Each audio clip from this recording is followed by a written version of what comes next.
Happy Crimson Tuesday, Mike Clam, Seagull 2000. It's Wednesday in New Zealand. Gets me every time. Jam plays games. Happy Crimson Tuesday to you as well. Good to see you. I hope the games are going well. Playing and making them ace as well. Happy Crimson Tuesday. Yeah, we started early tonight, which is probably completely unheard of. This might be the first time in 3 years that I've ever started early, and there's a good reason for that. We have a lot to get through tonight, and I'm very excited. SH Done, aloha, happy Crimson Tuesday.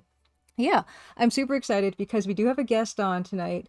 We haven't had a guest on for quite some time. I maybe last summer, maybe longer actually. But we're gonna have Cosmic Void on in a little bit. But before that, we just have a few things to get through. One Omega number. I can't read. Omega number. Good evening. Okay, and Jim Plays Games says they are. Thank you. I've been working more on fire all weapons recently. Oh my gosh, you even made an emoji. Fantastic. Oh, that's great. Oh gosh, I want to steal that. Okay, thank you. That's wonderful. Okay, yeah, tonight is gonna be busy. We possibly will have a Dan later on in the evening. If not, we'll do more pixel art and we'll play more Daenerys Avaricious Sextus. But there's something else that I cannot wait to show you guys at around like 9-ish. There's something very, very special, a special treat. But before we get to that, I'm going to run through the usual housekeeping stuff. We're going to get Cosmic Void on. We're going to talk Twilight Oracle. We are going to talk um, game development in general. I told you guys that I'm going to grill Cosmic Void about how he can be as prolific as he is. I have a lot of questions to get through, so we're not going to linger too much on niceties. Mouse Miss, happy Crimson Tuesday. Yes, Seagull. Yes, yes, I will get to that about the pics in the Monkey Island video. Yes, there's I have notes that I have to get through. So why don't we get into that? Like starting with that actually, Seagull 2000. It's a good thing to start with. Thanks for reminding me. You just never know. You just never know with stuff. And that particular thing, there is a no clip documentary on the. Oh my gosh, where are my captions? Hold on. Uh-oh. Uh-oh. Where are the captions? I'm on, right? You can hear and see me? I just tested this. What on earth? What on earth? Hold on. Oh wow, no captions at all. Oh. Uh-oh. Can hear you, can see, just cannot no captions, eh? Uh-oh. That's a problem. How let me see if they're just turned off. This is why we start early. No, we never start early, but that's why we should start early. What? Okay, I guess I'll try to do those again. They are nowhere. They're not in any scene. Dave or happy Crimson Good Tuesday. Thank you for the raid. I'm going to shout out Dave or. Speaking of which, Dave or. This is already a shambles and we've barely started. Okay, shout out. Shout out. Ugh. Oh man. Okay. Mystery time. Yeah. Oh dear. Deluxe talks. Happy Crimson Tuesday. Evil Tentacle. Happy Crimson Tuesday. Yes. Speak of I was mentioning Evil Tentacle, a special treat that we're gonna be doing. We're gonna be showing probably around 9 o'clock or so. But we're gonna get to that. There's plenty to get through. And now they spontaneously come back up the captions. So wonderful. The best thing is I didn't have to do anything. Okay. But yes, the no clip thing. The no clip thing. NoClip recently released a documentary on the making of Return to Monkey Island, and I was watching it today while I was working, and I was very, very, very surprised and pleasantly surprised to see that some of my EGA portraits that I made for the limited run games Monkey Island anthology book were shown during that video. That was super cool to see that. So there is a link to the video. And I don't know if they're all shown. I think I did 12 or 14, but I think at least I saw Ron Gilbert and Steve Grossman and Tim Schafer. I was gonna call him Paul Schafer because of the Canadian Paul Schafer. Wrecking Maru 777. Happy Good Tuesday. I'm doing well. Yeah, I'm. It's been busy, but it's been good busy, which I guess should lead to developer updates soon. I don't see Eating With yet, so I'm gonna hold off on that for a little bit. Yeah, exactly. Jim Plays Games. Prolific game development is a superpower, and I'm gonna find out how to do it. We're gonna share with the world. Okay. Okay. Goman-sama, happy Crimson Tuesday. Yes, thank you, SH Don, for the link to the video as well. Okay, so that was the first thing. The first thing is that no clip thing. That was a real pleasant surprise. Second thing is Second thing is it developers update? Okay, well, Edenwave isn't here, but if and when Edenwave comes along, I will share. But yeah, developers update is more of the same. I have been working slowly through the feedback, the alpha feedback for bugs and stuff. And I just finished a bunch of them. One big batch of them is now complete. I have some more to go through, but it's looking pretty good. And I'll be having a new alpha version, hopefully, this week or starting early next week for my testers, which I'm really excited about. So that's that.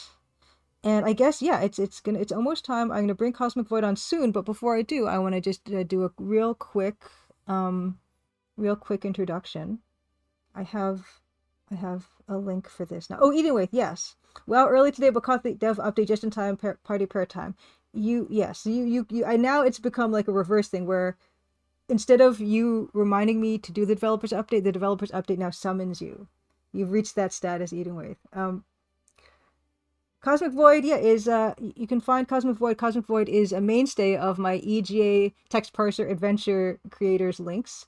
You can find Cosmic Void's games on itch.io. Cosmic Void, itch.io Twilight Oracle is out now. That came out recently. We'll talk about that.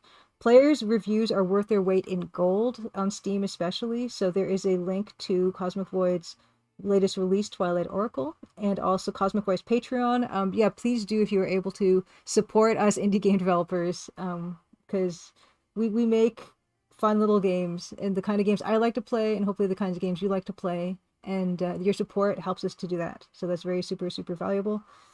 And Cosmic Void also has a merch store on Fourth Wall. So actually, that's another question I'm going to have to ask about is his experience with Fourth Wall, because as you guys know, I do have my own merch store through Fourth Wall. Il Bravo, let's party. Happy Crimson Tuesday. Yeah, Edenwave, you've now become a spirit. Mention dev update. You can summon Edenwave anywhere in the world by mentioning dev updates. Yes, you should find Cosmic Void at every opportunity. Disaster Squad, happy Crimson Tuesday. Good to see you. Let's give a shout out to Disaster Squad. What were you up to tonight? Shout out at Disaster Squad. And I just reminded myself, speaking of people who are inextricably connected to certain aspects of Crimson Tuesday, is I should run my own trailer. That's what we're going to do next. And then we're going to bring Cosmic Void on. But definitely take this opportunity while I am blathering and showing you guys the trailer, which you've seen literally dozens of times, to check out some of those links of Cosmic Voids. I checked out the merch. The merch is really cool. There's a lot of nice, very, very nice t-shirts. Adventure Game Geek, happy Crimson Tuesday. Another person I've got links for. Adventure Game Geek, friend of Adventure Game community and super supporter and cheerleader of Adventure Games. Adventure Game Geek you can find on YouTube. There's a link to Adventure Game Geek, who also has a bucket hat, EGA bucket hat, which I'm very, very pleased to see whenever he gets to wear that. You're a reverse genie. Yes, you're a reverse genie. Adrian Bauer, happy Crimson Tuesday. Good to see you as well. Wonderful. I love to see you. And Slat Studio. Hello, Julia and crew. I love to see all the devs come in. That's fantastic. And yes, we did start early just to Jeff tonight. We have a lot to get through tonight. We have a special guest, Cosmic Void. I have a very, very, very special treat to show you guys. Around 9-ish, 9:30-ish, we might have a Dan. It's a possibility of Dan. But it's one of those ones where it's like a 50-50, I think, with him. But if we don't, we'll play more Daenerys versus Sextus. That's why we started early. And actually, yeah, I'm gonna bring Cosmic Void on soon. I just need to run my own trailer really quickly, and then we're gonna get into it. Okay. So. Oh, and while the trailer's going, and you guys, while you guys are checking out Cosmic Void's links during the trailer, you can also check out the links of all the other modern text parser EGA adventure game creators.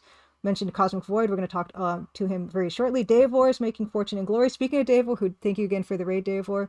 Davor also streams on Twitch game development. You can find him at DEIVORE on Twitch. Kinney Games is making Signal, and Echo Iris is missing. KINIgames.com. Mousemus re-released Enclosure, a 3D version of Enclosure. You can find Mousemus on itch.io at MAUSIMUS, itch.io.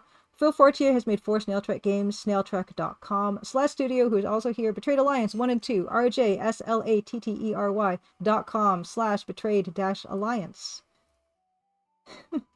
Yes, I'm a weather Dan. I'm forecasting 50% chance of Dan. I'm going to run the trailer, and then I'm going to bring on Cosmic Void after that. So stay tuned. Let's do this. Yeah, also my game, The Crimson Diamond. Yeah, I'm making it. I'm gonna launch it this year. Wish listed on Steam. That's the best thing you could possibly do to help me launch well. So here we go. Let's do the trailer.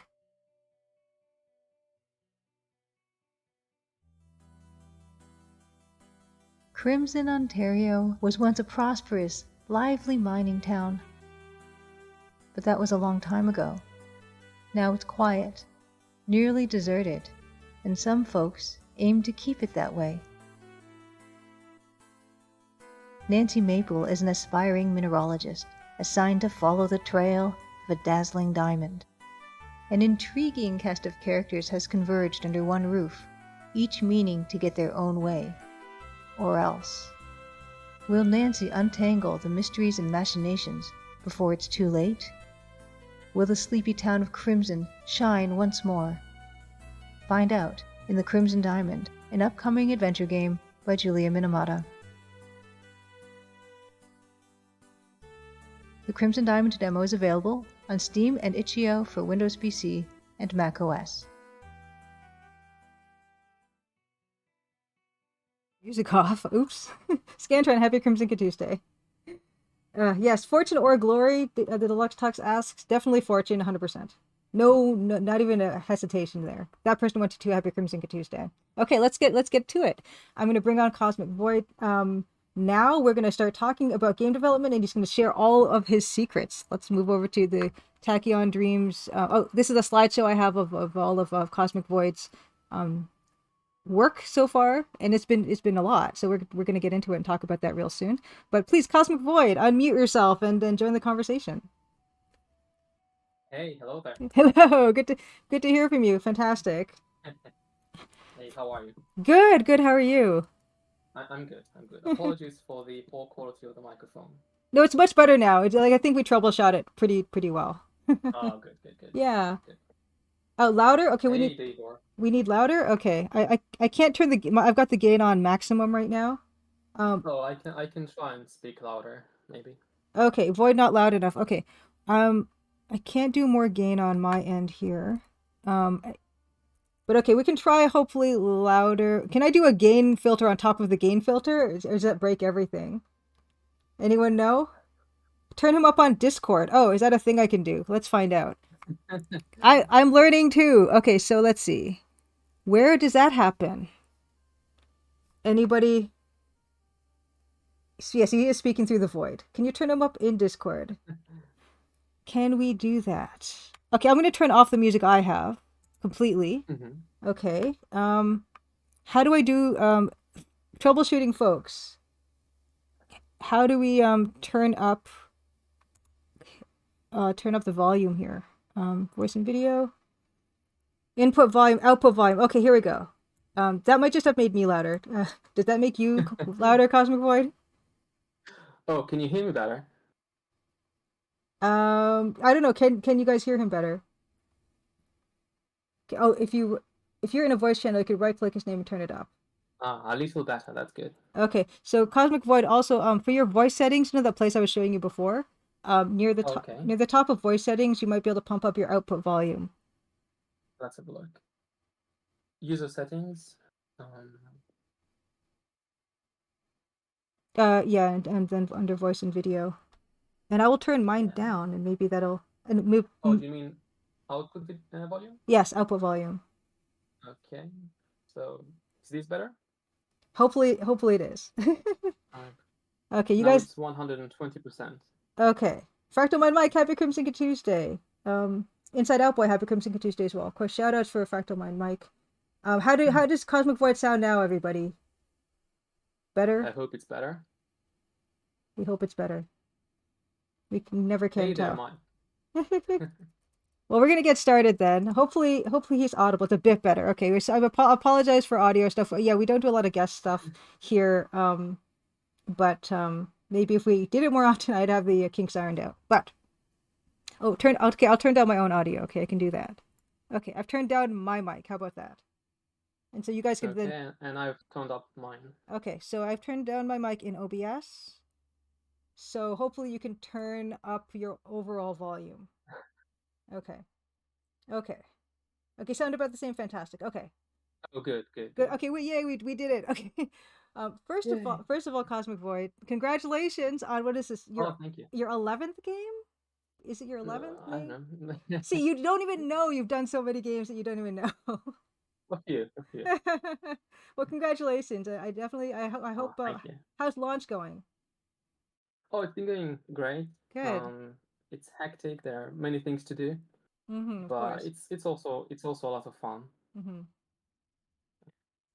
So let's see. We're going to go down this list of we're going to buzz right through this list of questions here, and we're going to start from the beginning. So if you guys visit Cosmic Void's itch.io page and scroll to the bottom, you'll see that the first, I believe it was your first game, was it Void Breach was your first game?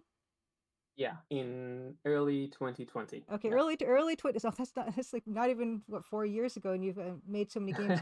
Okay, so I guess the question is what caused you to start this wonderful development and development Mhm. and development? What caused you to decide to start to make games in the first place?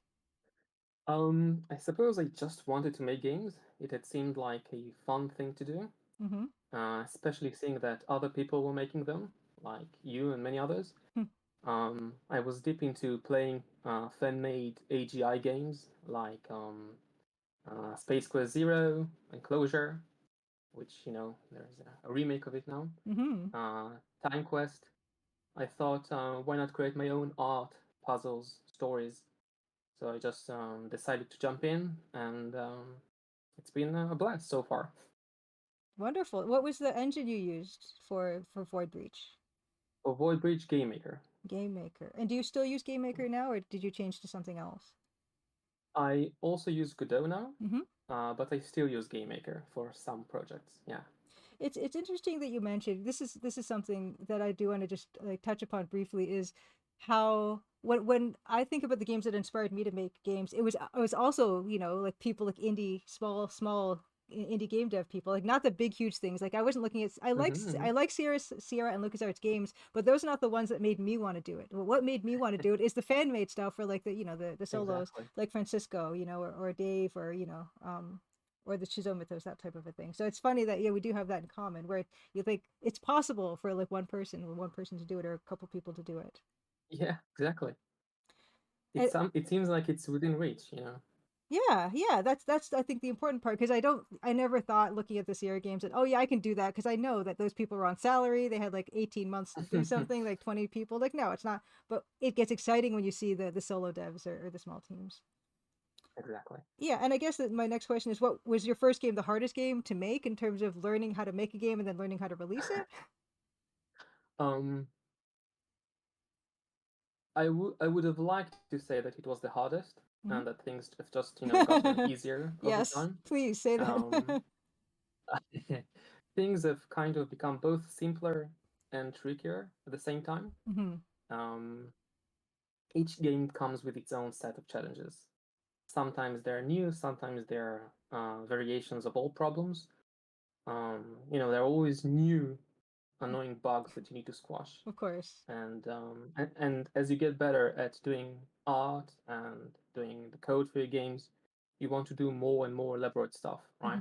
hmm Um, so in terms of graphics, you may want to expand your palette or rank up the resolution or add more depth to your scenes, make the light and shadows pop more.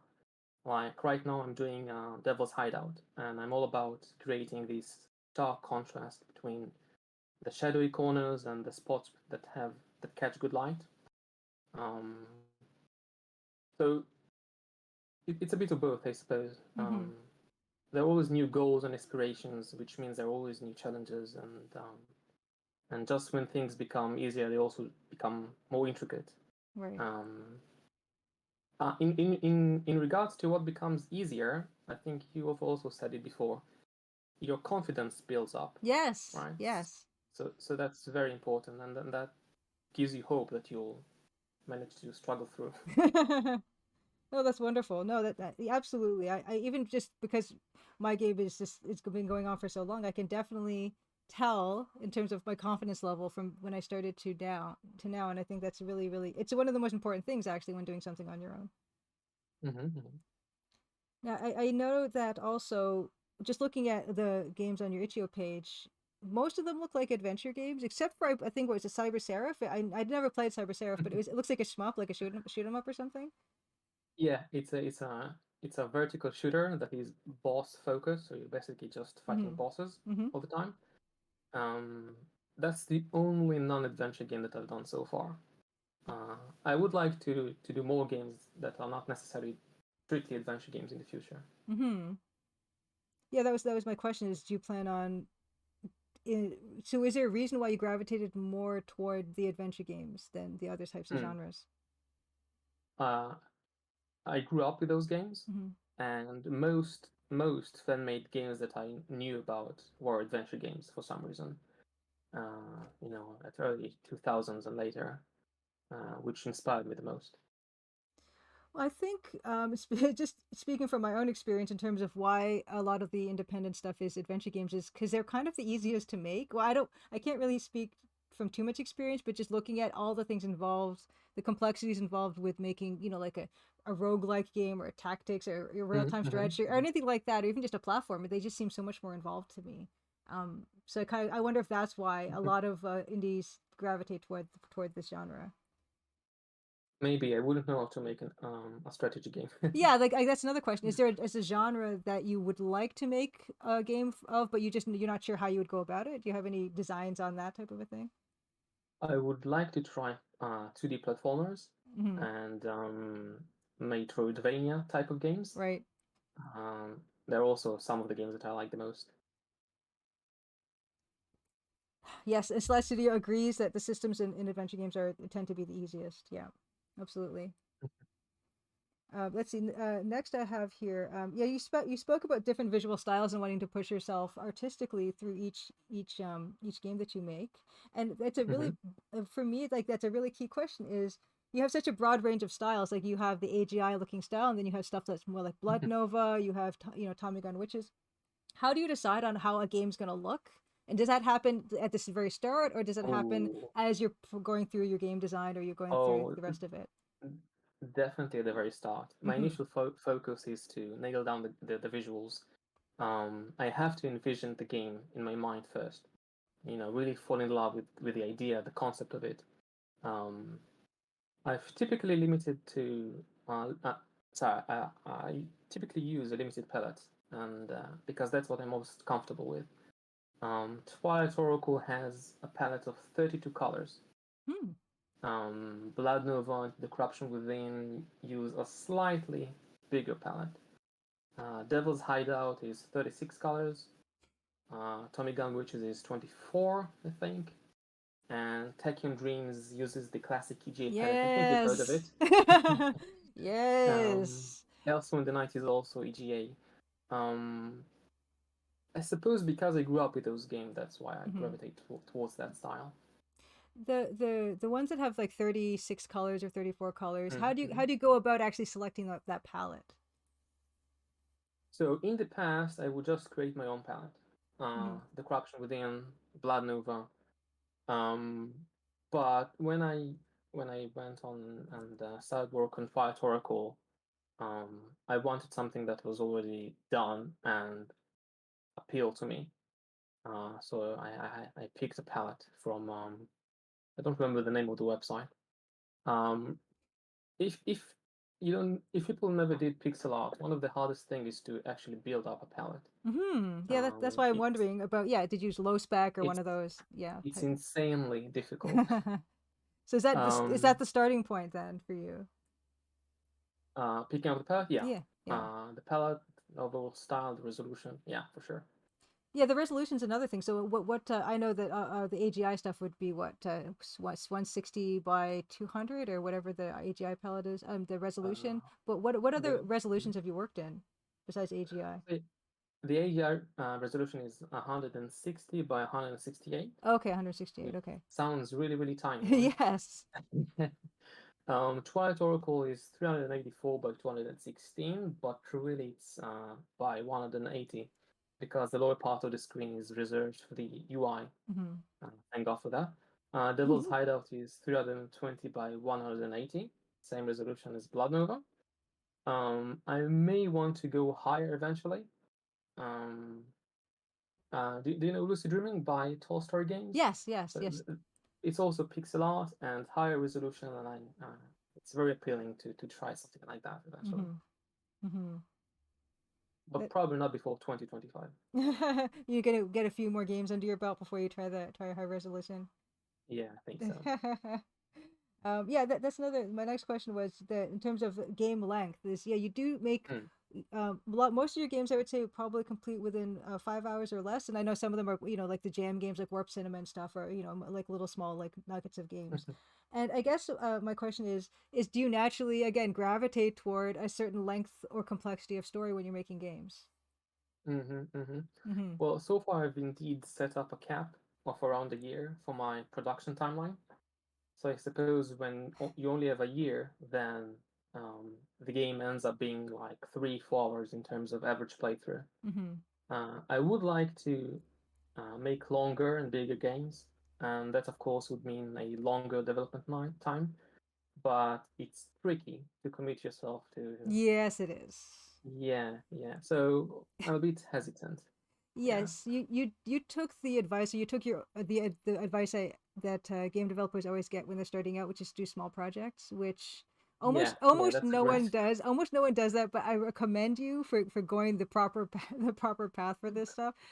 Yeah, in terms of development cycles, going from something that's a relative, like Warp Cinema versus something that's longer like Twilight Oracle, how long are development cycles contrasted between projects? Hmm. So usually a year for the entire game, Mm-hmm. and if you break it down to segments, you know per day. So for the smaller games like Tommy Gun Witches or Tekken Dreams, I usually set aside around 30 minutes a day. Yes. However, when it comes to larger commercial projects like Twilight Oracle or Blood Nova, then I try to devote a few hours, let's say 2 hours.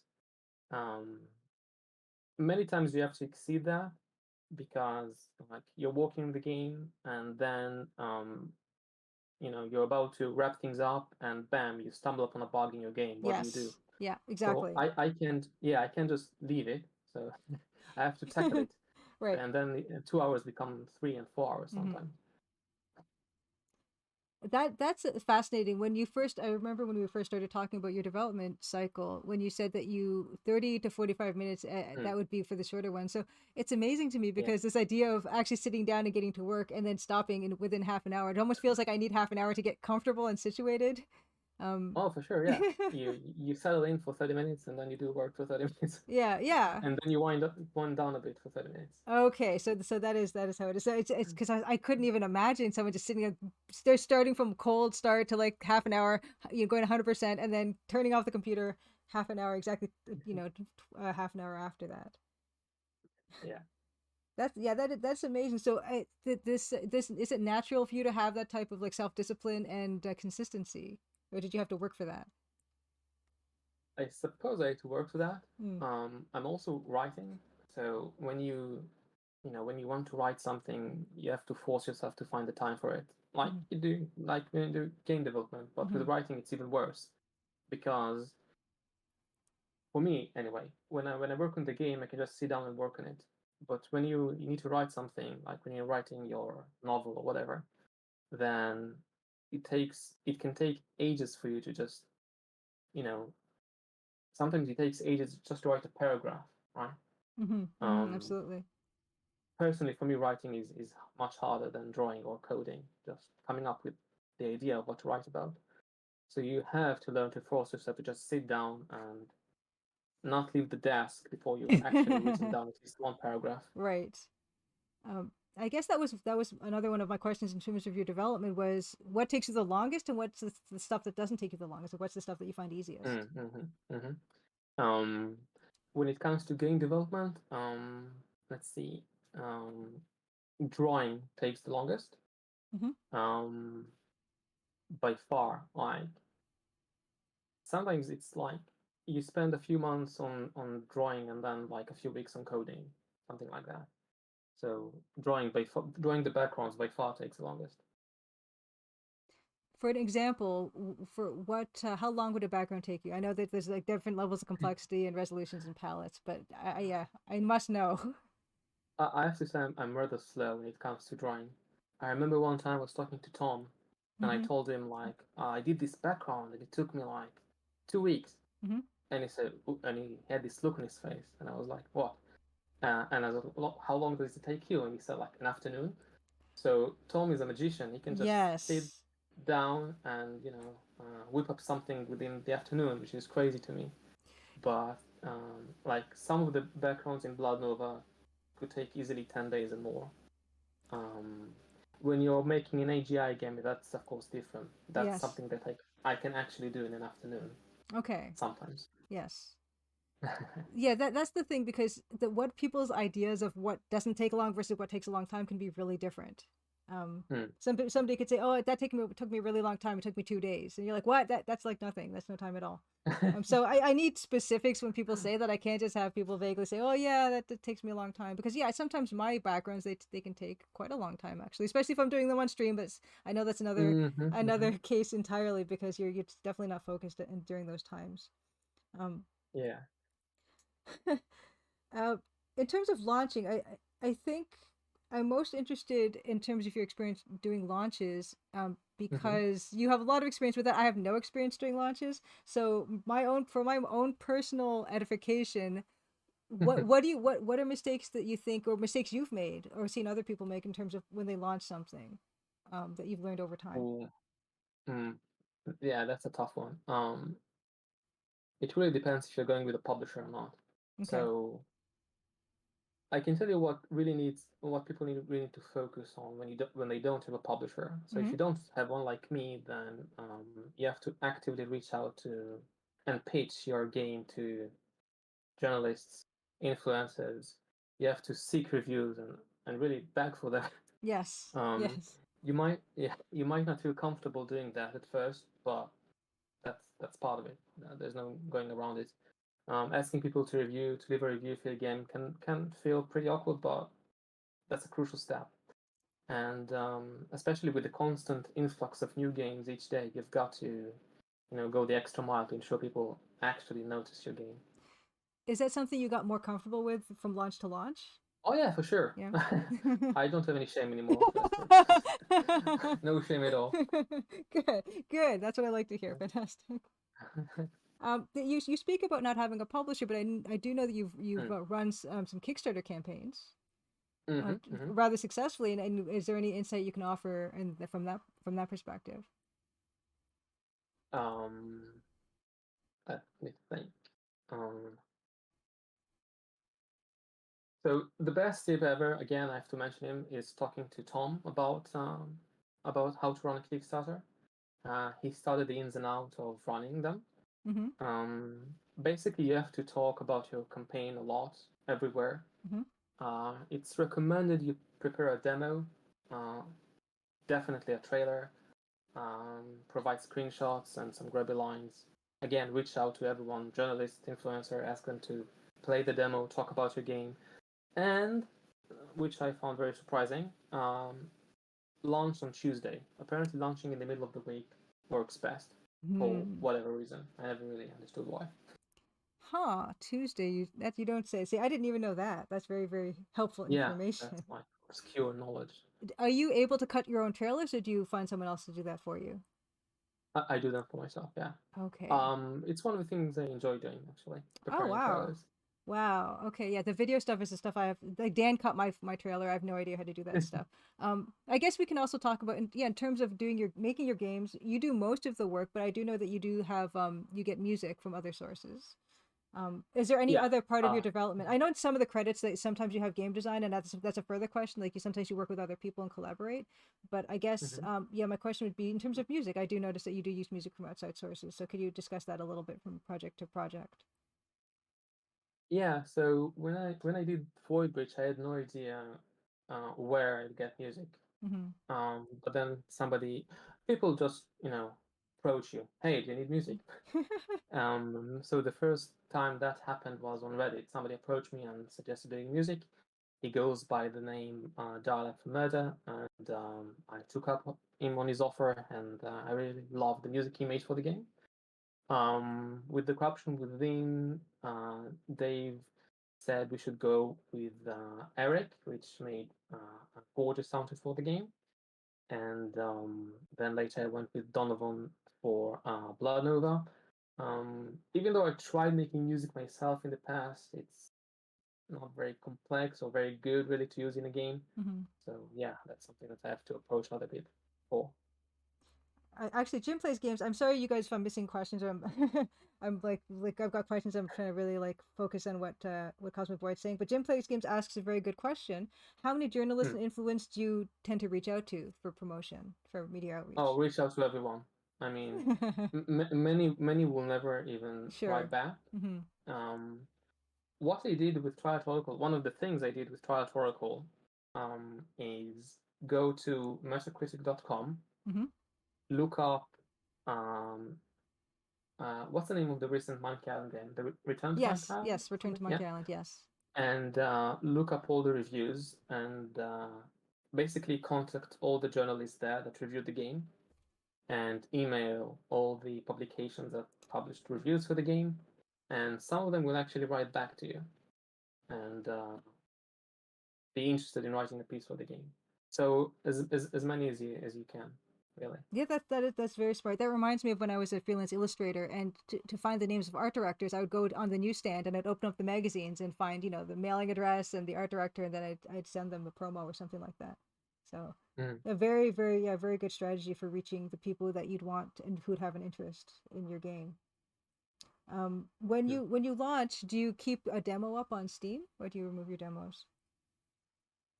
I always keep them. Mm-hmm. Is it recommended to remove them? I don't know. I mean, there's different schools of thoughts on that, but I think it has more to do with other types of games because Uh-huh. with an adventure game, a demo is usually like one chapter or just a section of the game, and so if people want to have Mhm. more of the game, then they're going to need to actually buy the game. But I guess other genres of games, you can just play a level of something and just feel like that's enough, and then not pick up the rest of it, possibly.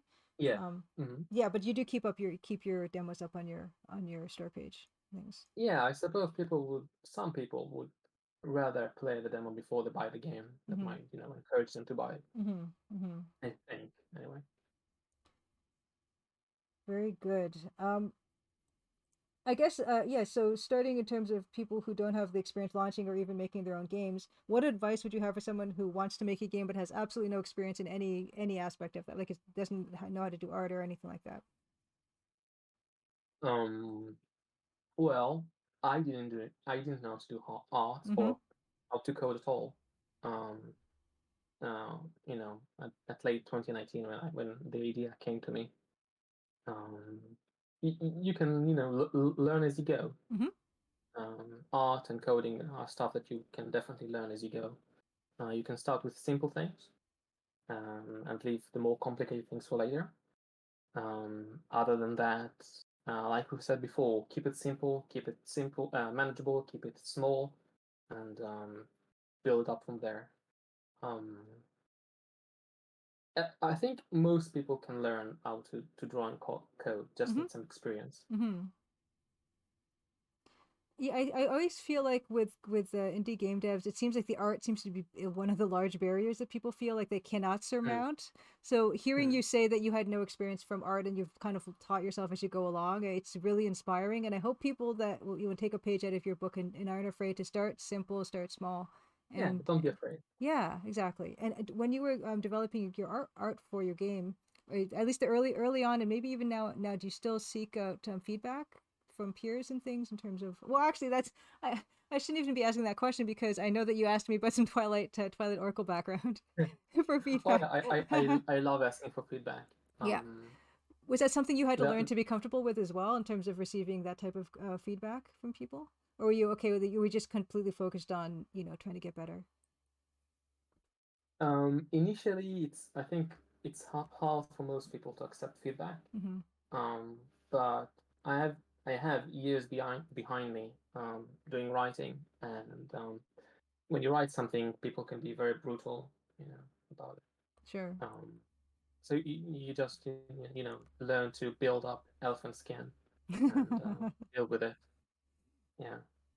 I suppose going into more detail about the actual development aspect. So you mentioned Game Maker as you made Mm. Void Breach in Game Maker. Now you're using Godot a little bit. Mhm. What do you use for art? What programs do you use for art? All right, that's almost embarrassing to admit. Um, I suppose I should use professional, you know, programs for making art, What does that like even mean? Sprite, stuff like Sprite or what you use, stuff like that.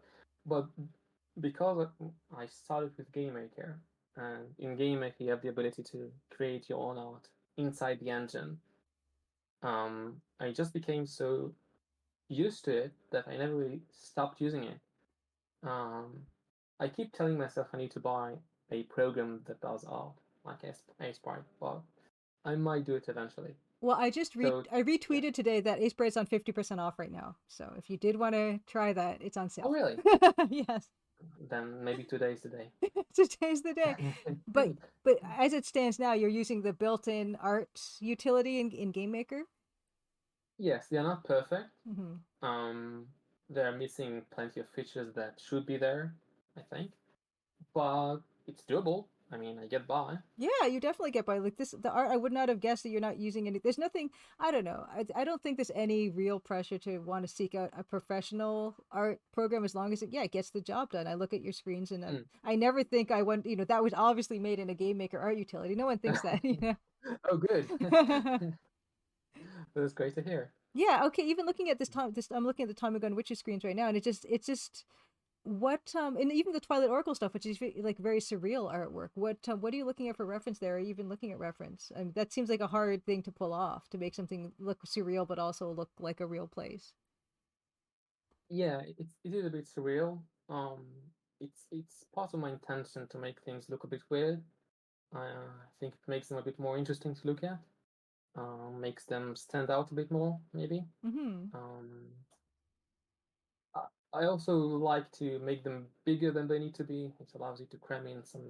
It makes it easier to cram in more detail. Um, it's not like that I avoid doing realistic things. There are realistic screens in Devil's Hideout, but even there, I try to make it a bit look a bit weird where I can, Mm-hmm. like where I exaggerate the dynamism between light and dark, Mm-hmm. stuff like that. Yeah, looking at these screens, I'm amazed that you are so completely self-taught with the art. Hmm. I just want to say, well done. Really, really Well, amazing. Um, you've been a major inspiration. Oh, thank you. That's really meaningful to me. And actually working off of that, you mentioned getting feedback and being very open to feedback. So where are you seeking out the feedback? Like, is it what particular social media or what other places do you seek out people to ask about these things? Hmm. Hmm. Um, if we are talking about art specifically, then sometimes I send I ask beforehand other developers Mm-hmm. that I know do art like you, and sometimes it's pixel artists that I'm friends with on Twitter. People I've been talking to for a while that I know wouldn't feel like you know it wouldn't be weird if I approached them and asked Mm-hmm. them, "Hey, could you have a look at this and tell me what you think?" So yeah, artists are the developers. Yeah, those are the people I feel comfortable approaching for feedback. I suppose in terms of not only getting feedback but sharing your work publicly. Mm. When I was tagging you on like Mastodon, Blue Sky, Twitter, Mhm. I found you everywhere. You were in all the things to tag, which is great. And I know how speaking from my own experience, how tiring it can be to try to be in all those places at once. And I guess Definitely. my question to you is, yeah, how do you manage like that aspect of the game development, which isn't actually really game development, but it is such an important part? Is there one over the others that you prefer, or one that you find that you get a better reception from? Yeah, and how do you just balance the between game development and the other stuff? How do you balance that? It almost fuses together, right? Mm-hmm. So you Mm-hmm. sit there and you do a bit of I don't know a bit of code and you draw a bit and then you automatically check Twitter to see what's new, right? Yes, of course. And then you just post something. Um, the process, all aspects of the process just blend together. So it's hard to say, okay, when do you do this, when do you do that? It all happens together at once sometimes. Uh, What do you like? Do you like the Mastodon over the Blue Sky, or what are oh, you that. feeling? Yeah. Sometimes it feels like um people on Mastodon um respond quicker. I don't know if it's your Hmm. experience. Like you just post something and then all of a sudden you get a bunch of Hmm. replies or something. Maybe something with the algorithm. I don't know. Hmm. I suppose I just enjoy posting on all the forums I can, platforms I can. Hmm. Uh, It's fun, sharing your stuff. I don't think I have a preference for one platform Okay. or the other. Hmm. Hmm. Yeah, going back again to the sharing and the feedback, how do you deal with when you have negative, or if and when you have negative player feedback, positive player feedback, how do you deal with those and absorb them, take them in, or discard what you think doesn't have Um, that much merit? yeah. Receiving negative feedback is just part of the process. Hmm. A lot of the time there is something to learn from feedback. Hmm. It's important to always be professional about it, I think. Just smile and say thanks. Even if you think there is nothing of value, um, in the feedback. Um, it's important not to get upset. Like sometimes you see people air their frustration on Twitter over bad reviews. Hmm. Yeah, don't do that. Hmm. Just just accept it and move on. Do you reply to positive and or negative reviews on Steam if you Oh think yeah. that you do? Yeah, yeah, Okay, yeah, yeah, yeah. yeah. Yeah, yeah, yeah. Yeah, always kindly. I Good. never Yeah. yeah, yeah. Sometimes it's actually good to do, not just because it is the professional thing to do. Sometimes it can help you actually gain a positive review. Hmm. I Absolutely. Yep. remember there was this person who wrote about Void Bridge and complained about the controls. And it's true that Void Bridge does not have a tutorial. You have to go to the settings and then read what you can and can't do. And I suggested he did it, and then he did, and he just flipped his review from negative to positive. So it's always a good idea to respond to negative reviews. I feel. That's great. Yeah, it's wonderful you can see that get converted to positivity Yeah. if someone feels like they've been listened to and responded to in a positive fashion. Um, yeah. So how many Kickstarter campaigns have you run? I know you ran one for Twilight Oracle. You ran one for Blood Nova. Were those your first two, or did you run earlier ones? So there's a total of three. Three. Okay, three. The first one was done by Dave because he lives in England and people Okay. from England can run campaigns, Okay. Gotcha. and I can't run myself because you can't do that from Israel right now for Okay. some odd reason. Yeah. Okay. Yes. Uh, so the campaigns. So Stephen Don, who is in the chat, Hmm. he ran the campaign for Blood Mover and the campaign for Twilight Oracle. Okay. Gotcha. So many thanks, Stephen. Yes, thanks. Stephen is a wonderful member of the VentureGame community. He's a wonderful tester as well. So thank you so much. Mm. Do you have any tips or points of advice for running successful Kickstarters? You made your goals, which is amazing. Um, Tips on how to run successful. Like before, talk to Tom and make sure you have the best art to, because people they like you know uh, good art. Hmm. Um, Make sure you have great screenshots to post on the page. Yes. And oh yeah, actually, what about Eye candy. Kickstarter rewards? Because I know you have some of those. You incorporate those into your games. Um, I tend to avoid physical rewards Hmm. because um, from what I've been seeing, many teams, even big teams that manage to raise huge sums on Kickstarter, sometimes struggle with sending out physical Yeah. rewards on time. Yep. It's a real, you know, battle. So it's tempting to do physical rewards. I haven't done those. I tend to stick to digital rewards because I can assure that those will be sent on time, um, Yes. and there will be no frustration on the side of the receiver. Yes, I noticed that you do. You have. I know I was playing some Twilight Oracle last weekend, and I know you've put some jokes in, and I know there's some portraits and stuff like that. Is that yeah? So that's a fun part for you, and I know that the community also likes to get involved in that aspect. Did you find that that's a positive way for you to do player reward, tier rewards? I think so. People seem to like Mm-hmm. having that portrait in the game. That's a great thing to try. Yeah. Another thing we had in Twilight Oracle is jokes, Yes. uh, which is weird because everybody sends the same kind of jokes, dead jokes. So there are like 30 jokes in the game, and they're all dead jokes, Oh my which is goodness. cool. It's fine, right? Um, yeah, if you can allow people to inject something of theirs into the game, I think that they are going to appreciate that a lot. Yes, absolutely. Absolutely. This is something we touched upon like right at the beginning, and we're finally come around to it, which is you do most of the game development yourself, but sometimes you do collaborate with others for design and story. So how do you decide Yeah, what you'll handle and when and for what project? that's easy. I always want to do the art and coding. Mm-hmm. For the simple reason that not only because it's fun, but if you want to get good at something, better at something, you have to do it. You have to practice Mm-hmm. again, again, again, again, again. So it was clear to me that I'll always be doing these things. Okay. So the aspect of the actual design of the game and writing and all that, that's something that Dave did with the Corruption Within. Mm-hmm. Um, Dave, who's done and is doing the Captain Disaster games. You should Mm-hmm. check those out. And Ross, who did the story and design for Blood Nova. So you prefer to have someone else do that aspect then? Um, at least for a while, Mm-hmm. I'm perfectly happy to do it myself. But sometimes it just makes it more manageable to have Mm-hmm. somebody else do it with you. Mm-hmm. I mean, you're doing everything yourself, right? I mean, other than the music. Yeah. Yeah. So it's a lot to handle, isn't it? It is. It definitely is.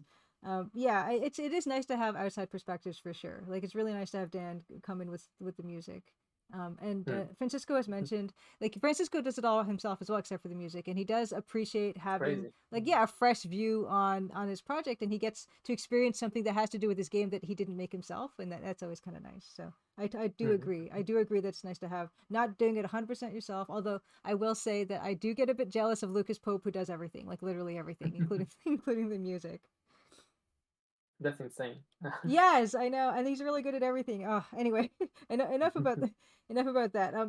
Moving on to yeah. Speaking of Tachyon Dreams and that type of your future releases, you Mhm, have mhm. scheduled for July 2024 release Tachyon Dreams Anthology, and it said on the description that you will have some bonus content, some extra content, and I'm very curious Yeah. about yeah what you're thinking of for that. So first of all, the art and text is going to be polished, Mm-hmm. at least in some of the rooms. There are going to be 7 new screens in the game. There are going to be new puzzles, new items, new characters to talk to. There are going to be Steam achievements. I think there are 11 in total, um, including the obligatory beat the game with full score because the game Mm-hmm. is a score. Mm-hmm. There are going to be plenty more jokes. Um, I also tweaked some of the existing puzzles. I made the parser more responsive to different inputs. So, for Ah. example, so you don't have to type use crowbar on door. Now it's enough to write like use crowbar because I assumed, or it is assumed, that if the player has the crowbar, then it is the door they want to use it on, right? Okay. So I just Gotcha. streamlined and Mm-hmm. made it easier. Mm-hmm. Huh, interesting. I know sometimes, yeah, like I know Slad is remaking art for Betrayed Alliance 1. And so what was the what was the impulse to revisit your older work? Tekken Dreams. Yeah, I so suppose I didn't quite want it to end. I just hmm, wanted to have, something more. I had something more to say, and I wanted to say it. that's great. It's I love the series, so I'm very much looking forward Oh, thank you. to the anthology. And yeah, speaking of your another future project you have scheduled to release in September. Hmm. And what was that one called again? Oh, that's Devil's Hideout. Devil's Hideout. Um, Okay. So yeah, you've announced it September. So yeah, can you tell us a little bit about that? it's a horror point and click. Sorry. Um, it's done. It should be out by mid-September in order to be eligible for the participation in the Steam Screenfest, which takes place in October. So like that has to be the deadline, September. The demo is about a quarter of the game, and currently I'm working on the second chapter. I have most of the backgrounds done and one of the characters. I still need to code the thing, and but yeah, it has to be done by September. And so if you like horror games and pixel art, then this is for you. Oh, that's great. That's. When do you think you'll have the demo out? Is the demo going to debut at the Screamfest, or is you going to debut it a little earlier? Oh, the demo is already out. You Oh, can is it? check it Oh right my now. gosh! Oh my gosh! I didn't realize that. I'm so sorry. Yeah, that's fantastic. Yeah, I love a horror, love a horror point and click for sure. Um, Mhm. and I guess so. You already kind of mentioned how far along that this one is. Um, Yeah, I mean the second chapter, and there should be 4 chapters altogether. okay, wow, nicely done. Oh, Pink Bunny Cakes, thank you so much for the sub. Yeah, I'm not concentrating that much on chat tonight, so I'm so sorry if you guys have some questions that we missed out. But I'll actually, it's gonna be another maybe 15 minutes or so. So if anyone has any questions for Cosmic Void, I'm still got a few here, but I'll start watching more carefully if you guys have anything you want to ask that I might have missed earlier on in chat. Um, I guess yeah. Another thing about thinking about Tachyon Dreams and Devil's Hideout and Tommy Gun Witches is there's some sci-fi, there's some horror. Um, Hmm. do you let's see? Do you have any? And I guess this fantasy would be Twilight Oracle, more like potentially. Um, And a bit blood over, yeah. yeah. So I guess you kind of touch upon a lot of different genres. Is there one particular genre that you really think that you like to explore the most, or is there something you haven't done yet that you want to try?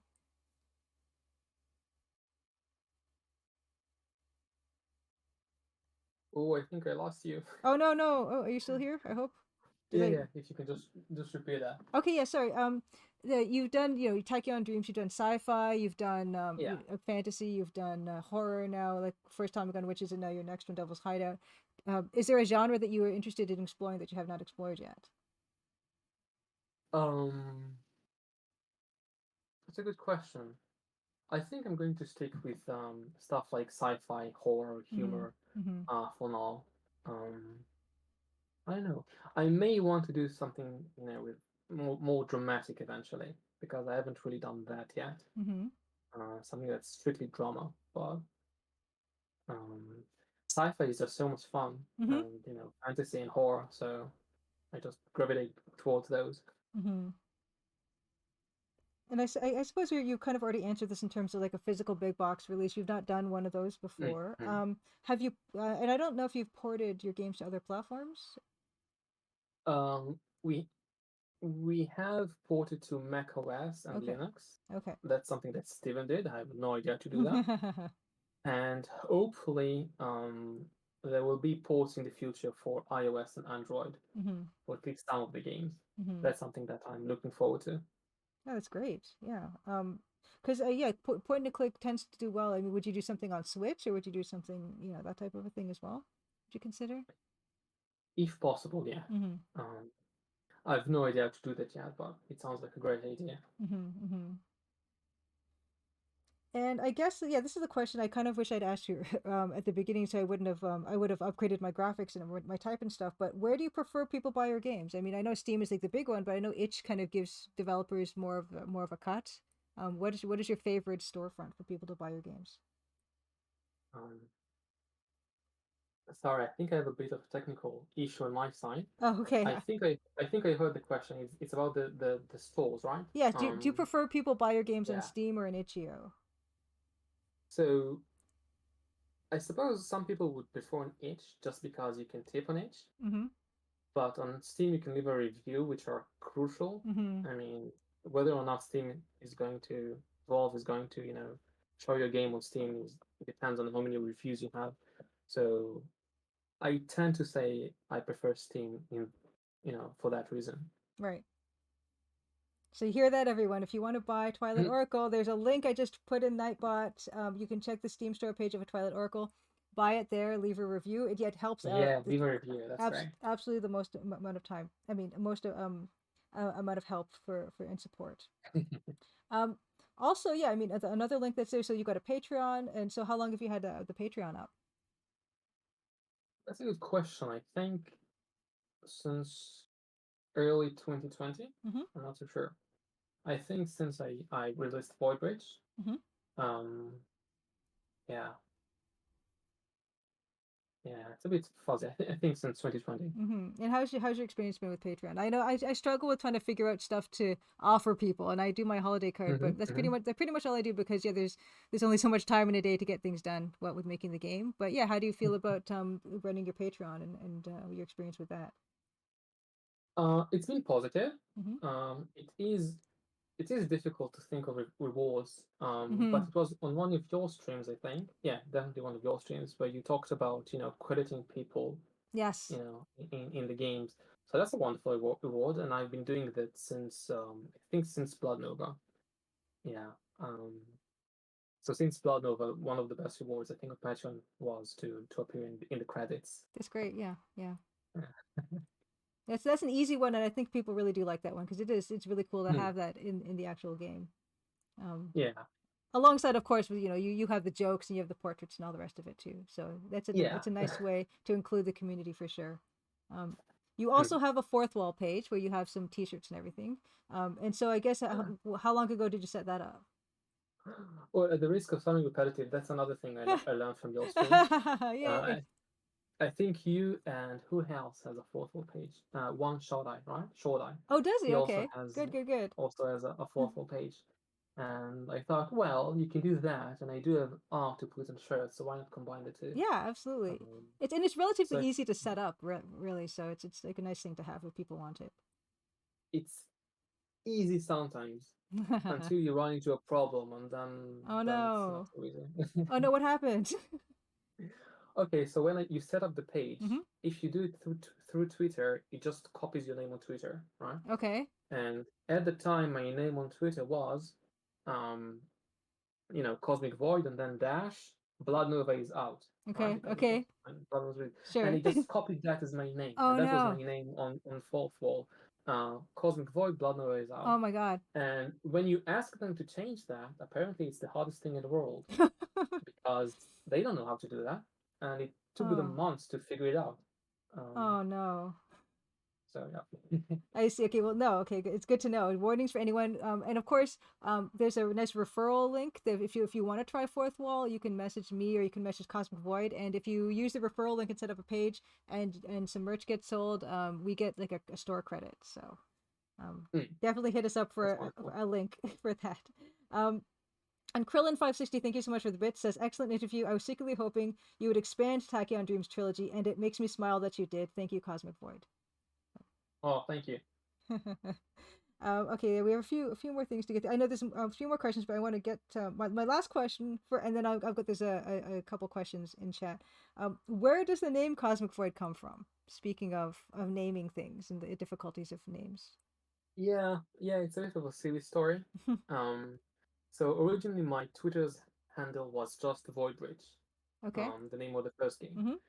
But then I realized, almost too late, that since I'm going to make more games in the future, that can't really be my name. Mm-hmm. I needed a developer name, but it needed to be similar enough to Voidbridge, so people wouldn't like unfollow me because they didn't know who I was, right, on Twitter. So I was thinking I can't do much with Bridge, Mm-hmm. so that can be part of the name. However, perhaps there are cool concepts that can go with Void, and Cosmic Void was the best one I could think of. That's great. It's a great name, definitely. And have you Oh, had trouble? Have you had trouble with other people having similar handles on other things? So it seems like you get it just about everywhere you try. oh, could you repeat that? I lost that. Oh, sorry. Yeah, on most of your social media, it seems like you Hmm. get to get Cosmic Void. Like you're Cosmic Void Yeah, on Mastodon, you're Cosmic Void on Blue Sky. except for here on Twitch, Cosmic Oh, Void 3. oh, I see. There's a guy on Twitter called Cosmic Dawn, and I'm envious of that because that's a much better name Yeah, to be called Cosmic Dawn. I don't know. Cosmic Void is. I think it's catchy. It's got the Oh, C thank and you. the V. No, I think you've done really well. There's a question here in chat. It says what Maximus asks, what do you play for fun? Yeah, like we haven't really talked about that aspect of it. You must love like enjoy computer games in some capacity. And what do you enjoy playing? Um, Recently in recent years, it's been mainly retro games, Hmm. indie games, retro games. However, I can't tell you what was the latest game I played. Um, I don't have as much free time as I used to have. Hmm. Um, I do make it a priority to play other devs' games. Um, so games like The Wheel of Arthur Flubbington Mm-hmm. by Google Games is one such game. I do prioritize these games, but recently I didn't have much time to play other games, sadly. Mm-hmm. Um, some of my favorite old games to replay are the Space Quest games. They are, I think, my favorite Sierra games because of the humor, the art, the approach to puzzles. They're all great. Davor asks top three Metroidvanias. Do you play Metroidvanias? Oh yeah, sure. I mean, not as many as I would have liked, Mm-hmm. um, but I mean, I think the first one I played was Castlevania, Mm-hmm. Symphony of Night. Great game. Um, I do want to make a Metroidvania game, Mm-hmm. um, Mm-hmm. but yeah, not anytime soon. Yes, you did mention that you wanted to make one. So yeah, of course you would have some favorites, I'm Mm. sure.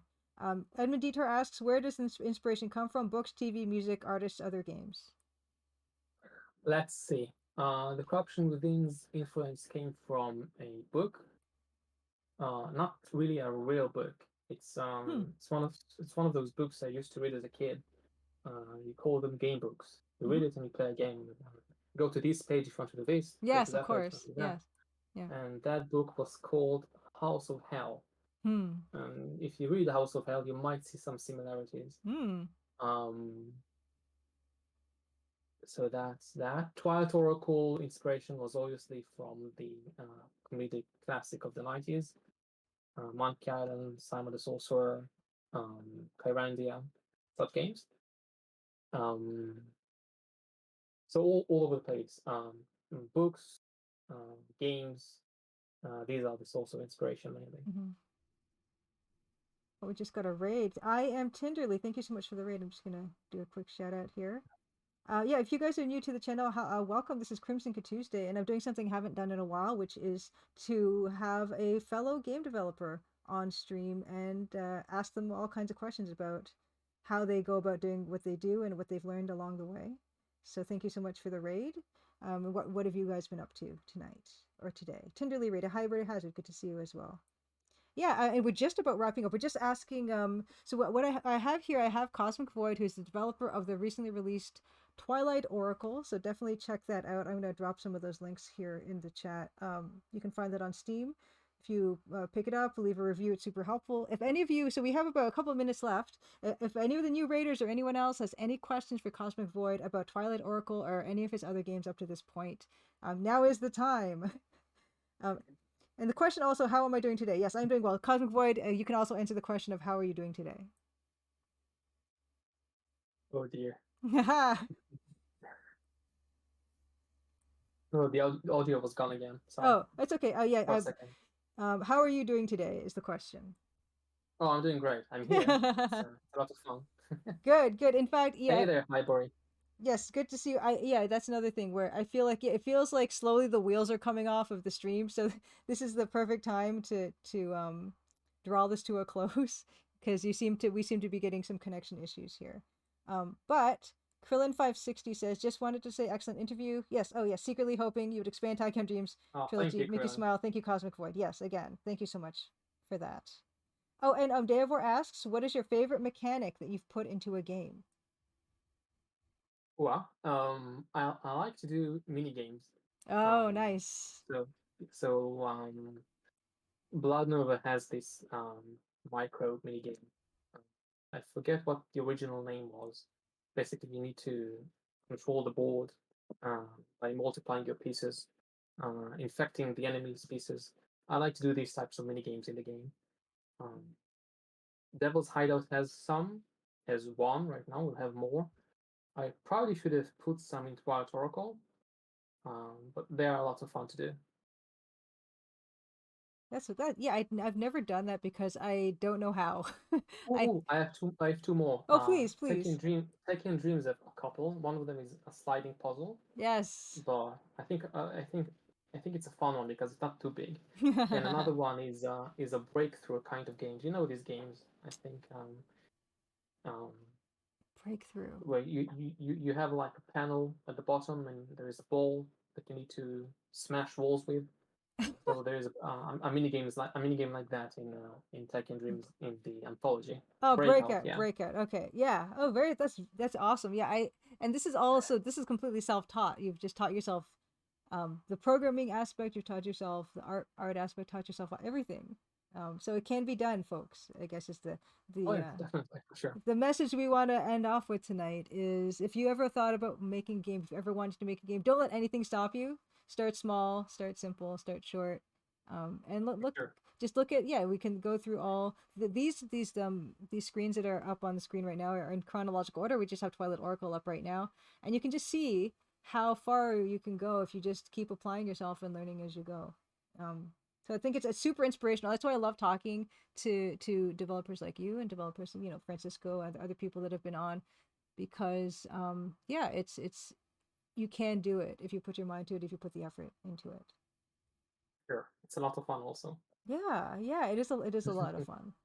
And you get to, yeah, you make all these connections with people, other game developers and everything. Um, it's all good. It's all good. Evil Tentacle says, well, congrats to CosmicVoid 3. The art is amazing. Yes, it is. Oh, thank you very much. So one more time, I'm gonna put up those links for CosmicVoid. You can find all of CosmicVoid's games on itch.io. CosmicVoid, Twilight Oracle out now. Player reviews are worth their weight in gold. Buy a review, support indie game devs. Find that on Steam, Twilight Oracle.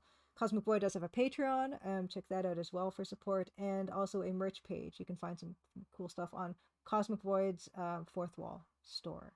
I want to say thank you so much for taking this time tonight to chat. It's been a really Thank you so much. It was a lot of fun. It's been a pleasure. And it's wonderful because I know like you come to Crimson Tuesday quite often, so it's just nice to have you out here with It's a me. ritual every Tuesday. Yeah, that's wonderful. No, thank you. I really appreciate you, and I really appreciate everyone else coming out. But yes, please do follow CosmicVoid. He's on Mastodon, he's on Blue Sky, he's on Twitter, he's everywhere. So check him out. Keep up to date on Devil's Hideout and Tachyon Dreams, the anthology. So I'll be on the lookout for Thank that you, as Julia. well. And best of luck with the Crimson Diamond. I'm definitely looking forward to playing this. Thank you. And leaving a review. Thank you. Yes, of course. Thank you. I bought Twilight Oracle and itch.io. So Oh, thank you. Unfortunately I can't leave a Steam review, but I'm going to encourage everyone else to. That's fine. Have a good rest of your day, and good luck so much with your dev stuff. You too. Okay. Thanks a lot. You're welcome. I'll stay as a viewer of the Oh, rest great. of the stream. Wonderful. Thank you. Happy Crimson Tuesday. And yeah, Happy Crimson Tuesday. I'm very excited to share what's next. So yes, thank you. I'm gonna let you go for now. But bye. Bye for now. Take care. Bye. Bye. Okay, so there's that. That was wonderful. Thank you so much, CosmicVoid, for being here with me for that conversation.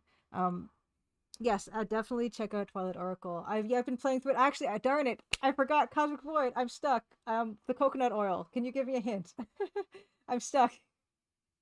Golden Drake, happy Crimson Tuesday. Yeah, I'm really excited to share what's coming up next. I'm gonna check before I do that though. I'm going to put the music back on. I'm gonna check to see if Dan has messaged me about whether he is gonna be still coming tonight or not. Okay, so I'm just gonna update him. Okay. So we might have a Dan. Okay. We might have a Dan still. He hasn't said no, so we might still have him. Yes, yeah, I totally heard you already. I hope everyone else did. CosmicVoid, yes. Coconut oil. I need a hint. Please. Or someone else can give me a hint. I don't know. Okay. Oh, Edenway says I can buy the $7.95 hint book from Twilight Oracle so you can solve the issue with the coconut oil. Darn it. I've got everything else. Okay. Next, this is something super excited. I'm super excited about this. It's super exciting.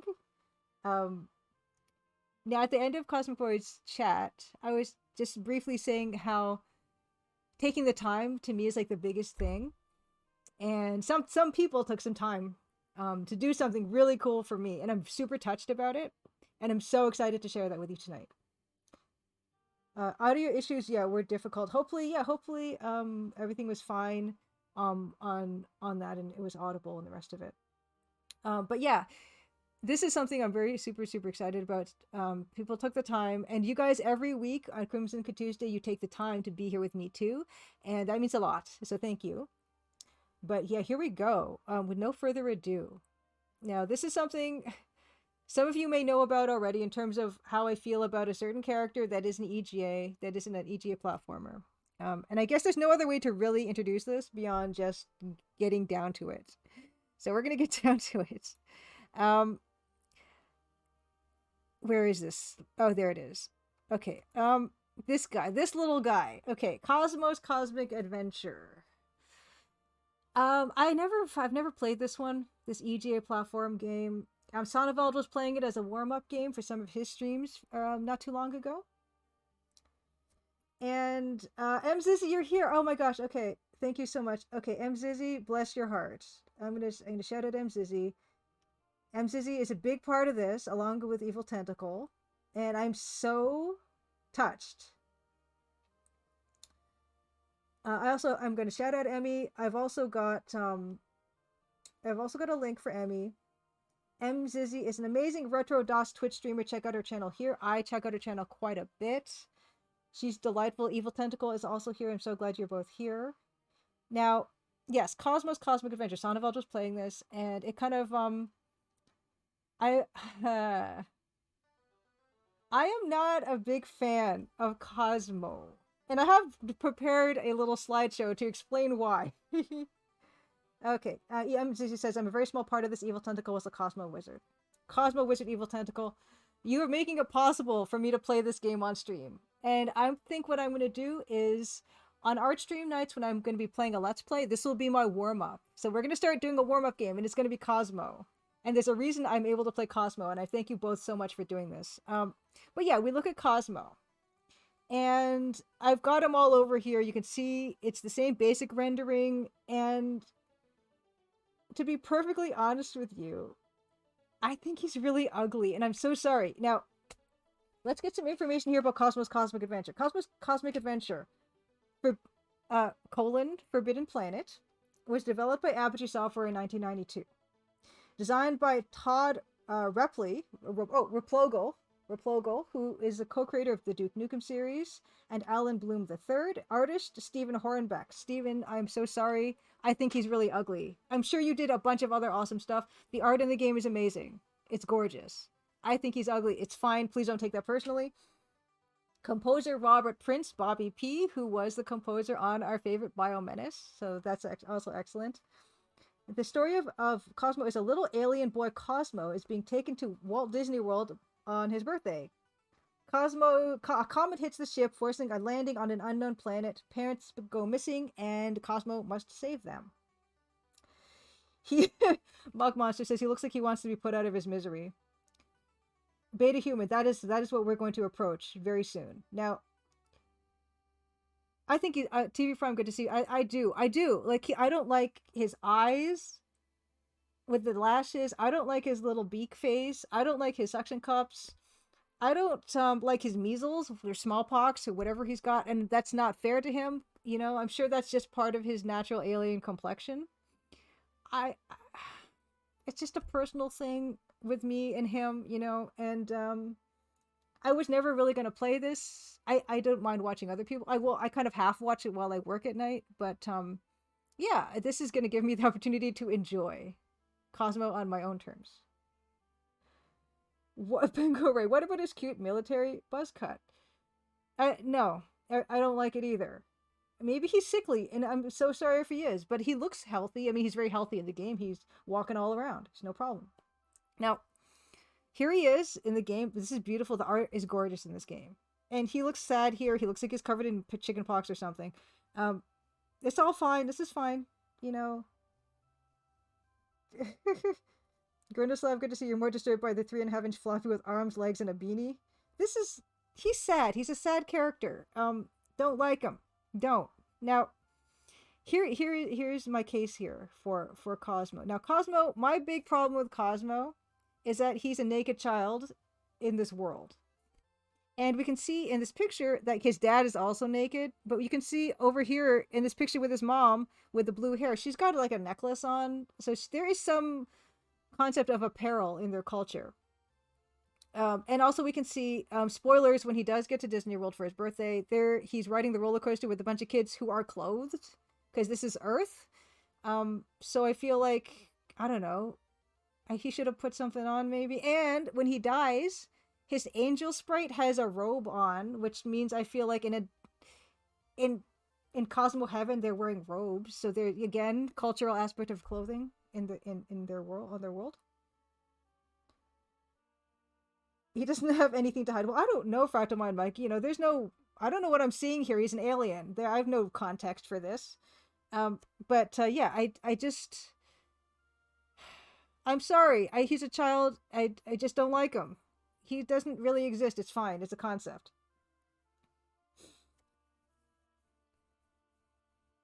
We don't know what the suction cups are for. But the game is beautiful otherwise, right? It is. Now, I keep saying now, I repeat myself a lot. This is what I think of when I think of Cosmo. This is what he reminds me of. For those of you unfamiliar, this is a kappa, which is a Japanese water spirit that is basically invented by parents probably to tell their kids to stay away from bodies of water lest they drown. This is what he looks like to me. And I don't know if it's intentional or not. Apparently Kappa will suck the soul out of your anus. That's what they do. Praying with suction cup hands looks very strange. You think this is cute, Pengo Ray? This is horrible. This is disturbing. This is maybe that's my aversion. Maybe that's my aversion to Cosmo. It's because I think of this when I see him. Everyone's got to make a living somehow. Joseph Jeffy, how does it know that's where I keep my soul? Apparently your soul is stored in your backside. So I'm sorry. Yeah, JBL, good to see you. Yeah, it's a little, you know. Anyway. What's in the illustration? What'd I miss? Yeah, oh yeah. Well, no, he's got a little cloth thing on. I forget what they're called in Japanese, but he's wearing a thing or something. But anyway, this is what Cosmo looks like, usually, typically. Cosmo's Cosmic Adventure. Now, Evil Tentacle and MZizzy have spent actual time and effort, and again, thank you so much. This means a lot to me. We only have so much time on this earth, and you have chosen to spend some of your time to make this for me. And it's super, super touching. Pantsmo's Pantaloon Adventure, everybody. Pantsmo's Pantaloon Adventure. Look at this. It's glorious. They gave him a magenta shirt and pants. And it's the best thing I ever saw. It's the best thing I ever saw. Now, this is the only screen I've really seen of this. I wanted to have a first impression, first look with you guys. I just got it working. I have a Pantsmo's. Now, you can make your own mods for DOS games. I didn't know this was a thing. But here are the credits. Oh, no, that's not it. PA. It's reverse Hugo. PA is the link that I have here. Pantsmo's Pantaloon Adventure version 1.0. Unofficial Pants DLC for Cosmos Cosmic Adventure by Evil Tentacle and MZZ, January 2024. Made for Julian Minamata, developer of the Crimson Diamond wishlist, now on Steam. Art is by Evil Tentacle, technical production by MZZ, ideas consultant MZZ, and styling MZZ using something called Komodo that you can find at that link at shikari.net/Komodo. It is a resource for how to mod DOS games. So if you want to put, a hat on Cosmo or something, that's what's standing in your way, you can do it with this. And so thank you again very much. How's it going, Simon K1176? This is like the best day of my life. Basically, because we're going to play Pantsmo's Pantaloon Adventure. And I don't think it's going to be a tag I can change to, but I will change the tag. Pantsmo. Pantsmo. No, Pantsmo is not here. But we're going to change the link to Cosmo's Cosmic Adventure. Where is it? I never thought I'd do this. I never thought I'd do this. You know what is crazy? The Let's Play that I started, Daenerys Avaricia Sextus, has more followers than Cosmo's Cosmic Adventure. How is that possible? 199 followers for Cosmo's Cosmic Adventure. Let's do this. I could not be more excited. Let me turn this music off. Let me get to show and tell. Let's do it. I'm friggin' so excited. Okay.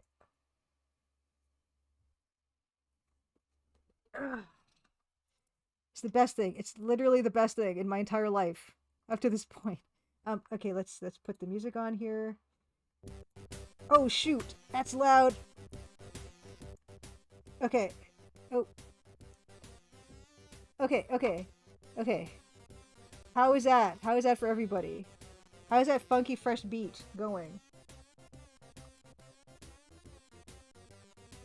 A Beta Human says the Kappa connection makes your aversion to Cosmo Alfresco makes sense. You're one of the 199 Cosmo fans, Simon K? Demo. Okay. Look at him. Look at him. Look at his little pants. Look at his little shirt. This is now possible. Can we hear the music, everybody? Can we hear it? I'm gonna get started. Super excited. Cannot be more excited for this. Is this game hard? Expansion pack. Expansion pack. I love it. Okay.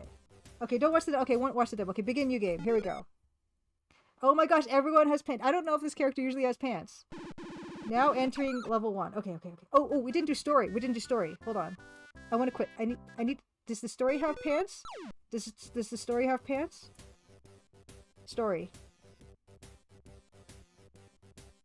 Oh my gosh, they have clothes. Oh my gosh, you added clothes to his parents. Bless you. Bless you. Okay. Story. Tomorrow is Cosmo's birthday, and his parents are taking him to the one place in the Milky Way galaxy that all kids would love to go to. Disney World. Fellowship, Happy Crimson Tuesday. Disgraceful. I don't know what you mean by disgraceful, but I'm going to assume you mean nude Cosmo. Story. Suddenly a blazing comet zooms toward their ship, leaving no time to change course. Change clothes. Kapow! The comet slams into the ship and forces Cosmo's now clothed dad to make an emergency landing on an uncharted planet. Shaming nudists, deep-faking them otherwise. No, this is not shaming nudists. I know it's my problem. I know it's my own hang-up about naked alien children. It has nothing to do with them. It's all me. So thank you for accommodating my limitation. M. Zizzy and Evil Tentacle. While Cosmo's dad repairs the ship, Cosmo heads off, clothed, to explore and have some fun with pants and shirt.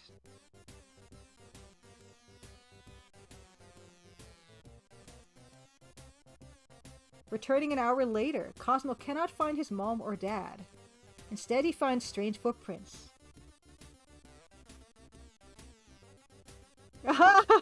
He's got jeans on, a little belt. Oh no! Has his family been taken away by a hungry alien creature to be eaten? Cosmo must rescue his parents before it's too late. Got it. Got it. Bilkun, good to see you. The Milky Way Galaxy, proper noun. In fact, I'm on my very good point. Used to seeing the opposite mod. So yeah, why can't I not have a clothes mod for something? When just the other day I saw Tuigio playing King's Quest VIII Mask of Eternity with naked Alexander. Although that wasn't a mod, it's just a bug, but whatever. So we can indulge my, you know, whatever this is. Okay, here we go. And he has shoes. What more can you want? Okay, here we go. Okay, so we have this. Okay, this looks like to be oh, you haven't found any bombs. Ooh, bombs. Okay. So does he have any shooting? Does he have any ooh. This is delightful. He's got little shoes on. What is that? Oh, that's something I want. Okay, I thought that was an explosion. Explosion.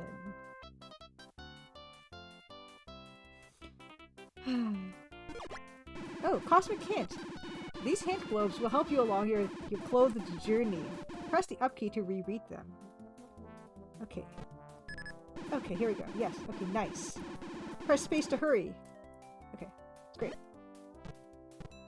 Look at this. Okay, okay.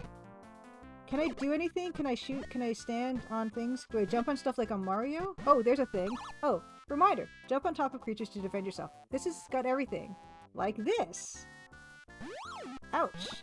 There we go. This is lovely. Look. I love all the different colorful little things I can get. Look at that. And also, yeah, he's on a dangerous planet and he's got some shoes on. This is great. Thank you guys. I'm so happy right now. Oh, I should have used him as a way to jump on that thing. See, I'm not good at these. Oh. Oh. Yeah. Yay. So this is gonna now be my official warm-up game before I play Daenerys Everose Sexton. Oh! Oh! Ooh, I wasn't expecting that. I need to make a platformer or something. Power-up modules increase Cosmos' health. Yes! Evil Tentacle! Exactly, that's a great point. Now he can squish monsters beneath him without getting them on his toes. Exactly. Nancy needs a pink shirt, blue jeans outfit, Easter egg, and TCD. Yeah.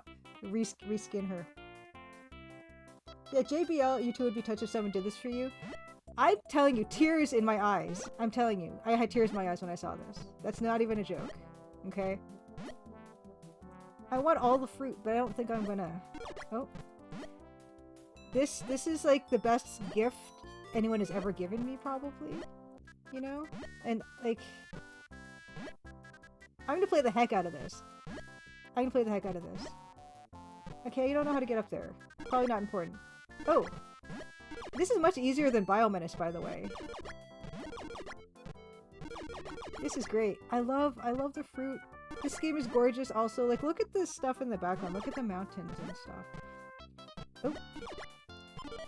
And I'm kind of amazed that I never played this game back in the day, and it's not because of his nakedness. I just never really got around to it. Is there no timer? Okay, it's great that it has no timer, because I don't like to be rushed. Oh. Anyway. This is all very jolly. Well, the cursor was on the... I'm so sorry. Okay. Much easier. Huge amount easier than Biomenace, kind of dude says. Nice. This is the first game you ever played, Evil Tentacle? This is a good one, I'm telling you. I think it is a really good game. It's beautiful. I think it's better looking than Keen games. And I tend to like gravitate toward like cute fruit stuff and everything, and now I can. Oh. I don't even know if I need this stuff. Do I get more lives if I eat this stuff or collect it? I don't know. I'm just having a ball. This is so relaxing compared to Biomenace. Are these pears? I like a boss pear. Oh. Oh, and stuff falls from the sky. This is great. This is great. Okay, I'm not gonna go to everything. Score does nothing except satisfaction. Well, that's fantastic. I like that. I like that quite a lot, actually. That means, like, the pleasure in just playing the game is the reward. I think that's very deep. Like... Oh no! I'm so sorry, Cosmo.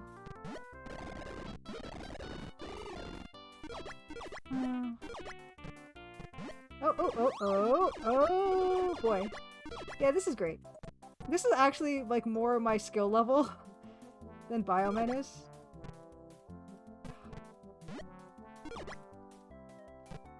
You. This is better than Sonic. Oh, look! Oh, those guys have a sideways view. I didn't realize that. Oh, sorry. I'm so sorry. See, now I like him. I apologize every time I damage him. Oh, see? Okay, now look. I didn't realize... Oh, okay, he can't, crawl down. He can just jump down. That's cool. Look at that. I now even like his little awful sucker things. Oh, there's a tip. Cosmo can't. Cosmo can climb the walls with his suction hands. Oh, Whiskey Tango Foxtrot. It keeps track of the stars in the lower right corner. Yeah, I don't know what those mean. Do those mean anything? And yes, Adrian Bauer, it is really helpful that he does not lose his pants like Ghouls and Ghosts. That'd be very demoralizing. This is nice. Oh, I'm so sorry, Cosmo. This is great. The stars do something. Okay, so I do want them. I want them. Okay. Okay, well. Oh. Oh. Oh. Oh, oh, ooh. Ooh. Ooh. Ooh. This is, yeah. Honestly, if there were even no way to die in this game, I would be just as happy. Oh, shoot. Oh, no. I'm so sorry, Cosmo. Must be half goat. The music by Bobby Prince, who did the Doom. Did Doom music? This is showing me all... Oh, I don't have any of my things anymore. Oh. My stars. I lost them all. Okay, that's fine. I'm getting better at this. This is great. Okay, okay, okay. I'm not gonna... I want to see more of the game, so I'm not probably gonna hang around these levels too much. Ooh. Oh. Delightful. Delightful. Yes. Oh, this is really relaxing. This is nice. And I do think the art is the best. This is the best art of any RPG platformer I've seen.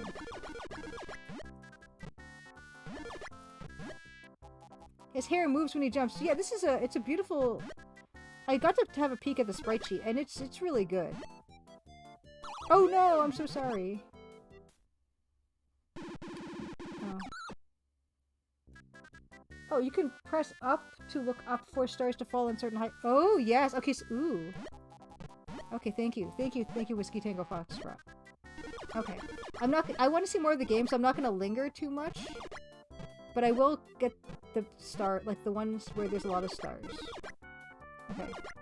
I will get all those stars, but I do want to move on. I could be here forever, because I'm bad at this. I'm very bad at this. Oh. Maybe I won't make a platformer.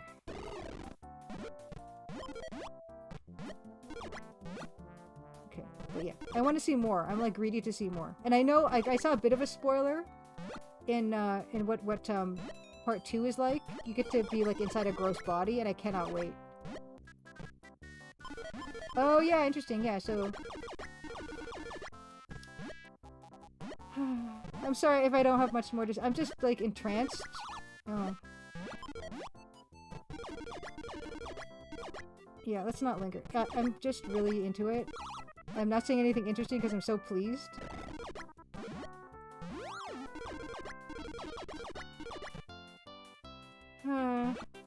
But yeah, we should see Dan in a little bit. Okay. How many stars do you need for a special thing?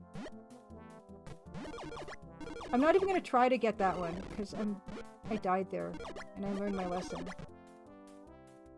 Oh no, it is okay. Evil Tentacle, I will savor this. I will savor this. You don't need to do this. Is more than enough. I will become a Cosmo episode 1 like connoisseur junkie person. I will 100% this game. Ooh. One-eyed freak, but yes, more RPG goodness. 25. You need 25. Okay, I can do that. That's doable. This is doable. Oh. Oh. Oh. He's so cute now. Oh no. Oh, okay. Oh, more stuff. Okay. Yeah, I can just play this forever. I will play... Even if I finish it, I will just start from the beginning again. I will become the best pantsed Cosmo player the world has ever seen. Oh. Well, it gets harder. Oh no. Maybe I should learn how to do this, and maybe I can also help with the pantsing of Cosmo. Yeah, maybe. Crimson Diamond delayed indefinitely. Julia has become just a Cosmo modder. Oh, I'm so sorry. Most of the sprites would be the same for 2 and 3, possibly. The exit sign had pants? I didn't even notice! Oh no! Okay, we must get to another exit sign. First I gotta check Dan's status. Yeah, I will get the speed run. I will start speed running Cosmo 1. And also, yeah, I'm definitely putting Crimson Diamond on hold while I help mod the next episodes. Okay, nothing yet from Dan. Okay.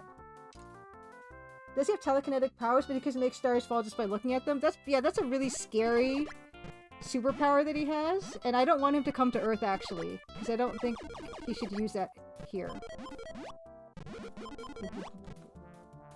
It is. It's being. I'm sorry. It's not. Sonneveld. You won't be the pants off everyone. No, Sonneveld. Yes, Sonneveld. I feel like you're partially also responsible for this because I was watching you play Cosmo on one of your as a warm-up game a little while back, and that's how this whole conversation started about my aversion, my horrible aversion to this naked alien child who looks like a kappa. But now it's okay. Everything is okay now. Forevermore. I'm just gonna make more Cosmo levels. We're gonna fully mod 2 and 3. And then I'm just gonna become a Cosmo developer, I think. Yeah, this is much more worthwhile than whatever I was doing, whatever that game was called that I was making. Forget that. This is where it's at. I'm just gonna release Cosmo episodes every year. Yeah. This is pure joy. Like, I don't get the same feeling I'm getting now with my own game. Nancy Elmer, happy Crimson Tuesday. Good evening, Crimsoneers. Yeah, Edmund Detroit, look at the art. Like, look at the depth of those mountains in the back.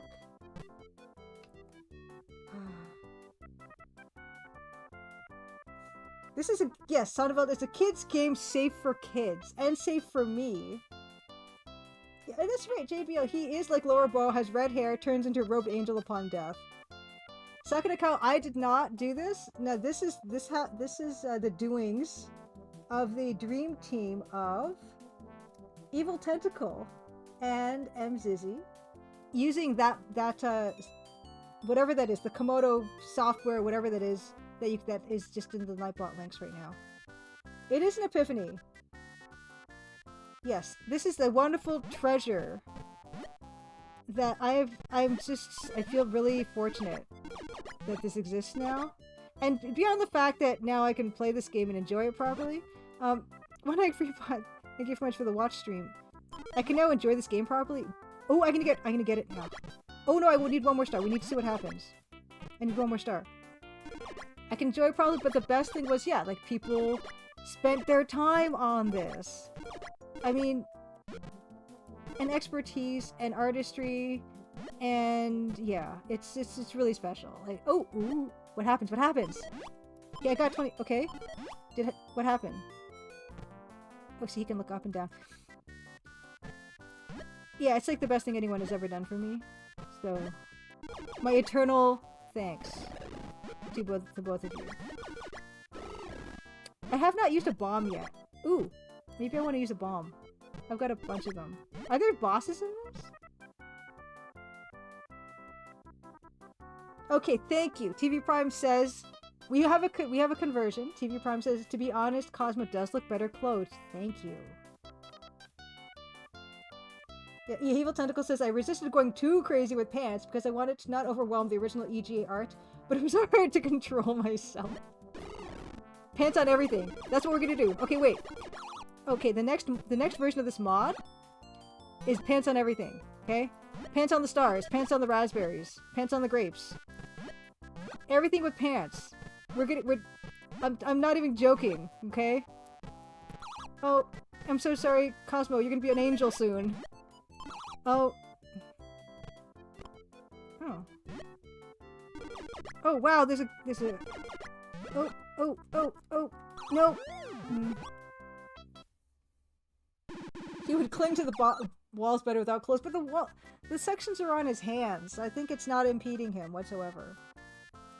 Oh, Evil Tentacle, I do want to give this barrels and baskets pants. Dan is just Dan. Yeah, Dan's coming. We're gonna get a Dan soon. So, unfortunately, I'm not gonna be able to play much more of this tonight. But I assure you, we're gonna be playing plenty more Cosmo in the coming streams. And I'm not even joking. Evil Tentacle, you show me how to do a sprite sheet, and I will put pants on everything. I'll put pants on the clouds. I'm gonna put pants on the baskets. I'm putting pants on every single thing in this game will have pants. I'm not even joking. We're gonna do this. Oh, shoot. But yes, Dan said he's getting a drink. Well, he said he's getting drunk and then coming down, but he then corrected himself.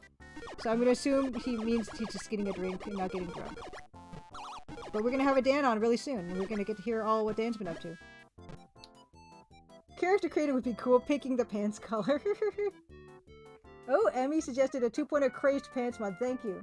Okay, MZZ says, there's an HD Cosmo remake coming out soon. I'm honestly more excited about this now. And Evil Tentacle is a pants making machine, MZZ says. I don't think the greatest tailor in the world could output so many quality pants so quickly. I am inspired. I am inspired by this. Oh, okay. Judith Butler's Lover says, sadly I have to leave before Dan gets here, but tell him for me, unless it's in A-sharp, Mixolydian augmented, it's not music. I will tell him we're going to also delay Crimson Diamond to convert all the music to that key. Okay, Edmund Detour, have a good night. Happy Crimson Tuesday to you. Oh, you changed the pants? Bell bottoms, slacks, jeans, overalls. The world is our oyster, you guys. This is my life now. I'm just gonna become a Cosmo streamer, a pantsed Cosmo streamer, and then when I'm not streaming Cosmo, I'm gonna be making pants mod. We're gonna pants mod the heck out of this.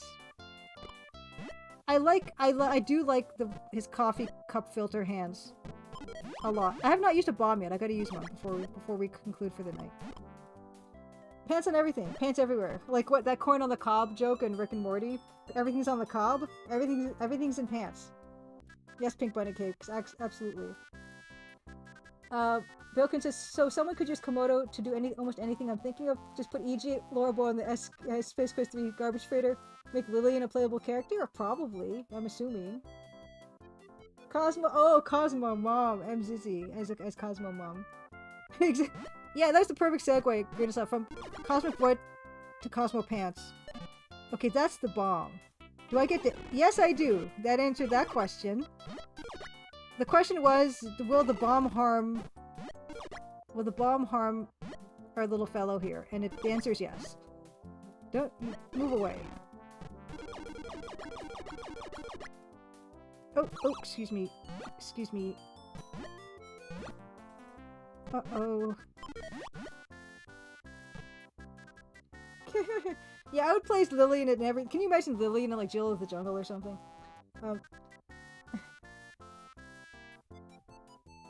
Yes, now that she's clothed, we can now enjoy MZZ as the Cosmos Mom. He's definitely a lot more palatable to me now.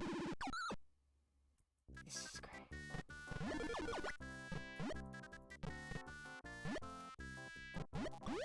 Yep. I forgot what the colorful thingy does.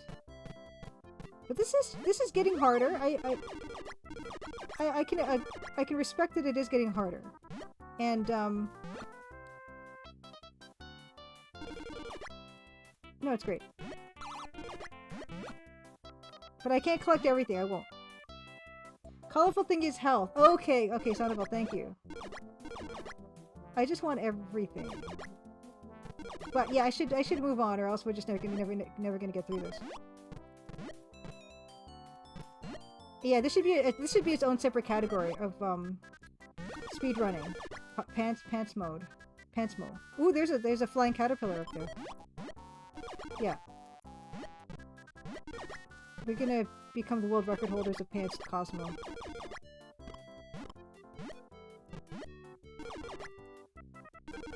I wanna at least finish this before Dan comes down.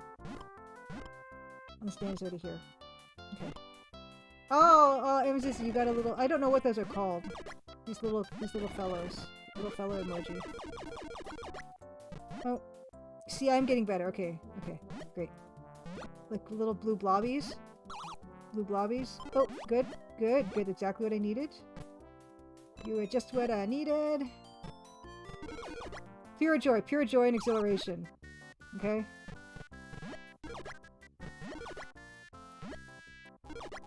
Ooh, ooh, another helpful hint. Cosmic hint. In high places, look up to find the bonus objects. Yes, yes. Oh, sorry, hurry. Nice quality of life there. Oh my gosh, oh my gosh.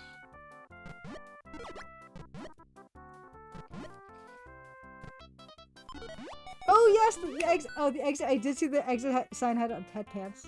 Fantastic. Forte 801. Thank you so much for the raid. How are you doing this evening? I am playing. Okay, this does require some explanation. This is Cosmic Adventure, which you might or you may be familiar with because it is definitely a standout in the Apogee catalog. But what you might not know is some lovely Twitch folks have accommodated my requirement, my need of a clothed Cosmo. And we're able to provide this. Oh, there we go.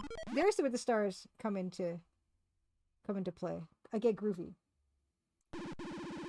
Oh, did I see the Easter egg in the title screen of this? I did not. Okay, wait. Okay, wait. Oh no, I did not. I did not. Okay, hold on. Is there any save in this one? Oh, there's no save in this one. Oh, we do have a save. Okay, so I'm going to save the game. What game number? Okay, I'm going to save it in game 1. Okay, but I will go back to title screen. Okay, I don't want to miss anything. Okay, I guess I'm going to have to quit it and I'll restart it. Oh, my name in the Hall of Fame. Woo! Oh, J? Oh, okay, yeah. I can spell my own name. Okay. Oh my gosh! Okay, I didn't even see that. Okay, I noticed someone said that in the chat, but I wasn't sure what that meant, so I didn't really understand. There she is! Title screen. Nancy Maple is hiding in the bushes like a little creeper. And I love how the spaceship also has pants on it. Check out the high score. I just saw there's like Marge and Homer and hold on, let's go back to that. Where's the high score? High scores, H. Nancy, Lisa, Marge, Itchy, Scratchy, Mr. Burns, Maggie, Krusty, Homer, and me now. Yes. I thought maybe Apogee did that, but this is probably somewhere before Simpsons. Yes, Lost Look says you promised the game release of Crimson Diamond in 2024.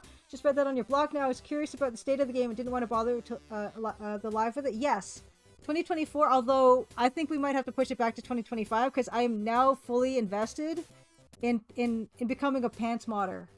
A pants modder for Cosmic Adventure.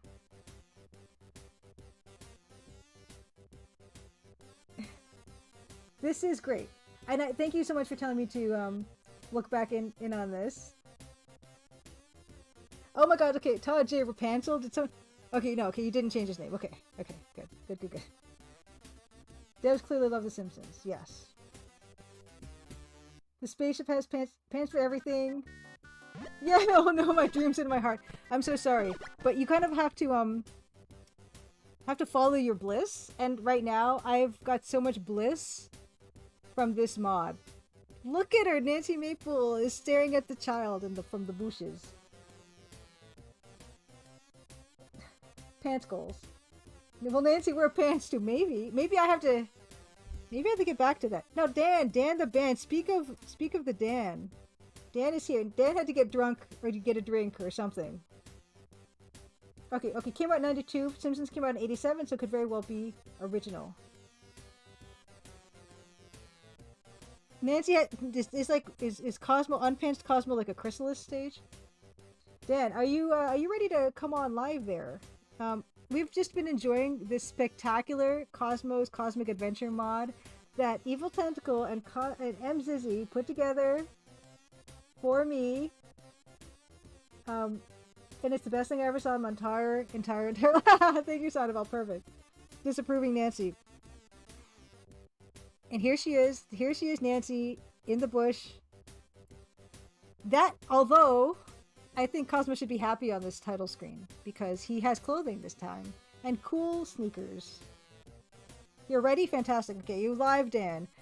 This is the perfect place to leave off. But yes, as I mentioned, I will be using this as my warm-up game from now on because it is pure joy and it'll make me happy every time I look at it. So thank you again, Evil Tentacle. Thank you so much, Mzizzy. You guys are the absolute best. Time, right? Time, everything. It's the best thing you could possibly spend with people and use. And you've chosen to do this, and that does mean a lot to me. So thank you. I'm gonna set this up to raid. We're gonna catch up with Dan. It's been a while since we saw Dan. Dan has been around. Dan has been busy. I'm raiding Dan. I hope he is live because I'm raiding him. Please be live, Dan.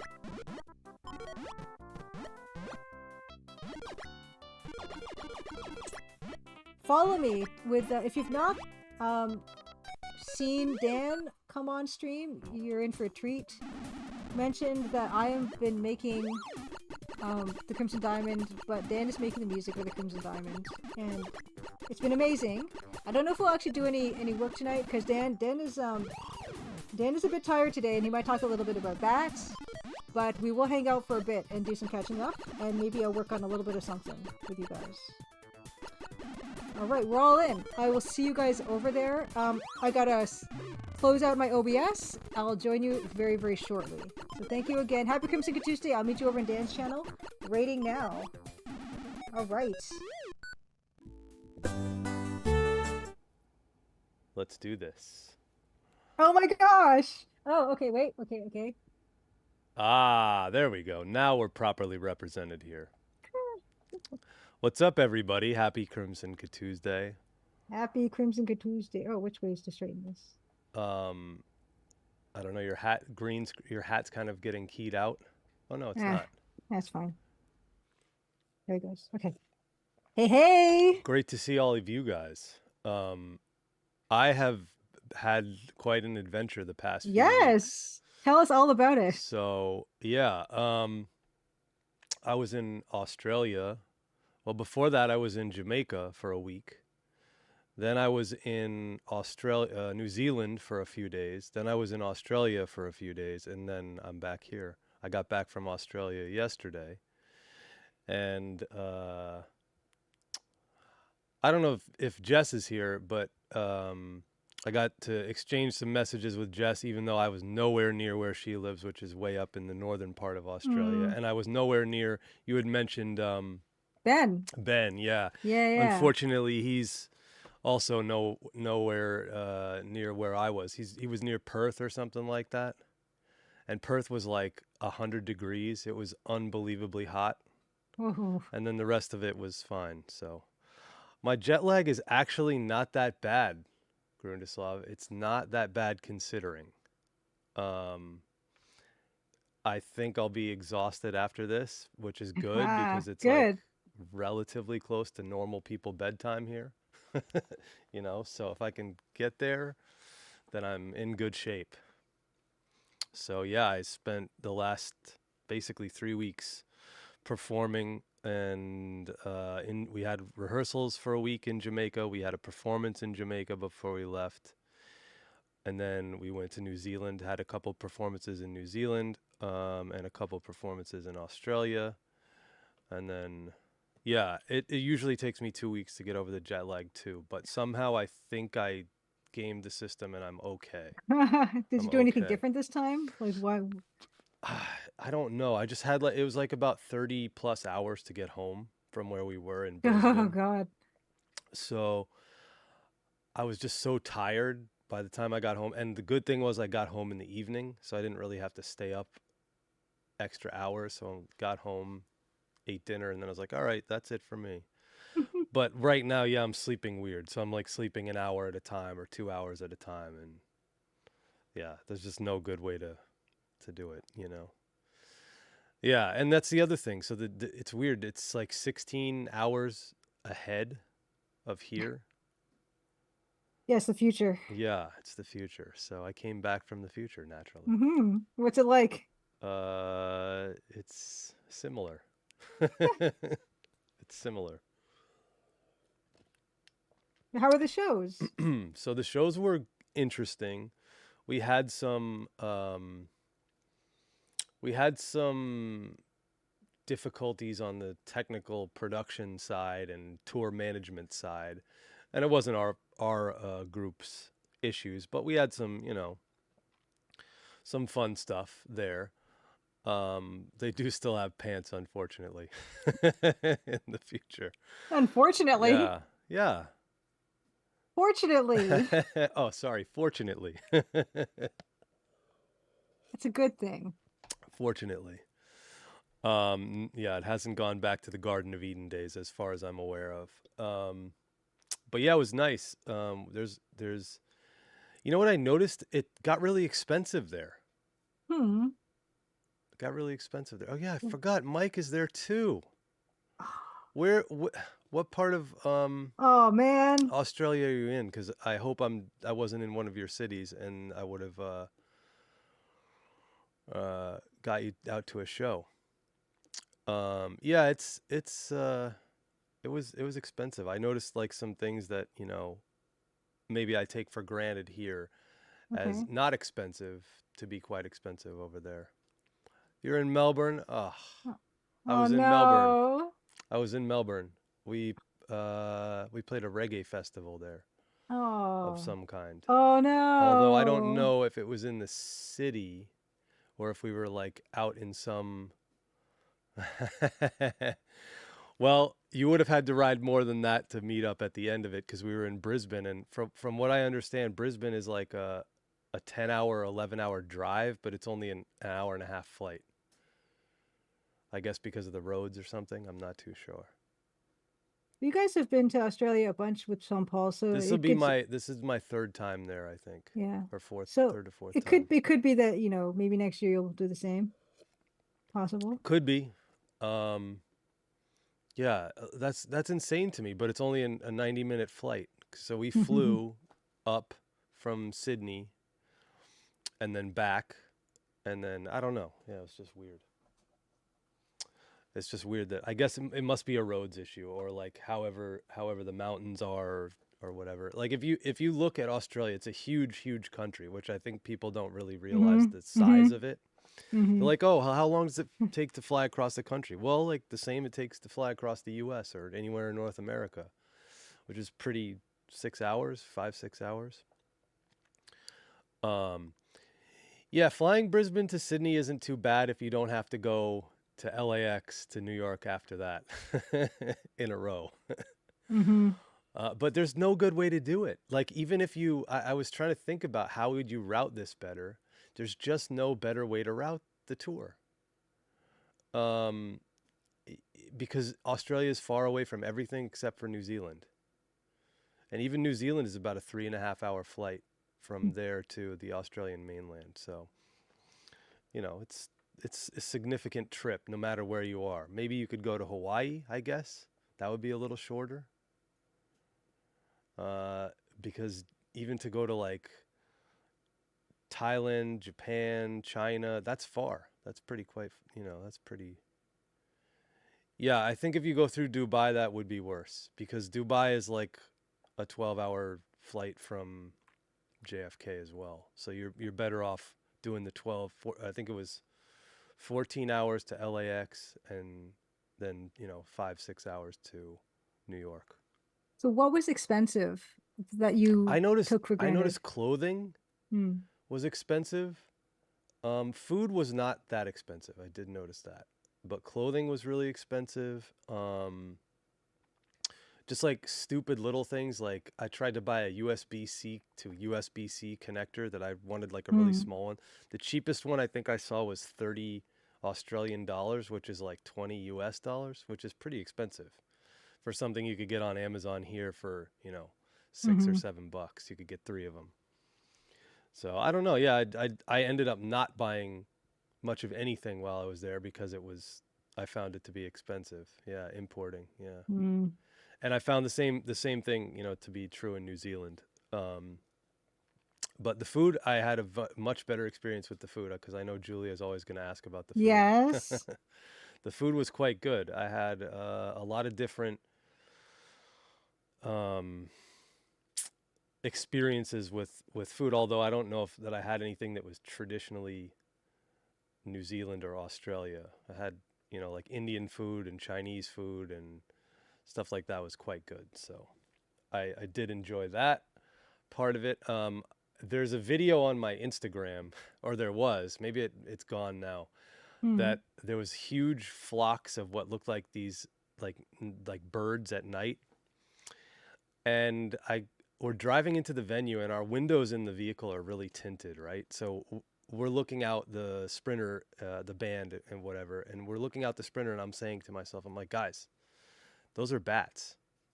They're like, dude, what are you talking about? Those are not Mm. bats. There's no way there's that many of them and they're that big and those are bats. And we finally get to where we're pulling in right by the venue because I guess it was by a river or something.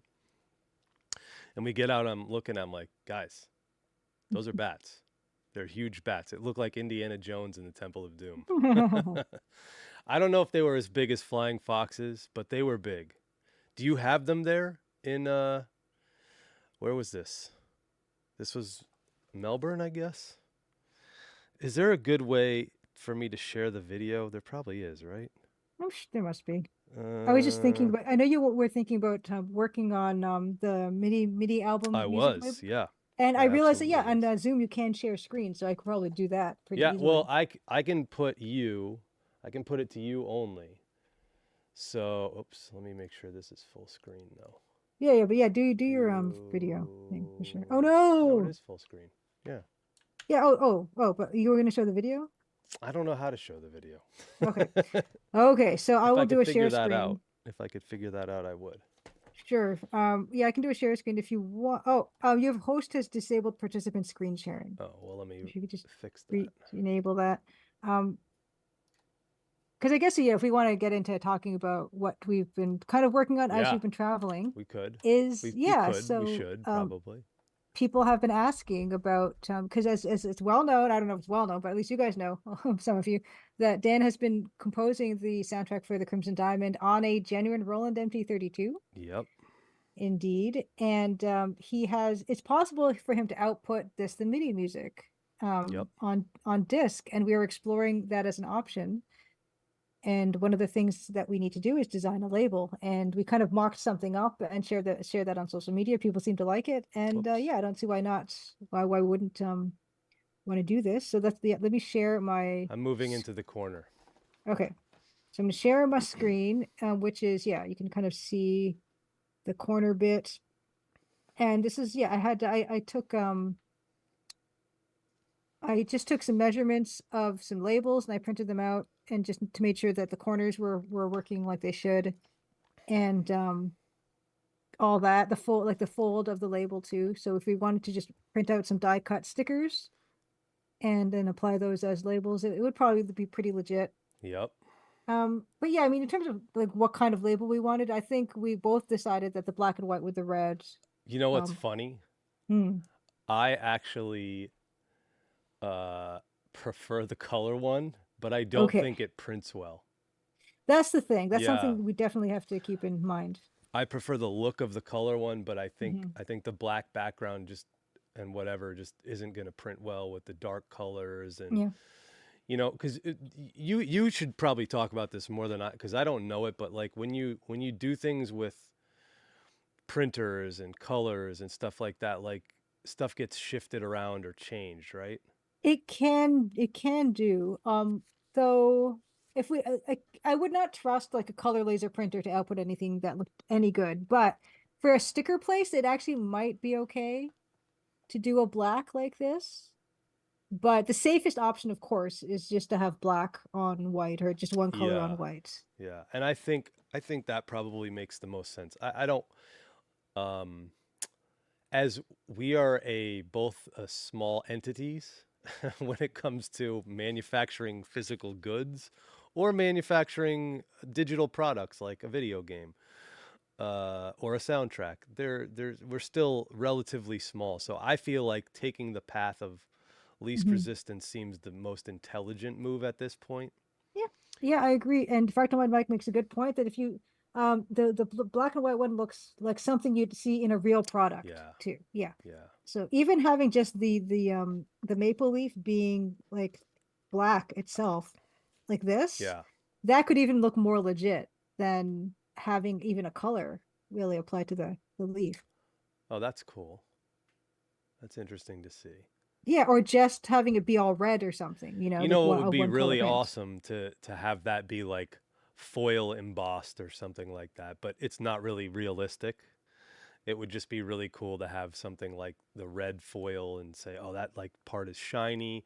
I Mm-hmm. know that that you can do holographic Mm-hmm. labels, Mm-hmm. but they tend to be a lot more expensive. Although when I looked, they were pretty similar. Like, because at the end of the day, you can do whatever the hell you want, right? Yes, yes, of course. It just boils down to what are you willing to, pay to have it done.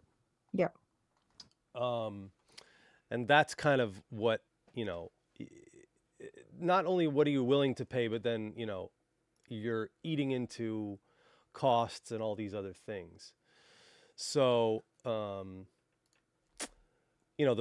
more you do, the kind of more risky the proposition becomes, Mm-hmm. and the higher risk, low reward is the phrase that I keep using, and I'm saying to myself, yeah, we don't want to be pushing ourselves too far, which of course leads to questions like, oh, well, could you guys do a vinyl? The answer is Oops. yes. That's interesting. Hold on, I'm just gonna try to make this Do all the one whole red color. label. Yeah. Yeah, vinyl is really expensive, and Hey. yet Hey. that looks like. Hey. Am I doing the artwork now? Hey. Oh You know, man. like, oh wait, this one. Nope. Go up, go up. Oh, come now. That looks fantastic. I am a graphics designer. Is this your first day? Ah, don't worry about it. It's fine. Is this, by the way, is this Photoshop? Yes, it's Okay, Photoshop. okay. I wasn't sure if this was. There we go. Oh, that's interesting. Just, sloppy, but whatever. Well, you know what's interesting about it? I still think you're going to run into similar printing issues, right? Yeah, I mean, yeah, I mean, we could make Red that and white. black. Red and We could black's make, going to be tough to get. sure, but you can make this white. Oh, the writing white. You can make the writing white if you wanted to. Oh yeah, this is set up really bad, so sorry. Fractal Mind Mike is mentioning Sierra Dynamics, so Yeah. let's pull one of those out. Here's Space Quest 4. That's a good example. I think these are generic. Yeah, these are actually just generic. And it's funny. They're the way Sierra did this. If you kind of like look at what they were doing and what I like, even this. Okay, so this is a good example. Let's see. Let's go back to here. You can see that this is the generic black, one of the generic black discs. It has a little artwork, but then like the actual game title on the label is Yes, just, yeah. just what's it called? Dot matrix printed on there.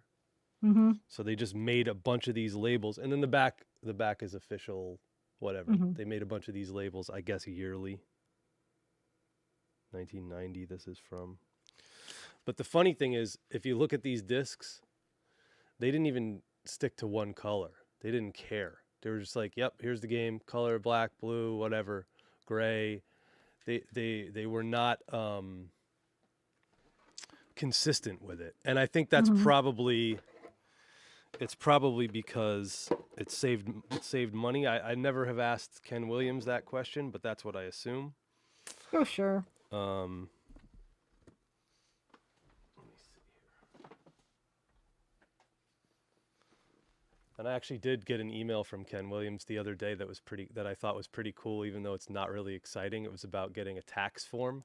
But I was like, hey, you know what? I'm still excited about this. This is still cool stuff. Heart of China or Rise of the Dragon. I should have Heart of China. It might be on my other shelf.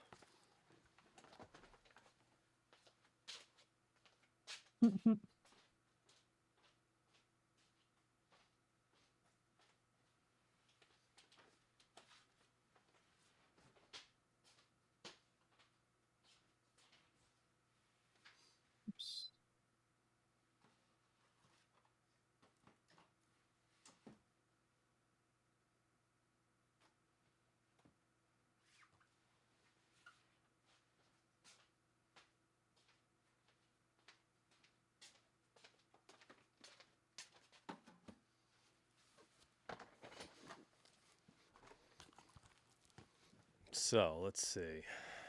I actually have a copy of Heart of China. And I don't think this is the 3.5 disc. I don't think my mic says Sierra's process was all about saving money on production by dealing in bulk. The manual for their games was generic per version of the engine. Then they supplement with game-specific stuff in another book, so generic stuff could be used across a larger series of games. It's very smart, yeah.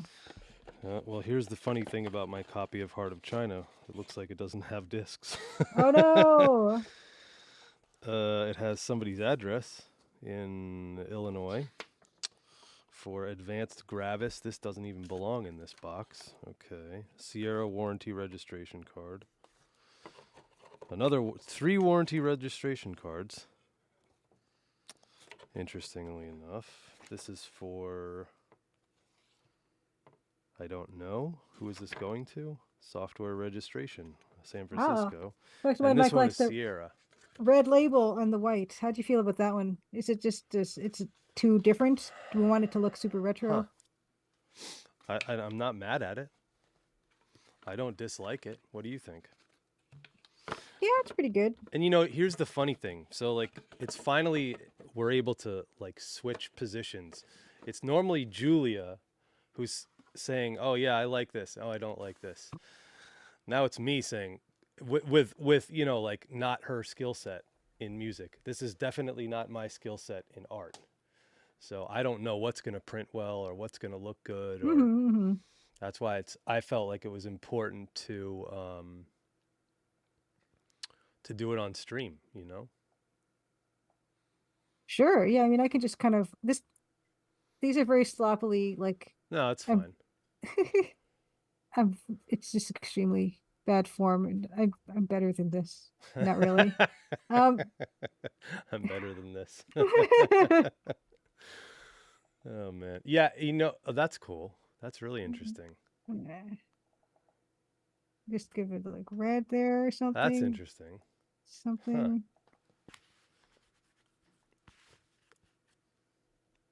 Very Canadian. Love the red. Okay, yeah.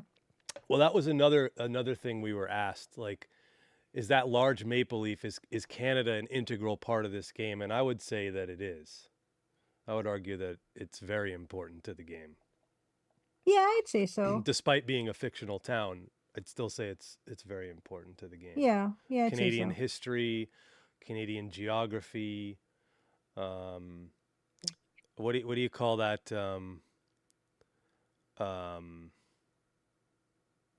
With the birds, I don't even know. What? Biology? I guess. Ornithology. Ornithology. The ornithology of Northern Ontario. Stuff like that. Yeah, put a link. Why not?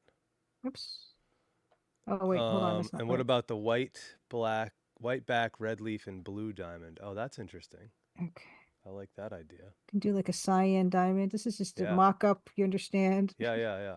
Looks good. Can't really see it. No.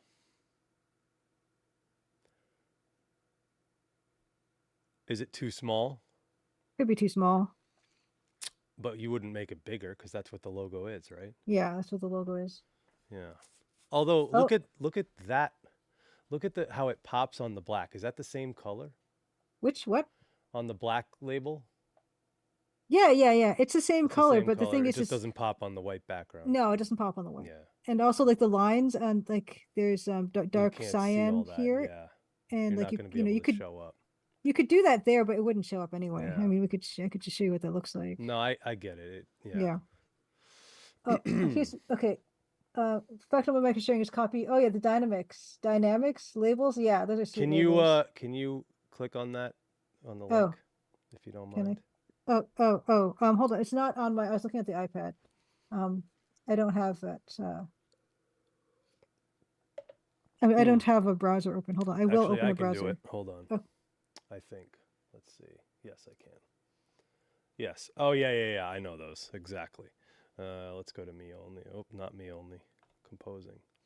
There's what it looks like. Oh, hold on. Let me. So the generic disc with there again we go. Yeah, the same thing. Just the whatever dot matrix printer information on there, and that's how they laid out all the discs. We can just do that if you want. Just have something typewritten. I don't want to do that. I think it's actually will look better if we don't, fully copy what they were doing. Yeah, I don't know. Let's go to Julia. Let's do this. Let's do this. Do another one of these. And what if I? Oh, Mike sent a gallery. Let's see what we've got here. Okay, hold on. No, that's not what I wanted. What would make it pop more is if we had the blue disc and then the cyan diamond. That would probably work. So, the other question is, the other issue. I shouldn't say question. It's more of an issue. So, let me show off.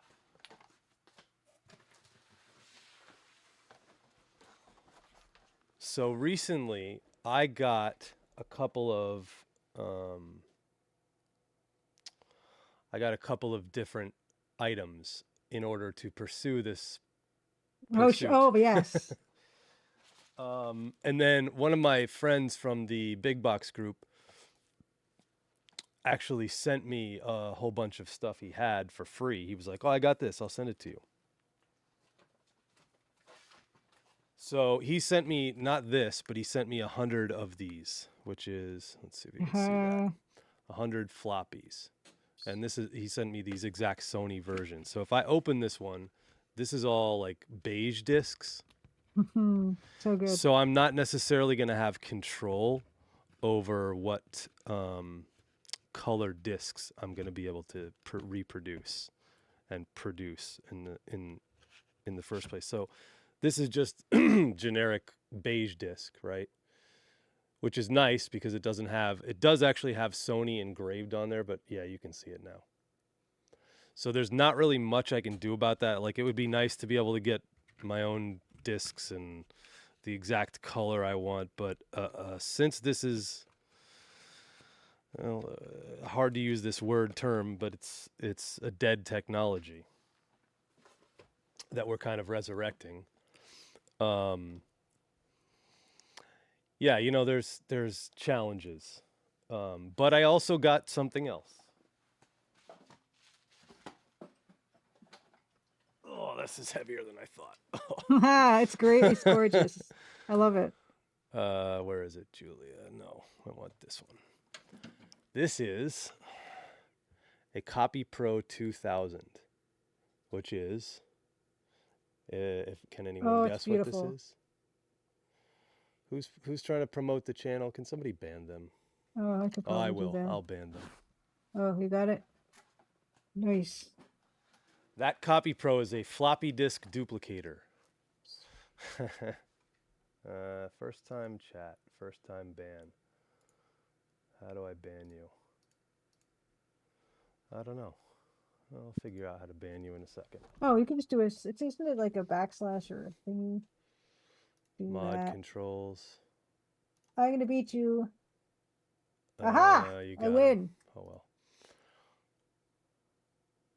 Crimson red on the blue. Oh, that's what you're doing now. Yeah, I'm just playing. It could be the lighter red too, so it doesn't. Whoops. Yeah, you won this round, Julia. Yes, I did. I'm cooler. You're faster on the draw for sure. I am. Oh. Yeah, it's a floppy disk rewinder. Actually, what's funny is, I got this. I don't know why I got it, but I just felt like, same thing with the MT32. I just got it one day. Yep. So I'm just like, you know what? I'm gonna get this, and I haven't even plugged it in because I just got home. So it was delivered here before I got home.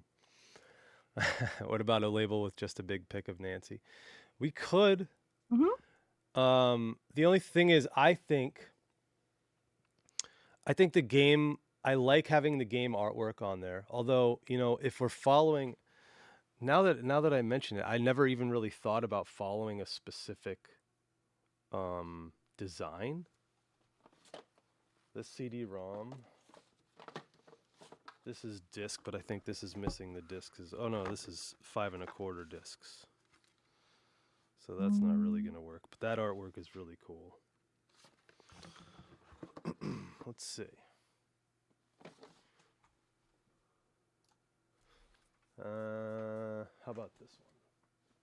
This is 3.5 discs. This is Legends of Valor, a terrible game, but awesome game at the same time. This is interesting.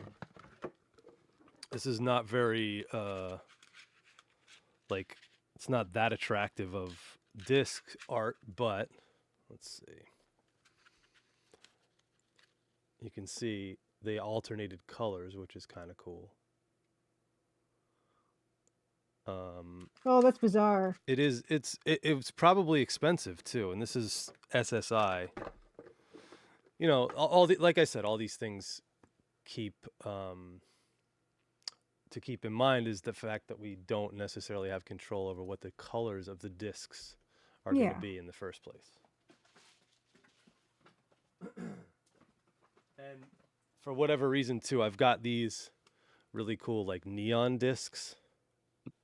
But I've also heard these discs are less reliable than just the regular typical floppies. For whatever reason, people say the floppies with colors are less reliable than the just typical beige or blue or black ones.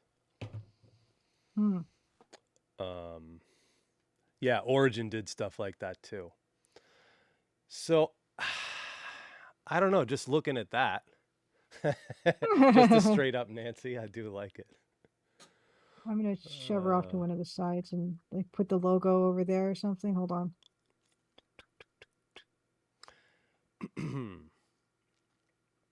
Oh, and I guess I could talk a little bit more about the soundtrack itself. So what we have right now, the soundtrack is roughly runtime is around 45 minutes or so. Yeah, 42. 42 minutes. Yeah. So it's not nothing. And the interesting thing is with a 3.5 floppy format, 1.44 megabyte, not 2.88 megabyte, just a regular 1.44 high density floppy. We can fit about, I think the whole soundtrack is roughly between 600 and 800K as MIDI data. But if it were MP3 data, even at the lowest setting, we would have to use at least 4 or 5 discs per soundtrack, which is not something I'm mentally prepared for at this point. No. Okay, wait. Okay, hold on. So say that again. I was resizing Nancy's head. So if you put MIDI data only, it's going to take about 600 to 800K of data. Okay, so that's fine. So that's a disc. That's less than a disc. Yep. So that'll fit on there perfectly. But if you put a MP3, even at the lowest possible setting, right, it will take, you only get about just under 11 minutes of audio per disc. So it would take about 4 discs to get all the audio we want. And maybe I'll do a special one-off run of just, I don't know, 2 copies or something. I haven't really thought about it too much, but Julia and I are also both actively working on all sides of the equation as far as how the game is going to be marketed and sold and packaged, and there's no real definitive answers to give at this point, other than the fact that we're going to make a MIDI disc. We're not even sure how it's going to be sold yet, although I have ideas on the subject. Well, yeah, because I figured like the whole idea of putting it on a disc is like it would be genuine MIDI. Yeah. Oh, yeah. thing. No, for sure. Yeah. For sure. And specifically, not even the genuine MIDI. One thing I did want to change on the artwork of the disc is to change MIDI soundtrack to MT32 soundtrack, just to make it more specific. Because it is MIDI data, but it won't play back, if this makes sense to anybody, on general MIDI hardware properly. It will play back, but it won't play back properly. Meaning the sounds that you hear will be altered to different, because they use different formats. That's basically what it boils down to. Yeah, even an MP3. So, maybe this is something I could potentially show off, and have it make sense. Let me see if I can find the audio file of the Crimson Diamond theme song. Mm-hmm. And if not, I guess I could just download it or something. Oh, I must have it somewhere. I just want to find the actual audio asset. Those are documents. Where's a WAV file? Nope.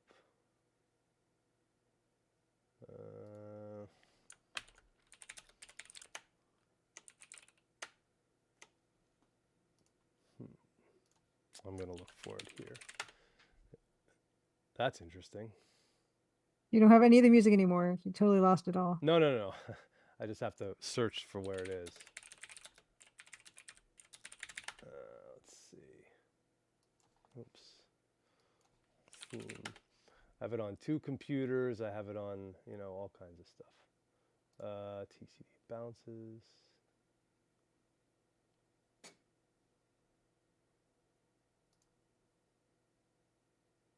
Let's see.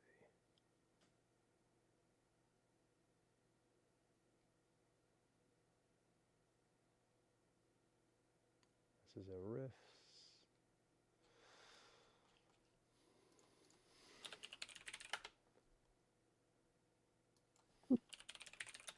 What I'm doing now is what I just do naturally with like palettes or like compositions or anything. Just come up with a billion variations of everything.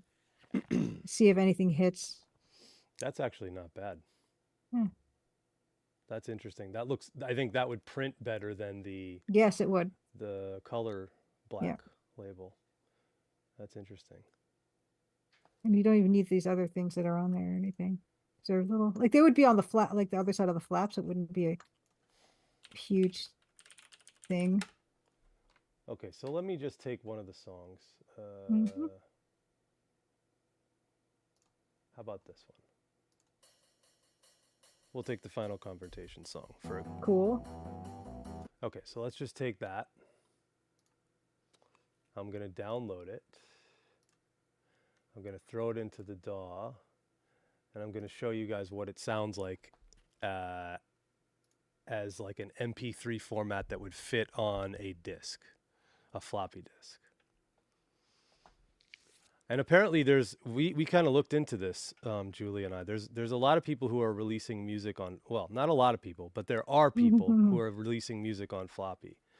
And most of them are doing like synthwave retro stuff as MP3s. There's, not that I'm aware of, there's a lot of people doing floppy disks with MIDI data. And not because it's harder or anything. I don't think it's more difficult. I think it's actually kind of cool because you could put the disc into like one of those MIDI file players, that the physical hardware MIDI players with speakers built in, and just play the disc right on there. The downside is right now, like I said, they're formatted for MT32. So whatever playback source you'd use either needs to be an actual MT32 or have MT32 support. And most of the stuff with MT32 support back in the day was garbage. Although it might work okay because I stuck to the stock sound bank. Had I not done that, then I would also have to create system exclusive messages that would have had to been sent per soundtrack to play it back, per song to play it back, or at least per soundtrack. So like I would have had to create my own custom system exclusive message, all my custom sounds, and then you would have to send that system exclusive data to your MT32 before you play it back. So if this makes sense, that's kind of hopefully that makes sense. That's kind of what I've been considering. Let's see. Let's call this Crimson crap MP3 test. Oh, by the way, I'm gonna get kicked off in a second, so I'll come back. Okay. Okay.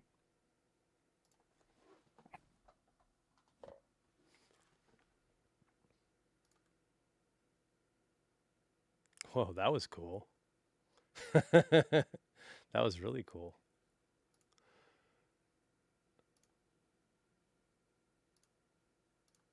I don't know what happened, but that was really cool. Okay. View full screen. There we go. And Julia's back.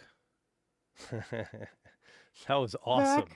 Did you see the effect? You're going to have to watch the replay. That was cool. Sweet. What happened? I have no idea what it was. Yeah, that's fantastic. Yeah, my planet needed me, but it was just a little thing, so I'm back now. Video, music. And I will share again the screen. Oh, but again, now I have to be at.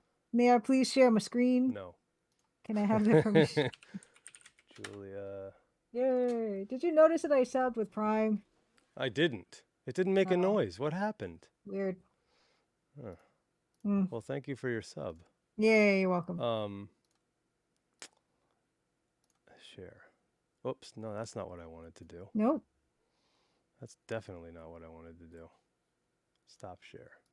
Yeah, there we go. No, now you should be allowed to share. Woo, thank you. Okay, cool. Okay. Yes, gotcha. I did wear pants. Still wearing pants.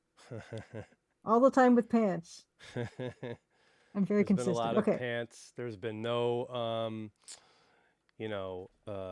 issues with, potential alien children not wearing pants. Those have been we got resolved. that fixed. Yeah. There's a crack team of Evil Tentacle and MZizzy who solved that issue. Yep. And it was an issue.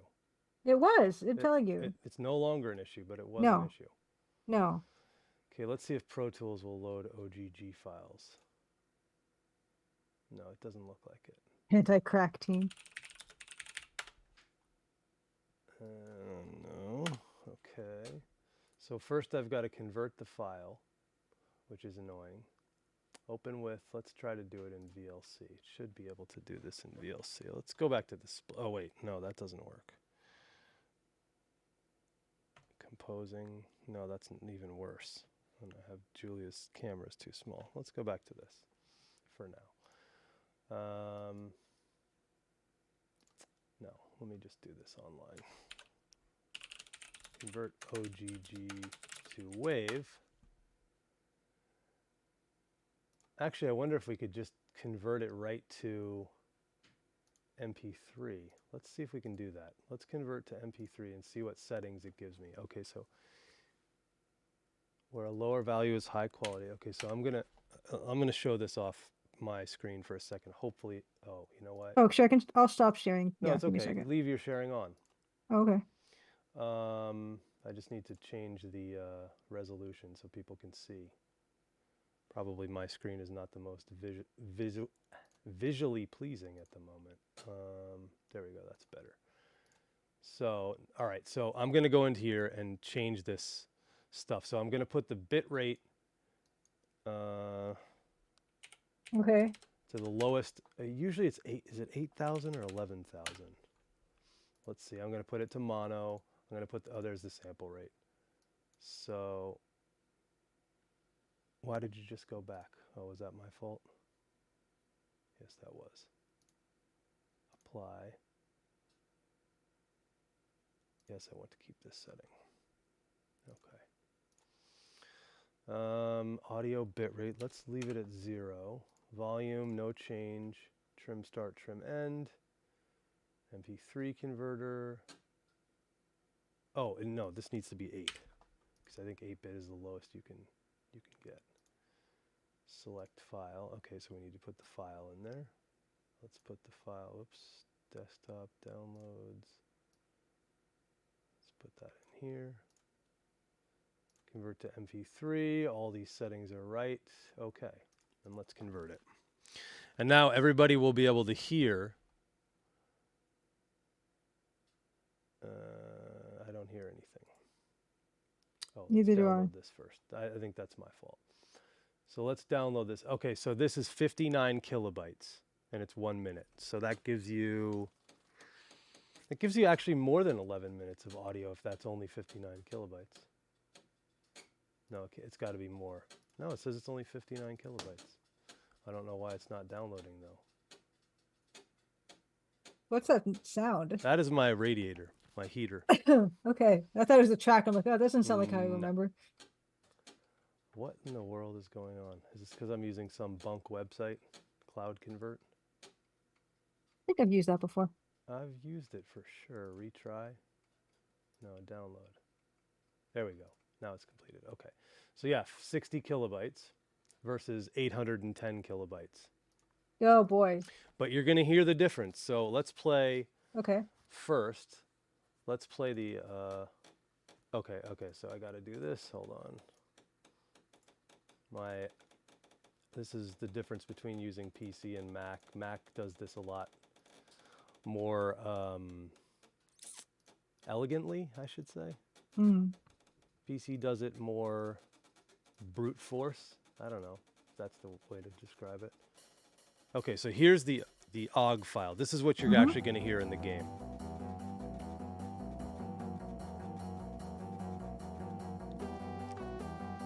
Okay, right?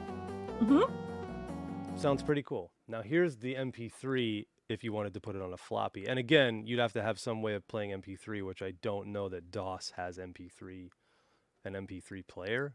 That could be something to research. Now listen to this.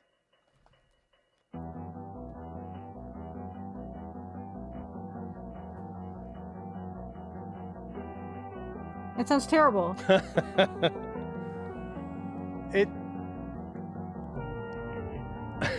It's not great. No, what are you talking about? It's worse.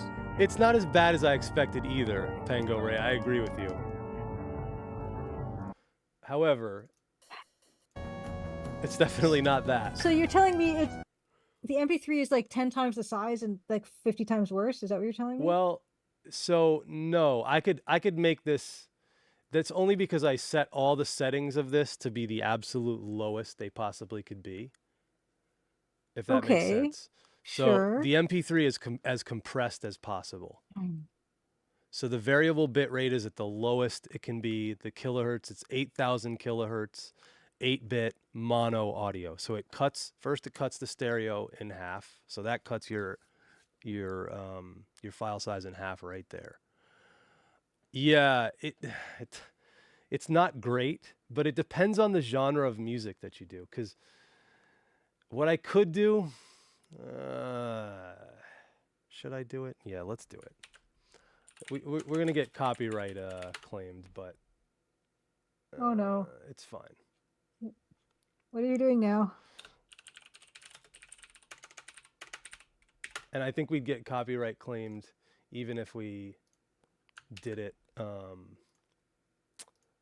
Well, let's see. Let's see what happens. Oh, sure. Let's see what happens. Let's see if we can break the internet today. Okay. So first I'm going to convert this to an MP3.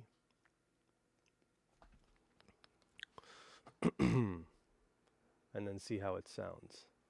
This is, let's see, how long is this song?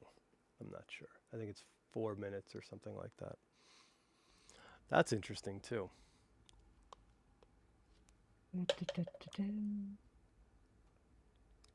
Download. Okay, so we got that. Now we're going to convert the MP3. Let's do this again. Convert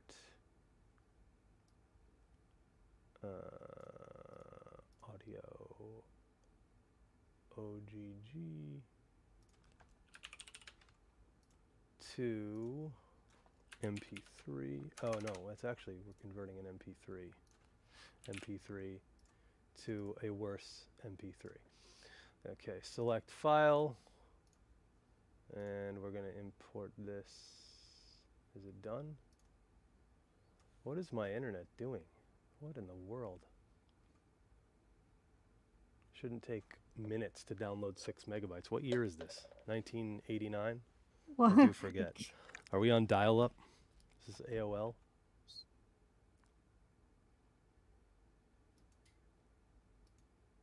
Okay. Open when completed. So complete.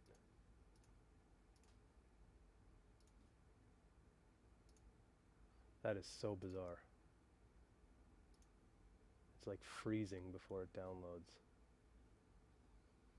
I don't get it. Okay.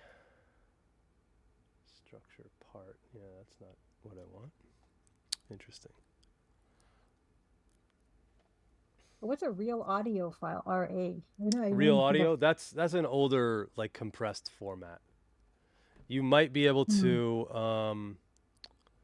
I don't think real audio compresses as well as MP3, but let's see if MP3 is even an option.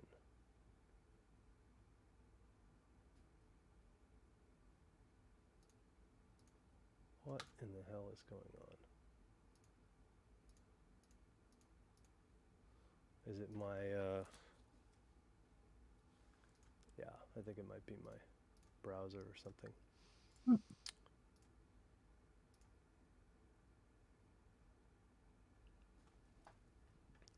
Real player, yeah. Real audio, also known as buffering. Was real audio though, but I want to say real audio wasn't until Windows. I don't remember that it had. And let's do some research right now. There we go. I was just going to ask. There's a 32-bit DOS MP3 player, but it's 10 megabytes. So I couldn't actually release the soundtrack with that MP3 player because it would be too big. So you would have to download the MP3 player and then play back the really low quality MP3s via floppy. That just doesn't really make sense. Yeah. Yeah. What are you proposing here? Could you actually make an MP3 soundtrack and put the MP3 player on the disc? And the answer is no, unless you're releasing it on a larger dead format like zip disk or something. But that then you might as well just do CD. I don't know. To decode the MP3 via whatever the thing is called, the Fraunhofer codec, I don't think that's that simple. I mean, it's simple compared to now, but I don't think it's like 1980s DOS simple or 1990s DOS simple. It was really a Windows thing as I remember it. Okay, there we go. We got the song. Let's delete all these. And now let's go to the converting. We're going to convert MP3 to MP3. Okay. And you're going to hear like how a good song or a really well mixed song can sound. Audio bitrate 8. Channels mono, sample rate 8000. Okay. Convert. All right, so it's uploading the file. Yeah, I agree, Justin Jeffy, but at the same time, it's like, I don't want it to make it more complicated. Okay, here we go. There we go. We got it playing.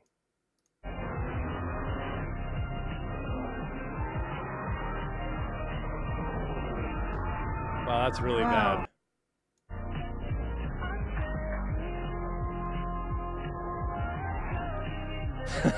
That's pretty bad.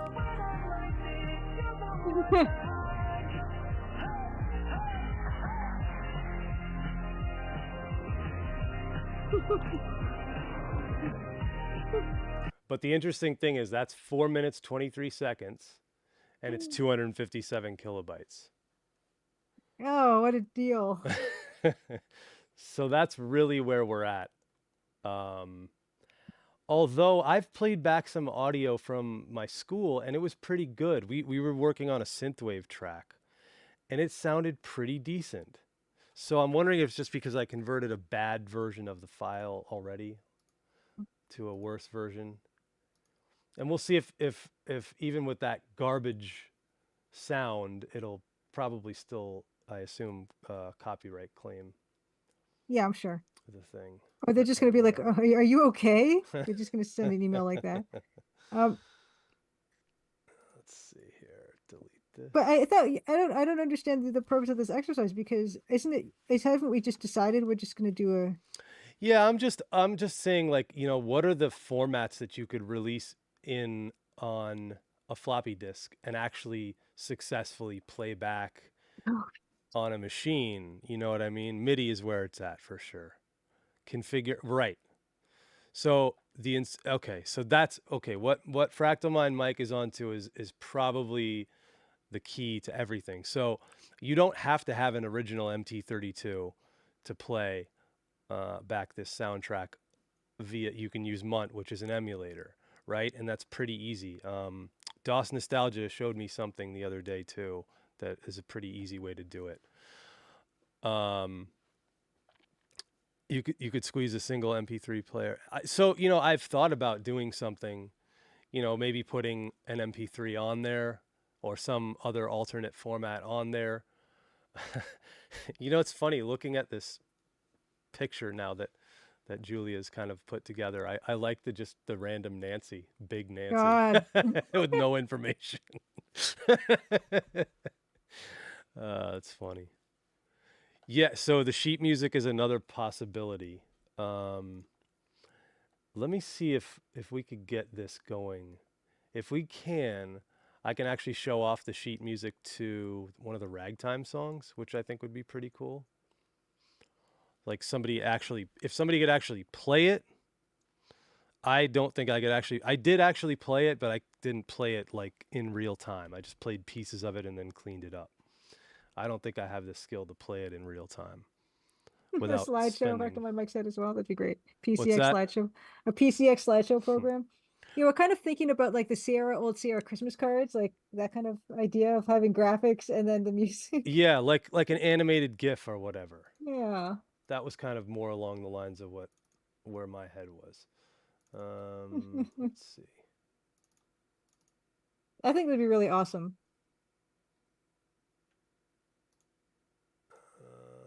No, we need the MIDI data here. And there's possibilities too. Like, so initially I plan to print out around 100 discs. I don't think we're going to sell more than that. I think that'd be about the limit because I think that's about all I have in my soul to do. If that makes sense. Let's see. What is it? The 1920s demo? That's the song? Yeah, I think that's it. Right. If you did general MIDI format, I could reprogram every song for general MIDI. It's not impossible, and it's not the biggest undertaking. It's definitely not one I'm thinking of currently doing though. Okay, so the MT32 is not hooked up right now, but we'll be able to see this anyway. We'll be able to see the data. I think this is it here. So if we go to window and we go to, where is it? Transport, big counter, MIDI, score editor. There we go. There you go. It's really kind of poorly written. let's just put this so we can hear it.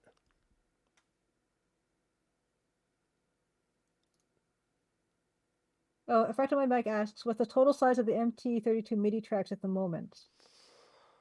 I actually don't know the answer to that because I haven't bounced them all out yet, but I think it's going to be somewhere between 600 and 800K. I don't think it'll reach 1 megabyte. The downside is I have to like figure out how to properly get everything out of Pro Tools MIDI wise and make sure that the start and end points are correct, because that's another issue. I don't want to have a lot of like dead audio up front or dead audio at the end of, even though it's just MIDI data, which shouldn't theoretically take up any space. Let's play this back. Yeah, there we go.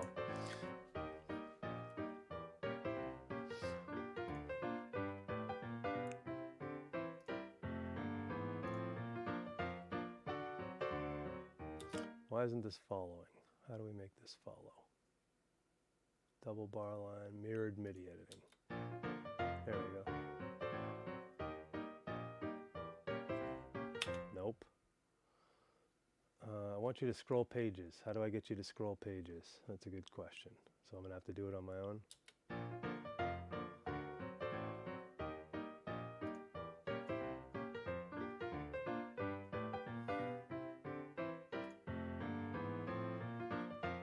Well, that's less than ideal.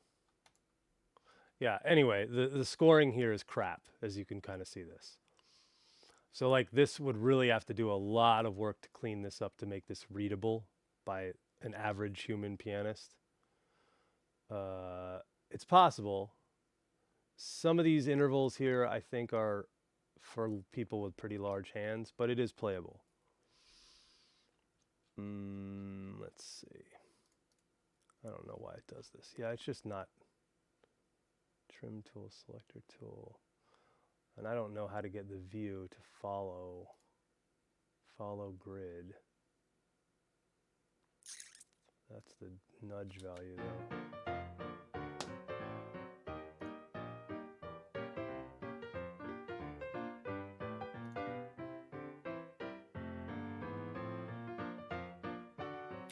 Anyway, this is not how this should look. This should look a lot cleaner than this.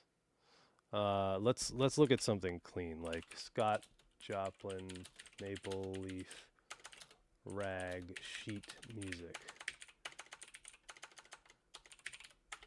Can't spell. There we go.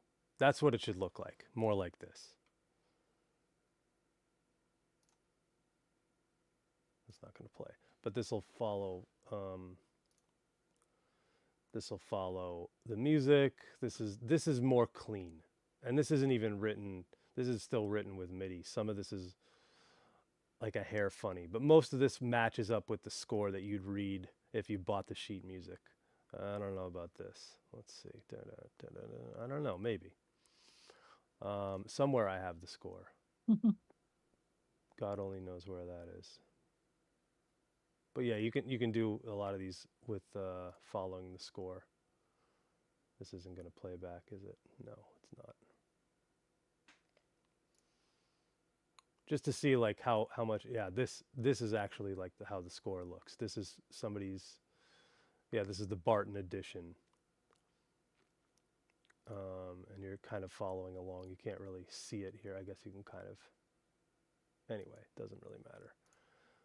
This just looks a lot messier, and you can see it's multiple staves because I have multiple empty instruments, so it's just showing.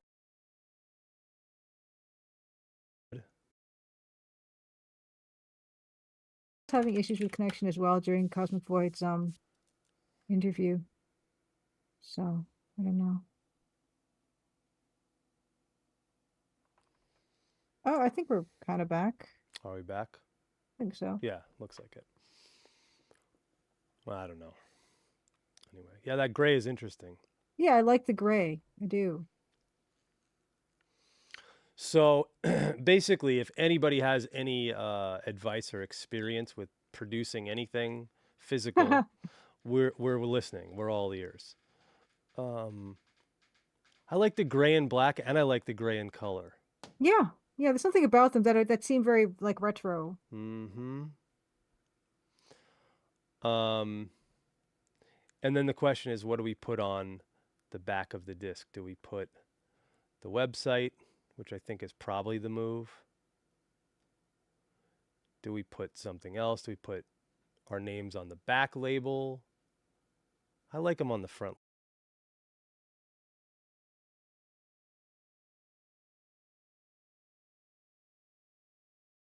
Or my idea.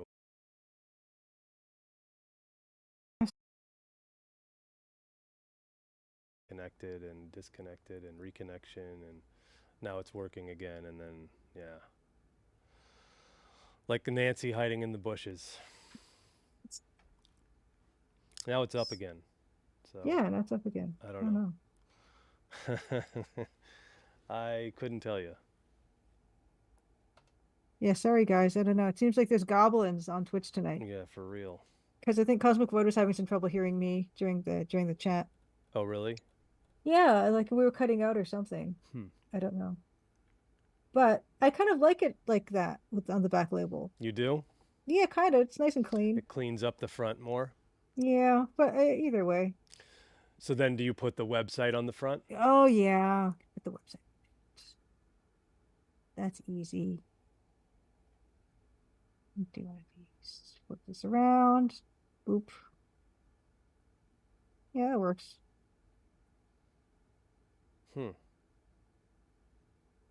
You know, the funny part about having the website on a floppy, that's kind of not like... No, it's ridiculous. I know. Time period correct. But at the same time, I wouldn't take it off. You know, because I'm sure there were floppies at some point. Most of this is like, you know, copyright information.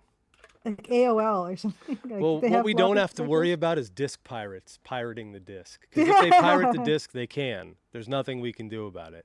But not many people have the equipment to do it. And I have a feeling people who buy this, there's going to be a good portion of them that will have no possible way of physically playing the disc itself. And they don't care. I mean, like myself, if you look behind me, there's a bunch of video games that will never get played physically in their physical versions. I'll play the GOG version. I might play it on retro hardware, but you better believe it'll be a copy or copied onto a SSD or something like that to make it life easier. You know, the creature comforts of modern technology. Those are interesting. Those grays are interesting. I know. I'm kind of into it. I'm kind of into the gray and black too. Yeah. Yeah, you could do a Chiroflux image of the disc if you wanted to. I still like the Nancy random. Oh my It God. looks like somebody just did that and threw it on there for fun. I guess that's what we did. Well, yeah. The bucket. The bucket. You want to throw the Gigantic. bucket? Just a bucket. Just the bucket. Yeah. Just the bucket. Exactly. That's kind of cool, Pengo Ray.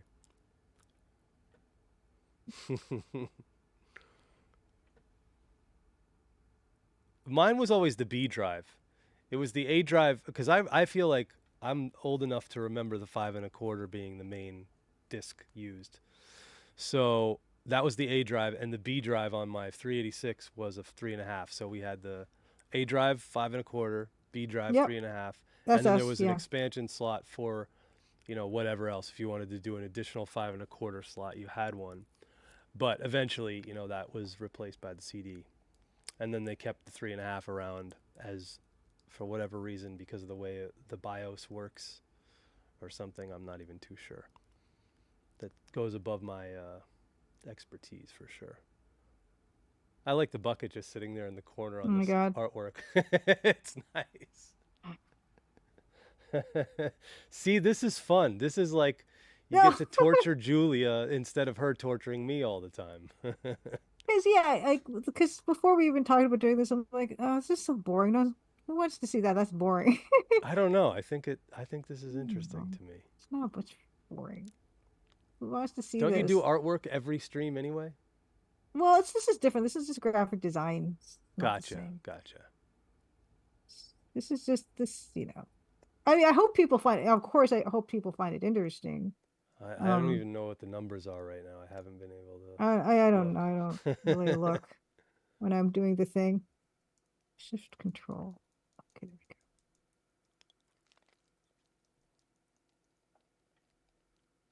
we go. Oh, come on. Just give me a. I don't know. Yeah, I guess, for you, this is like, yeah, for you, I don't know, maybe doing music stuff is not that interesting. I don't know, but. It's not. I mean, it is, but it's not. I don't know what else to say. Oh, whoops. I could play, though. Yeah, play. Go. Just play something. There we go. What? That's it? Yeah, you like that? Yeah. That's the current soundtrack. That's the entirety of the soundtrack that'll be released.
Can I get the other thing on? I think I can. Hmm? I want to turn the camera on the what's the name, the keyboard, so people can You want actually your knee cam? see what the heck. Yeah, the knee cam, the sweatpants cam. What a treat. Let's see. Is it working? It does not appear to be working at the moment. That sounds about right. Oh, there we go. Maybe it'll work now. Nope.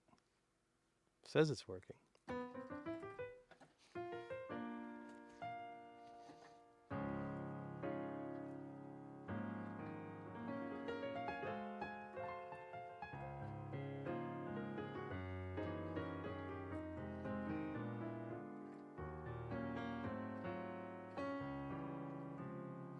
I wonder if there's a song that I could play that would be period correct for the time period of the game. Because this is 1918-ish, right? Yeah, 1914-ish. 14-ish. Yeah. Let's see. Biggest song in 1914. What do I know? Do I know any of these songs? Is the question. Let's see.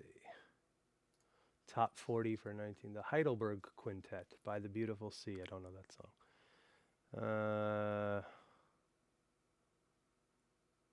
I don't know any of these songs.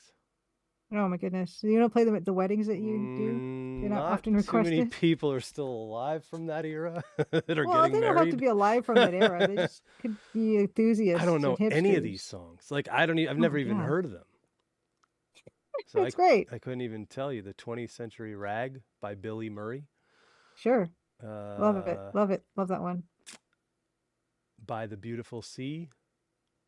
I Love the Ladies. That's a good one. I don't know any of these. Isn't it a Beyonce song or Beyonce? All the Single Ladies? Oh, I Love the Ladies? I don't know if she has a song called I Love the Ladies, but yeah, you really have to get to like the 20s before you get as many identifiable, well, to me, identifiable songs. Prelude in G minor was one of the hit songs in 1920 from Rachmaninoff. Billy Murray had another hit called I'll See You in Cuba. Hmm. Yeah, I mean, even then, like, I barely know the music. This is 1928. Duke Ellington. Okay, so finally we get to Duke Ellington. Mac the Knife. All right, there I actually know some of these songs. Janine. Yep, Janine. yep. A lot of these, I'm actually aware of these. Hmm. Old Man River. Uh, What's Janine? Janine is like, I don't really know if I know it well. Well, do I know any of these well? Mac the Knife. Yeah, I guess. What key is it in originally? I think it's B flat.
And it just keeps changing keys and going through. Hmm. I mean, that's roughly the song. Hmm. And that shouldn't, we shouldn't hit a copyright strike for that because that's more than 75 years old. Oh, good. Yeah, that's 1928 though. I had to go all the way to 28 before I really could find some songs that I knew. Yeah.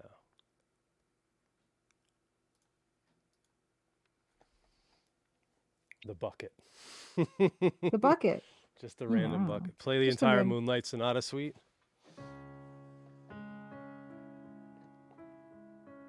I can't play that.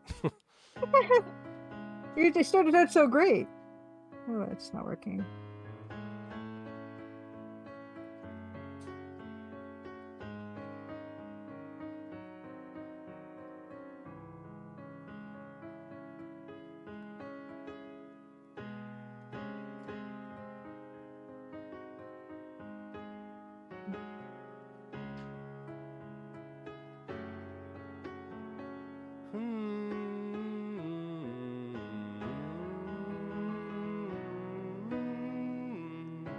I don't know. It's something like that. It's pretty Linus good. and Pretty Lucy, I can actually play.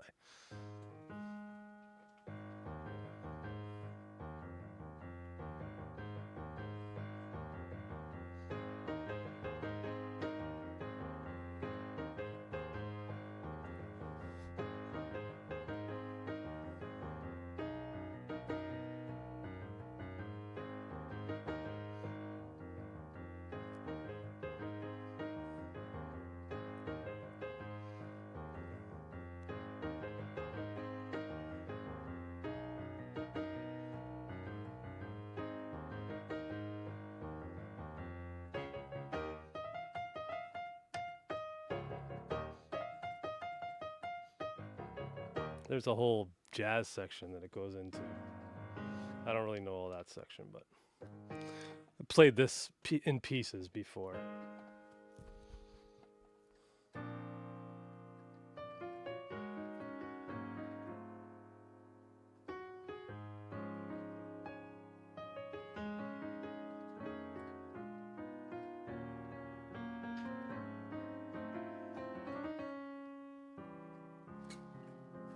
Uh-oh, we lost Julia.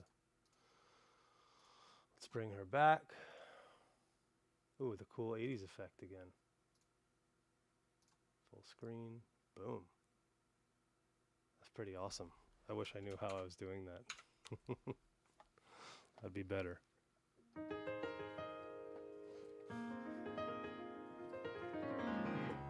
It's awesome. I love it. Ah.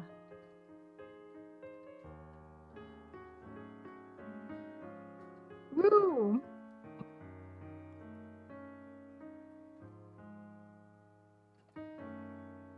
Can I share my screen, please, sir? Oh yeah, sorry. Let's see. Ooh, a browser-based player for MT32 MIDI files? Really? That's awesome. That would be useful. But yeah. One thing that may be also useful, and this is another thing that I got, which is this. This is a USB floppy disk drive. I think this is probably originally for a laptop or something. And hopefully it works. I haven't even tried it. But Ooh. USB floppy drive, so I can make the master disk that way and then put the master disk into the duplicator and do it. The only downside to the duplicator is it does take significant time to duplicate. Yeah, like how long? Well, it's like a real-time copying. The nice thing is you can just stack the disks on there and it'll keep copying as many as you have. Oh, cool. That is so cool. But it's not fast. Open, drag MT32 MIDI file into the window. Cool. I'm going to open that on a thing. Open that in Safari. Cool. Okay, so let's try this. Okay. Let's try to, hold on, where's my chat? There we go. Mookie, however they say it. Now let me try exporting this as a MIDI file. Okay, export MIDI. MIDI file format, multi-track, location reference, single track, multi-track. Okay, let's see what this does. Desktop, piano. Oh, this isn't going to export correctly because this is not an MT32 proper file. Well, Belkun warns that the thing about USB floppy drives is that Windows adds a system information directory that you have to manually delete using the vintage computer. Do that before duplicating. Okay, good to know. Thank you. So I'll do that because I have a 386 and a 486 over here that I can do that with. Let's see. Oh, TCD theme. Let's try to go with the theme. Don't save.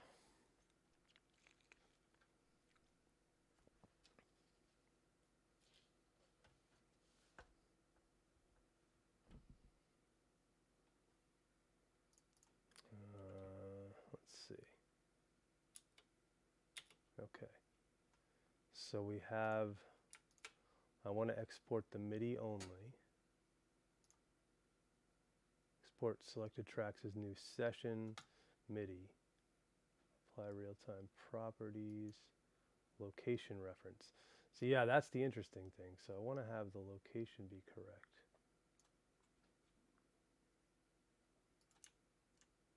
So there's the starting point.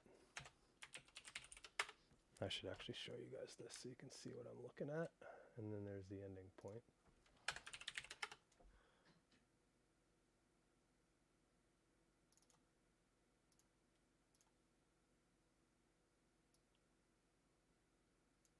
Okay, 56 bars, and I want to export the MIDI. Let's see what happens. This is TCD theme MIDI. And this is something I'm going to have to find out, or I'm going to have to do eventually anyway. Let's just put it to the desktop for now. Okay, there's the MIDI file. Let's drag it into this mucky, whatever it's called, and see what happens. Oh, I got to change this. Oops. Yeah, this is where sound switching becomes more elegant on Mac. Okay, there we go. Let's reload this. Try to do this again. Desktop.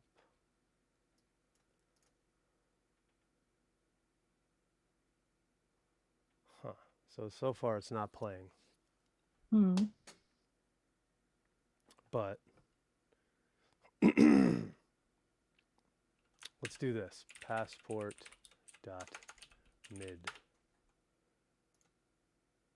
Where's Passport MIDI? I want to download Passport MIDI. Thank you. Download this file. Oh, good Lord, man. I just want to download the file. Okay. There's the file. Clear, close. Okay. So that's not working there, but let's see if it'll work here. Yeah. It does work. So there's something wrong with my MIDI file.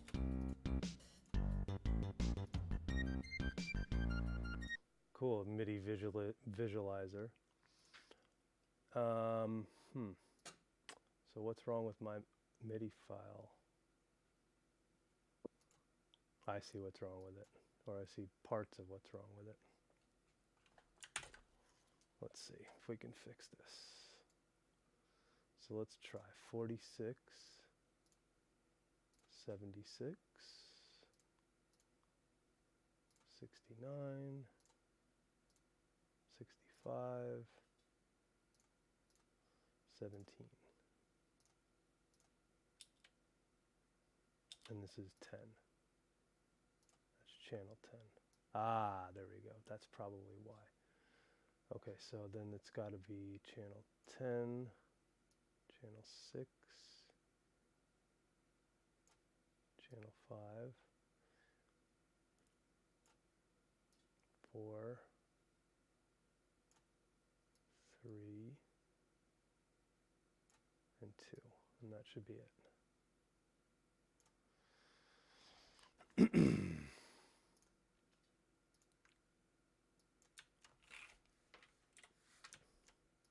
Okay, let's see if we can export this MIDI. Yeah, I think that's the only way to do it. Export MIDI session, multi-start. Multi-track, what if we do it as a single track? MIDI format 0, desktop. That probably won't work. No, that won't work. That definitely won't work. It has to be multi-track. Import, export. Well, this would definitely put a big monkey wrench in what we're trying to do at the moment, if it doesn't indeed work. Let's try this. See if this will play back.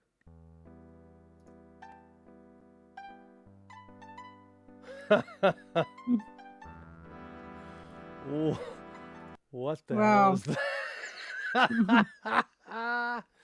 Okay, that's not quite it, but it's closer than we had. And that file, for reference, that's the entirety of the theme, and that's 28 kilobytes. Hey, at least it's small. It's very small. You know what, though? Hold on. Let's try this. Genre platform, arcade DOS, Amiga, Mat, okay, DOS. Right, so this is detecting as MT32.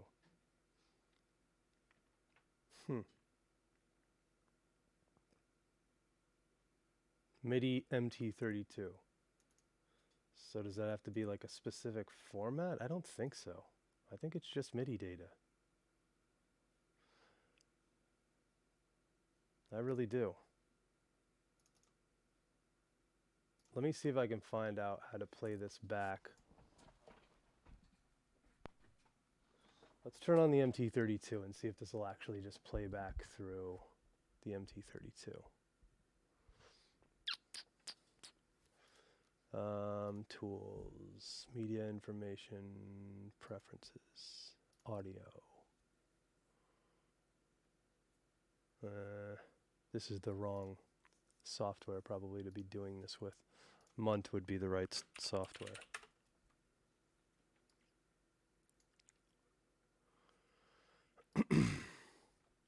Which I think I have on here already. Yeah, I do.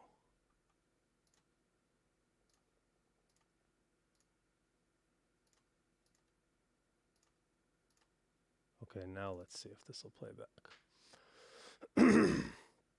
Sound font file is required for MIDI synthesis.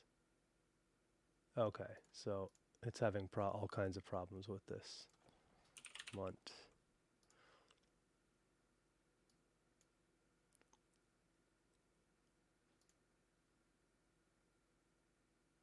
Oh, I have to have the ROM.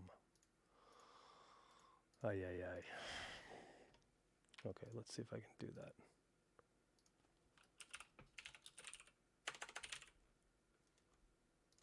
I do have.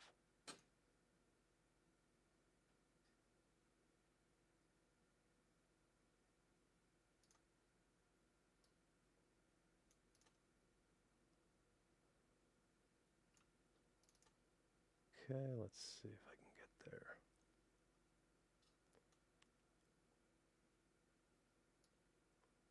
Zelliard. That was a Zelliard theme? Yeah. Huh.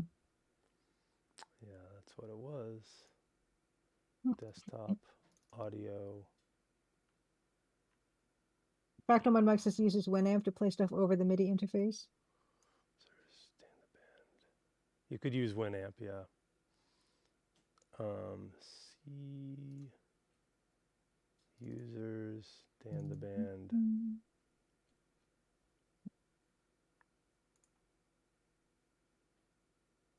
ROMs. Let's see.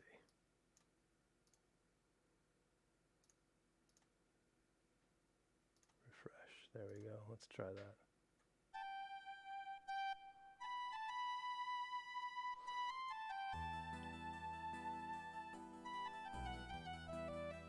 Okay, wait a second.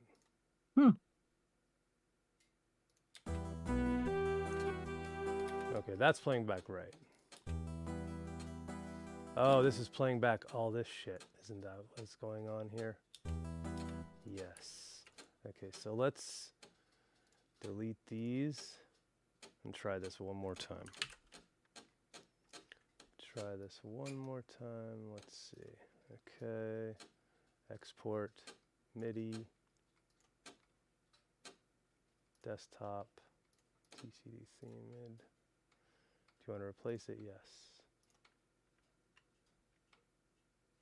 Clear.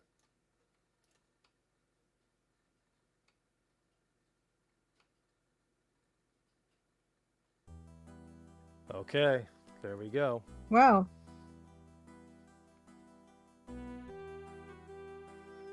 But you see how there's like that air in the front?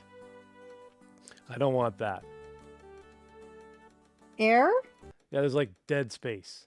You can't see Okay. it. You can't see it. It's showing on here now. Okay. Like 6 seconds or something. So I guess everything would have to be moved to the 0 point. That's probably how I would have to do it.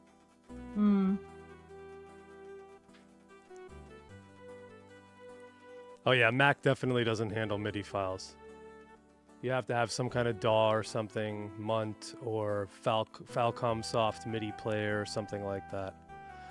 Wilfred, what's up? Am I going to see you tomorrow at school?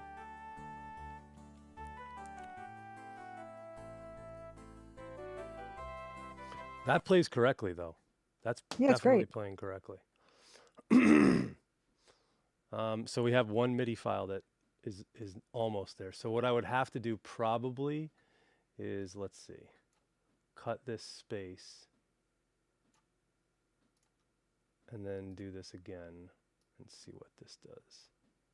Oh no, because this is probably going to give me the ending crap too. Okay, so let's see what this does. Export MIDI.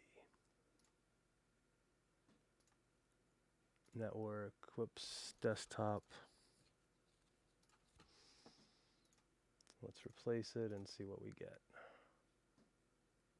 Oh, I don't need that. Let's try this. Whoa.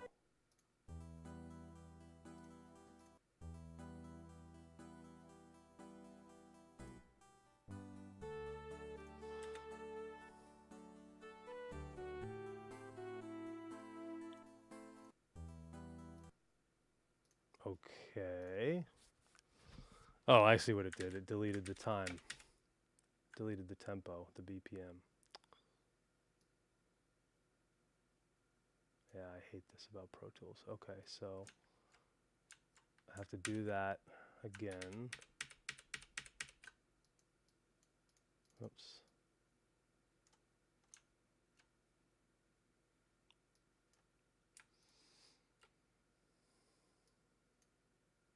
Event, move song start. Let's do that.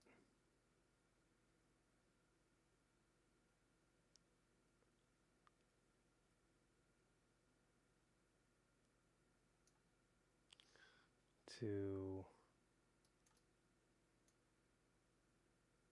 bar 5.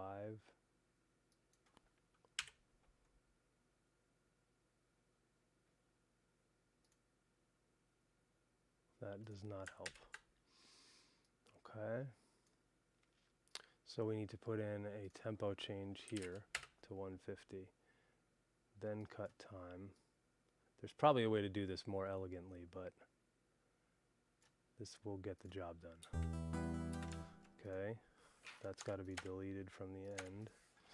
So it looks like you just have to very clearly tell this thing what you want. And it'll work. Yes, let's replace it.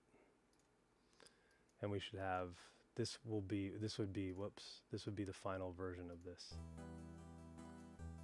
Yep, this is it.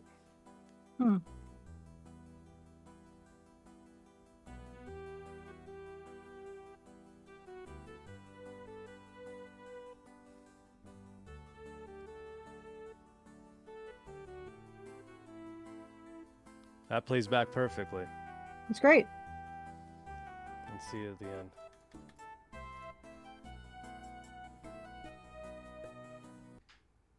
That's it.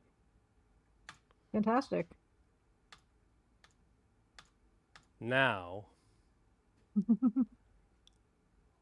that was through Munt. That was the emulator. And then that's through the real MT32.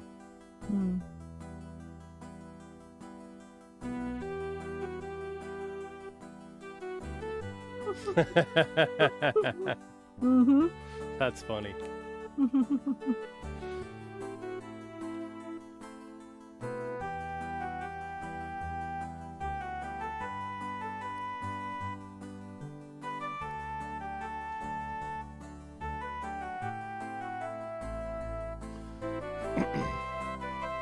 Okay, we're definitely in good shape. Yeah, so it's just going to great. take some cleaning of files and to get it that way. Use Winamp to play stuff over the MIDI. Yeah, I'm using a M Audio interface, but it's the same idea. And I have the Roland UM1 as well. So you could play this on a real MT32. Unfortunately, and hopefully, somebody like Fractal Mind Mike will know the answer to this. You can't actually play the disc on an MT100 because it uses a different format. It doesn't just play MIDI files. It's like its own format disc. So the MT100 is like a box with the MT32 sound generation in it, but it also has a disk drive. So it's the same basic thing as the MT32. But I think it uses a specific format. My friend has an MT100, so I could test it, but he told me that it uses a different format. So, man, I like a lot of these. Yellow's kind of nice. I wonder if there's a way. You know what we should do? We should narrow it down to whatever. I don't know, 4. 50. No, like 4 or 5 maybe. Yeah. And then put a poll out on like Twitter. I like a lot of these. I feel still. Don't say it. Don't say what? The one just with Nancy's head? No, just the bucket. The pink bucket. No, I feel still that like, I'm questioning whether that black would print well or not.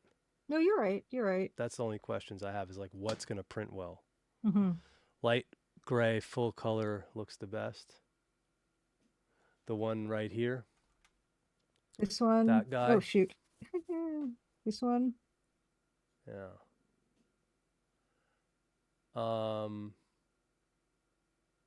Okay, well I can actually. You know what we could always do too. Oh no, I can't do that because it's. Yeah, you could always. We could always print out like whatever stickers they want, whatever stickers that we decide we want, and then if people wanted different ones, you could like put the alternate artwork up, or put the alternate artwork. I guess it would have to be digital somehow. This one. Because it wouldn't fit, like the alternate artwork wouldn't actually fit on the disc. Or would it? Would there be a way to do that? Well, it would just be like not something you could print. Yeah, it would be a down-sampled version of the Photoshop It would just be like, document. yeah, really tiny. Yeah. Thing. Just include a sticker sheet with the 4 labels. That's actually possible. But I think that cost would be just a little too cost prohibitive. So just for not that you need full transparency on this, but just for transparency's sake, a label is going to cost you probably somewhere between $1 and $2 a piece. You can get them cheaper depending on the size, if we sacrifice the size, but if we want it exactly, I think the dimensions are 2.75 by 2.75 or something you measured, Julia. Yeah, something like that. So if you want those, that's a custom dimension, Mm-hmm. at least with the printers I've seen. So they charge you more for that. So it's about just under $2 per label, which is expensive because the disc is actually a lot cheaper than that. But yeah, you just kind of you want to keep that in mind, and then it keeps the cost down for the end user, all of that stuff. So, oh, very cool, Wolford. You know, and then it's stuff like this that goes into consideration when you're talking about building a big box or, you know, putting together any kind of package. And you don't want to have a lot of cost overruns and delays because everything is going to end up costing you more money, including the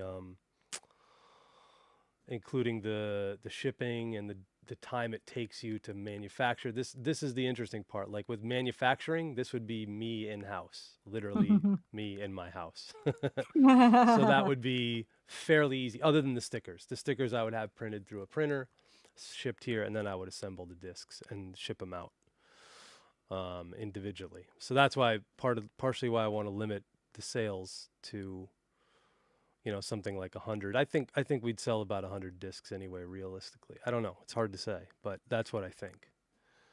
And then go from there. I see you stop sharing your screen.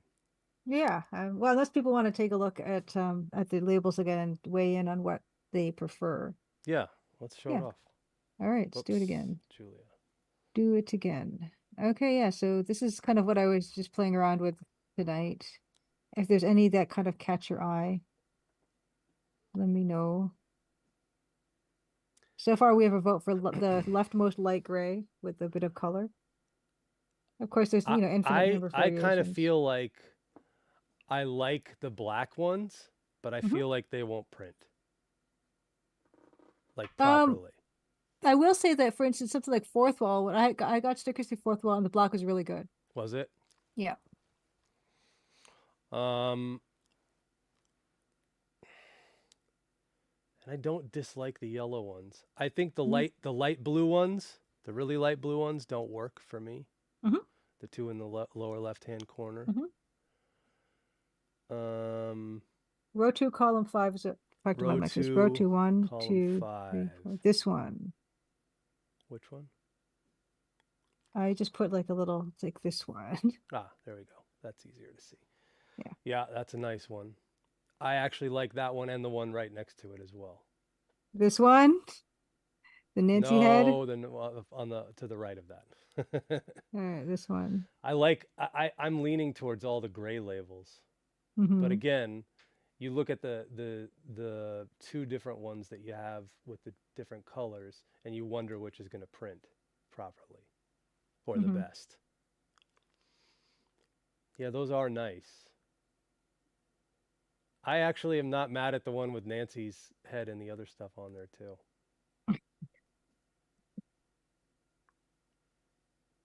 Row 3, column 3. Also, row 3, column 3. This one. The blue up top looks good. Yeah, it pops for sure. Mm. Maybe there's something to be said for that, because where I think the trouble is gonna come in when the lettering is color. I feel like the white lettering or the black lettering is gonna work the best. Well, you just need to make sure that it's got fairly decent contrast. Yeah. That's the only thing you really have to be careful of. Bucket for life. There's no maple leaf in the bucket though. You can put one in there. Oh, wait.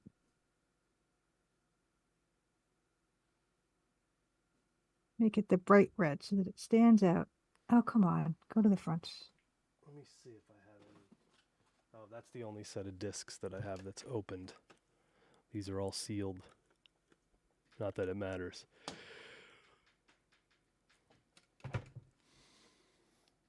So, yeah, that's a good question, Beta Human. Mm-hmm. And the answer is they're going to be whatever color I can get my hands on. They probably won't be uniform. Good labeling pops and I could, yeah, definitely. Definitely. I don't think they'll be uniform, so that's one issue. I think it'll be like, I'll be like Sierra Ken Williams, where I just, hey, if we got it, we're shipping it. You know, and maybe I only sell 10 discs, and then that'll make life a lot easier. You're giving Nancy a smiling face. I like the bucket because it will look some cool under the ground. Yeah, it does. The yeah, I don't know. There's so many good ones here. I feel like we should just put numbers on them, and then people can just, as we maybe eliminate them. Sure. Okay. You don't have to do it right now.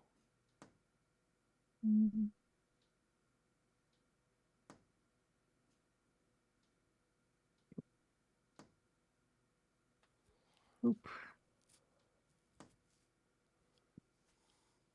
But I don't think you need to number the ones we know we're not going to use. Oh, so which ones are those? I feel like the 2 light blues in the corner, lower left-hand corner, get rid of those. Okay. Or just put X's through them or something. Well, I can just blank them. Or that. Yep. Yep. Let's eliminate some more. Nancy with the laughing face. Oh. And Buckethead 1 and Buckethead 2. Buckethead 1 and 2. And I also feel like the very last one, lower right-hand corner, the gray one. Start gray. I think that one's not going to work contrast-wise.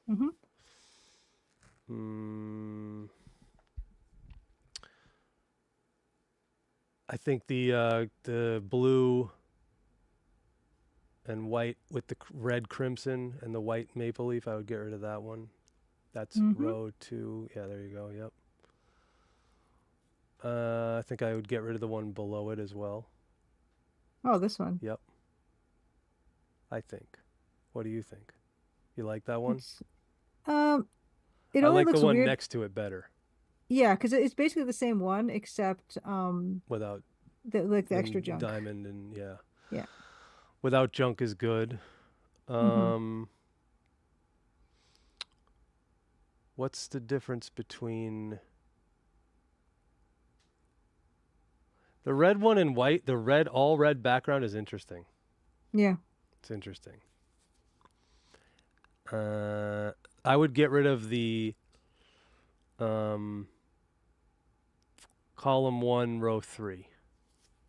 Column 1, row 3. Yeah, that one. I'd get rid of that. You don't think that pops? The other one pops better. That looks almost exactly the same. The red one? No, the blue, column 3, row 1. Oh, column. That one looks better to me. 3 row. I see. Okay, yeah, It's the you're same right. kind Yeah. of thing, but Yeah, I that think one that looks one better pops just a hair because better. of the diamond. Yep. Yeah. Okay, I get it. Okay. I don't think these dark. That one I would get rid of that. Yep. Yeah. I probably all the black and red ones. Those Yeah. are all gone. All right. And probably the very first one is gone. Yeah, it's got too much junk. Yep. I actually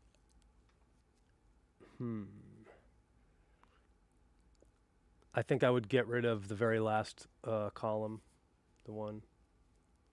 This one, okay, yep. The yellow ones would look really striking in print, yeah. I actually, right now, I'm kind of partial to the all gray, all black. Mm-hmm. I need to start moving some of these around because then I can start making them bigger.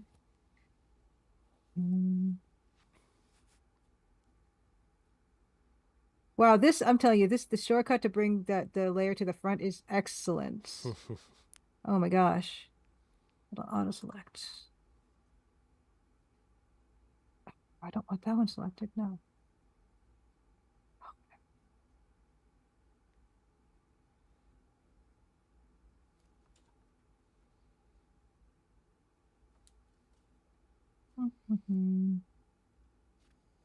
Actually, I want to keep those ones together. Oh no, disaster.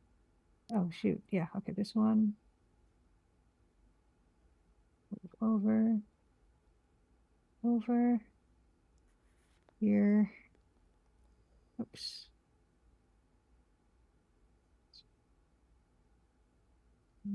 This one. And this one. Okay, so let's see.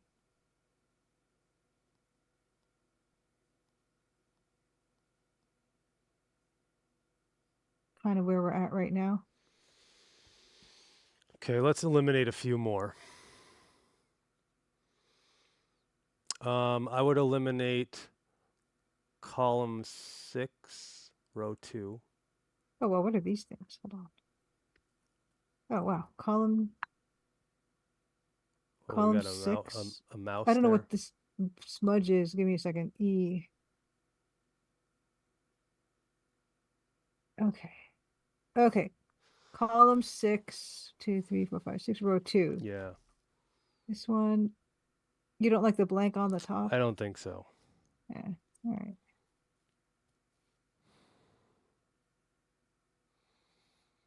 I think the white column 4, row 2 as well, I would get rid of that. I think it's too much color that's not going to pop. Column 4, row 2. Yeah. This one here. Yep. This one? I think that won't print the way we want it to. It won't. Maybe. I think it would print okay. Hold on, just minimize this because I've got this bar. Okay, for me. I'd probably eliminate the colorful yellow one in column 1, row 3. Yeah, it's probably 2. Yeah, not enough Too contrast. And maybe the one below it as well. That one has enough contrast. Yeah. This. Oop. But just look at that versus like the all black lettering on the yellow one. They just look. The other one pops so much more to me. No?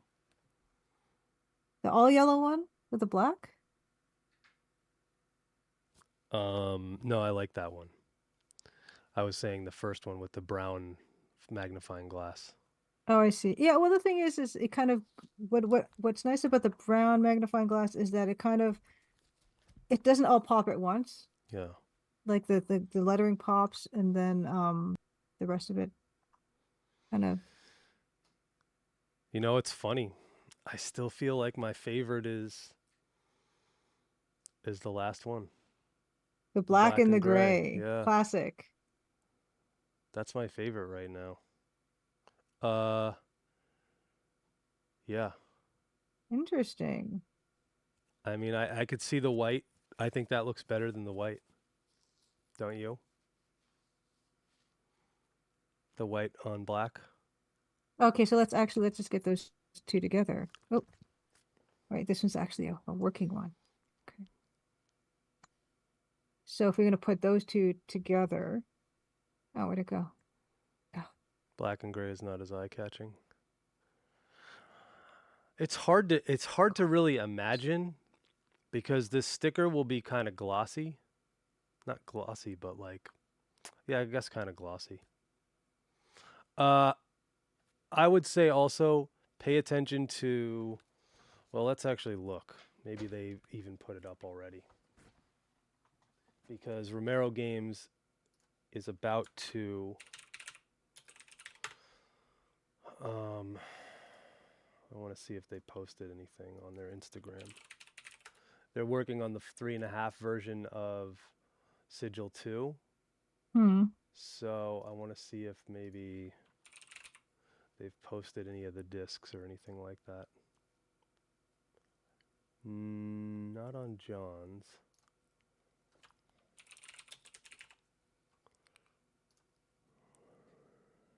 No. Penguin makes a good point that if it's a beige disc, then the gray might not look that good, but white and black and the other ones would. Yeah, that's so. Here's a good point. We won't have any control if you have no control over the disc color.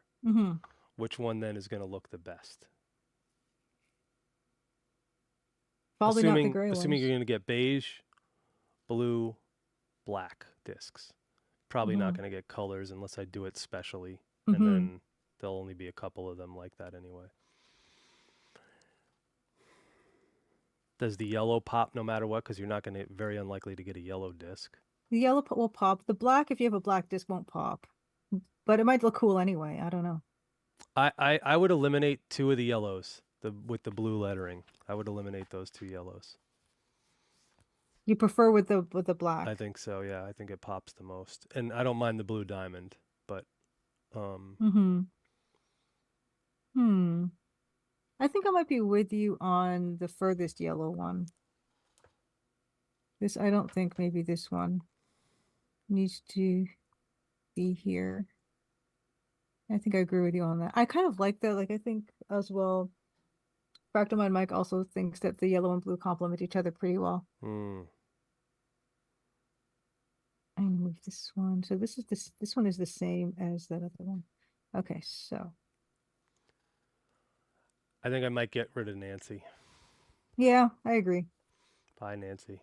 Bye, Nancy. So these ones over.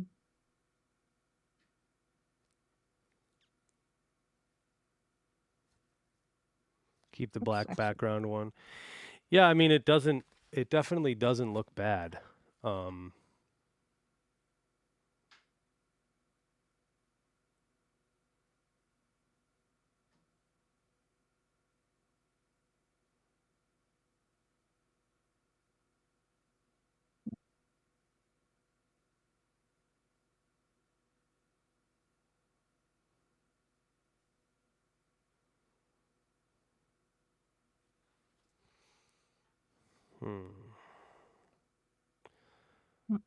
Was there a black background with red and blue title? There was, I think, but the problem is once you go black with the colors, they seem to not pop and blend very well. And I would not. Here's what I'm trying to avoid. I'm trying to avoid ordering 200 stickers and then saying we're not going to use any of the 200 stickers. Trying to avoid that like the plague. So whatever I can do to fix that's my basic thought. That's why I still lean towards the gray, black. Just the 2 colors. And the interesting thing is it's not like we get charged more for different colors. So colors are definitely an option. It's not saving money. It's just, what looks the best. The other thing is if you did a holographic label, I think the gray and black would look really good. Holographic? Yeah. But what part of it's holographic? It's not really holographic. It'd just be the label itself. And then the printing would just be the regular printing, but the label would be holographic. Oh, I see. So you just have the so it wouldn't be gray. It would be the whatever the hologram color is. So it would be essentially like the background would be transparent, I guess. I don't know. Yeah. Is that the best way to describe it? Yes. I think the black one's going to be tough. Whoops. And we lost Julia. Let's get her back for 2 more seconds if we can. There we go. We're in the matrix.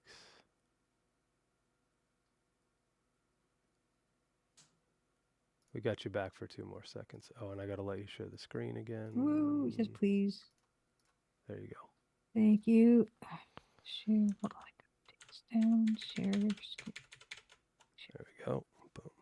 Okie dokie. Yeah.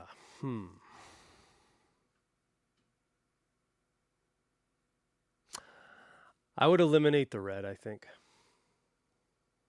I do like it, but I just don't see it working on every... Yeah, it's not my label. first choice. No. For sure. Yeah. Okay.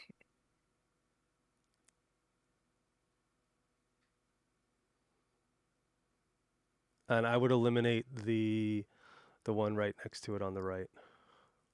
This one's just black with the red? Yep. You like, so compare between the one that's black with the red and the black with the red with the diamond. Yeah, I like the blue diamond. Yeah.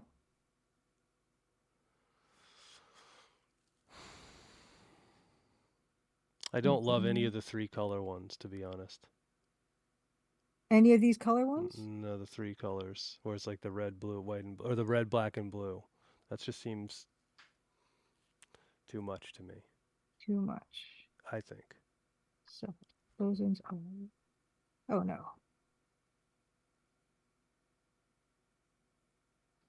These. So you don't like any of those? Yeah.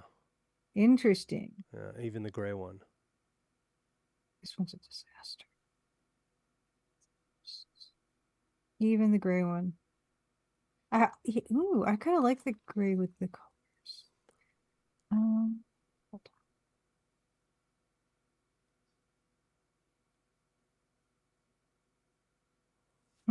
You like the gray with the colors? Kinda, yeah. Yeah, I can see it on a disc. I don't know. Hold on. I'll finish Pango. I'm going to stop shuffling them around. I just wanted to kind of group them by colors or whatever. Yeah. But yeah, I'm going to I'm going to move these ones over. Yeah. So that's okay. So now you can start naming which I would eliminate column 5, row 1. This one. Okay, so between. Yep. So between hold on. Those 2 down, yeah. Between these 2 that I'm showing now. Yeah, I like the one without the blue diamond, I think. Interesting. And I like the background of it. So sometimes you like the blue diamond, sometimes you don't. No, generally I don't, but it works in some of them. In the black one, okay. Yeah. All right.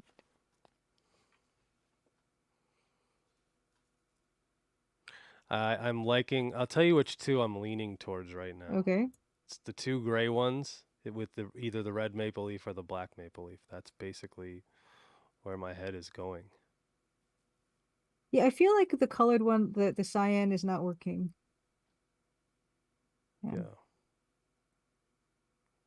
Right. So between the 2 gray ones so far stick out to me. Right. You like the gray with the red leaf? Yeah, that's interesting. I like it. The only concern is with the beige disc. I think it'd be okay, especially okay. So let's do some quick calculations here. Holographic label. Lightning fast holographic labels. How many labels are you looking to order? Let's say 200. What shape are your labels? Square. Instant quoter. Okay, so let's do that. Square. Another thing to keep in mind, that one of the reasons we have to do die cut is not just because of the shape, which is 2.75 inch square, but also the rounded edges. Right. So that's why they have to be die cut. Rainbow holographic. Oh, these are very cool. Chrome. Oh, these are all cool.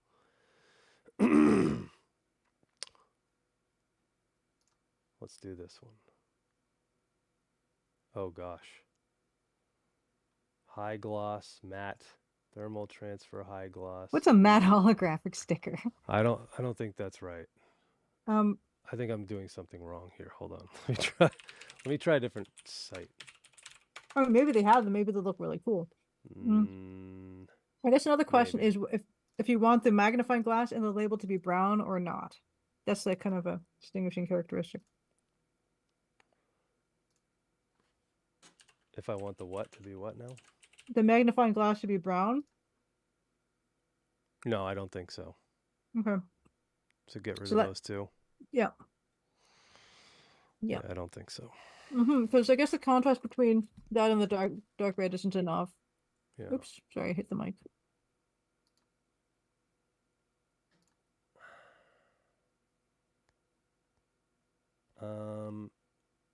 This is square labels with round corners is what I need. Rounded corner square sheet. What is this? Rounded corner labels. Yeah, I mean, that's I don't know if they have the right dimension for that. Well, you can actually custom order them. 200. Okay. Like for a specific type of roundedness, I'm assuming. Yeah, I mean, whatever. But you're gonna get what you're gonna get. $100. But let's see if there's any. That's not holographic labels. Hologram labels. None of these are like. Yeah, there we go. Yeah, this is it. Okay. 200 labels, shape, rounded corner, continue, 2.75 by 2.75. Nope, they can't actually print this. Oh, yes, they can. Yes, they can. Continue. Continue. Yeah, it's about $100 for 200 labels. That's not bad. That's 50 cents a label. That's not bad at all. No. We're getting there. I would eliminate the blue one. It seems like an eyesore. Oh, fair enough.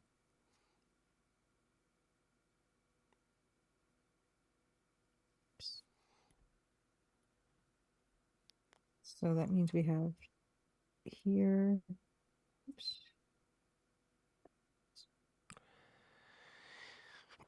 And even with that one, I might do the white fish and the white diamond. Oops. But it's weird, right? The black one? Yeah. Yeah, we can do that. It's easy. Yeah. Yeah, I can do that. Hold on. So this one. We're down to 8 labels. That's a good thing. So this one, just make everything, make that stuff white. That's just those two things white. Yep.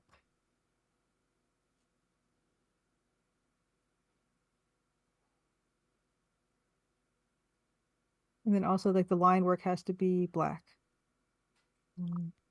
That's yeah. Oops. Yeah. I don't know. I don't know if that improved it or not. The fish improved. The diamond didn't improve. So you prefer the diamond with the... No, I don't.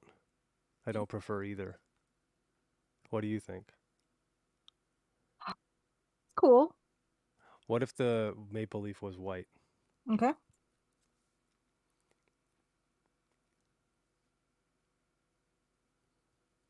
Oops. No. No, I don't think so.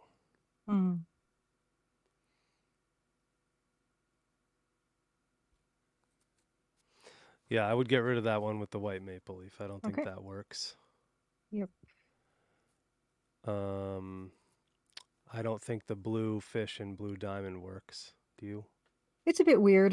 Yeah. I feel a bit weird about it.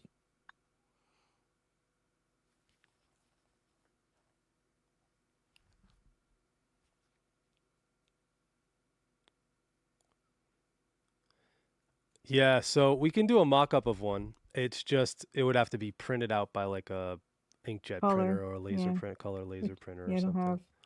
I don't have any way to do a stick. Well, I could get cheap labels, I guess, but you're not really going to get Mm-hmm. the full.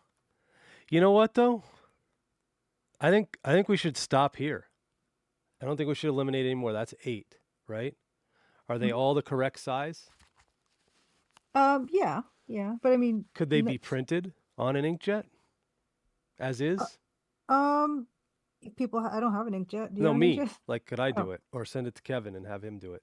yeah, sure, but like we could also, I don't know if you want to change the wording from MIDI soundtrack to MT32 soundtrack. Yeah, I think so. Oh, well, I just need to do that, and then And then we have to decide whether we want the website yeah, like which or treatment do you like better? Yeah, which of the two. Because yeah. actually, right now, layout wise, I think the best one is the black and red one. Okay, so that one is just the standard with yeah, the way we had it originally. That looks the best to me. Looks the cleanest. Pangor says just a photo of a disc. Yeah, I can mock up a photo of a disc. Give me a Yeah, second. yeah. I can pause my share. I'll grab a photo of a disc.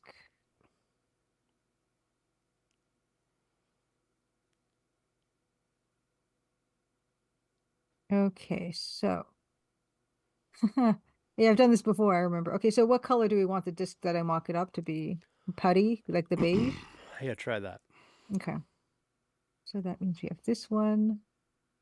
But yeah, Pango, Copy. I think it's good. It's a good idea to just print them out. Like, if you ever saw, there was a teaser we posted on Instagram, and that was Okay, actually so my buddy Kevin who just printed them out on his printer.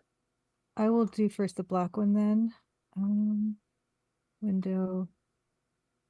This one. Okay, so I'm just going to That wait. I looks can do it. Don't cool. don't. What, No, this that isn't looks cool yet. cool. No, it isn't. No, it doesn't. It already looks cool. No, it doesn't. Yes. No, it doesn't. Oh my gosh. No, you gotta transform it and stuff. Well, So I understand actually, that. let me flip this around because this has got to this image has to be flipped. Right, like that. Okay, and then this has to be flipped like this, and then this goes like this, That and looks then really good. and then oh my God, no, it doesn't yet, Dan. It does. No, What do you know about art? That's my specialty. we gotta like make it so it like sits on the thing, the disc properly. Yeah. Okay, using deforms and such. Okay. You know, I believe you, this sort of. is. Are you kidding? Um, hold on, I'm just trying You to thought get the this was angle going to right. be easy working with me? I know that's wrong. It's fine. This I'm not going to do it exactly. And then you kind of deform it. Transform, we're going to use like skew, I think. Like so. Just get that That's cool. sucker on here. Roughly. I don't know why this label's all weirdly crooked. Yeah. But anyway. Well, that's not even technically right? Because that's the top part would fold over the back. Oh yeah, shoot. Yeah, you're right. Hold on. Like that. Yeah. Darn it. So I should just get rid of that part, actually. Yeah, you could just get rid of it, yeah. For the purposes of this. For the purposes of this exercise. See, that's the problem, Edenwaith. Like, I would love the idea of being able to order one color disc. I just don't think it's realistic. It's weird, like ordering discs and trying to find discs. If anybody has any new old stock floppies they want to donate to the project, please let me know because I'll take them. Yeah, we need 100 of the same color. Well, I have that. I do have that, but I need more than 100 because I can't rely. I'm assuming some are going to get broken, and some are just not going to work properly. So I actually need like to probably print up 125. Plus, there'll be some promo copies that will get sent out as well. Maybe they'll just have like inkjet prototype artwork or something. I don't know. It's pretty wild how you do this. I'm glad that I can impress you sometimes. I don't like this because the problem is this background is just a bad color. Hold on, let me just I can just make that lighter, it's fine. Whatever.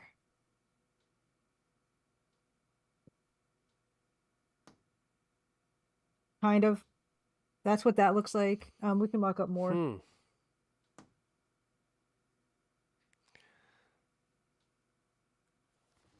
Hold on, I'll just call this mock up. It's not difficult, Bill Kuhn? Is it expensive? I'll do another one. I'll get your gray one. Is there any addresses in the game? No. Oh, okay. Why? So I was going to say we could put the fictional address God. on the disc. Why would we do that? Why wouldn't we? Well, that's the reason why not. People think it's real. Yeah, let them send stuff to it. Oh. I used to give out the old Origin software address in Texas. I don't remember. That's great. Like for what? Like mailing lists and stuff, and like newsletters and. Yeah, so floppydisk.com. I'm not at the moment planning to use them.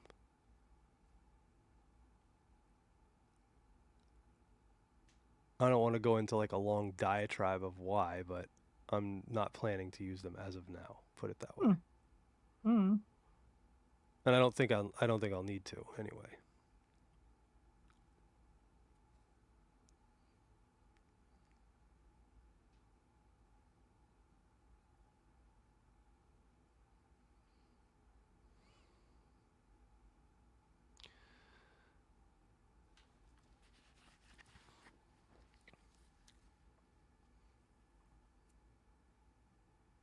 Mm. 1060 West Addison, Chicago, Illinois. What's that? That's Wrigley Origin? Field. Oh. Oh. It's from the Blues Brothers. Oh. I would do that. Or a little more than $1 each. Yeah, that's more than I want to spend at the moment.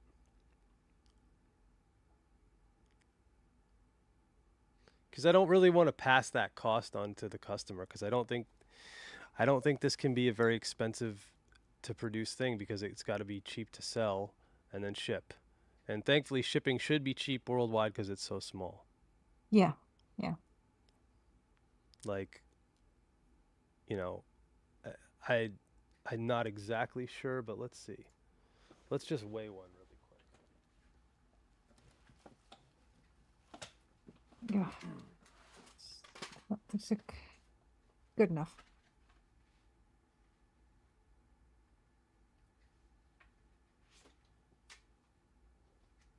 Yeah, so a floppy itself doesn't even weigh 1 ounce. So if I could keep the whole package under 2 ounces, let me see what that would do. I think the gray looks pretty bad on the beige. I do too. It's really bad. And the beige is usually darker. That looks like that looks like somebody just kind of phoned it in.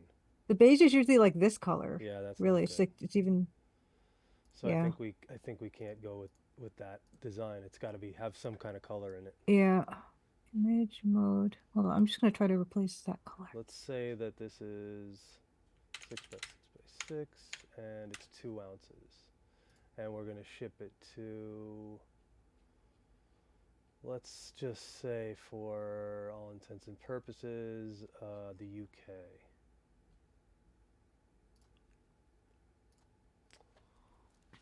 So about $13 still. That's the cheapest option I have to ship right now. Huh.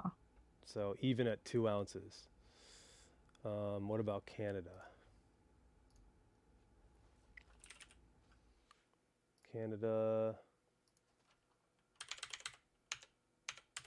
even at 2 ounces, Canada's probably going to be the same. Nope, 10. So it's not much cheaper. So that's the biggest problem now. You're going to be paying outside the US, the shipping is not going to be cheap, and then the disc is going to cost, whatever the disc. Don't look at ship. Actually, Australia probably only be $12.99 as well. Let's do Australia. $12.99 to Australia is the cheapest. So the other thing that I would want to do probably is put that you could order more than one disc if you wanted to. So like, if you wanted to order like 4 of them, you could order 4 of them. That because even if I double the weight, let's see if I quadruple the weight. If I quadruple the weight, the shipping price is the same. So I could ship 4 discs for the same price as 1. Yeah, $12.99 for a 2-ounce package from this country to any other country at the moment. Do you see anything cheaper, Edenwaith?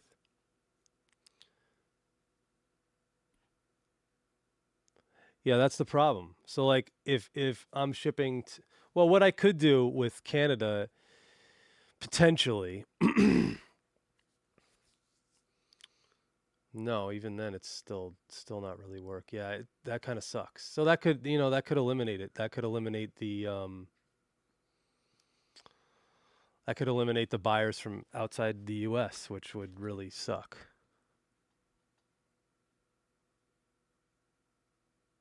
I'm sure it would eliminate buyers. Well, you only got to sell 100. Yeah, but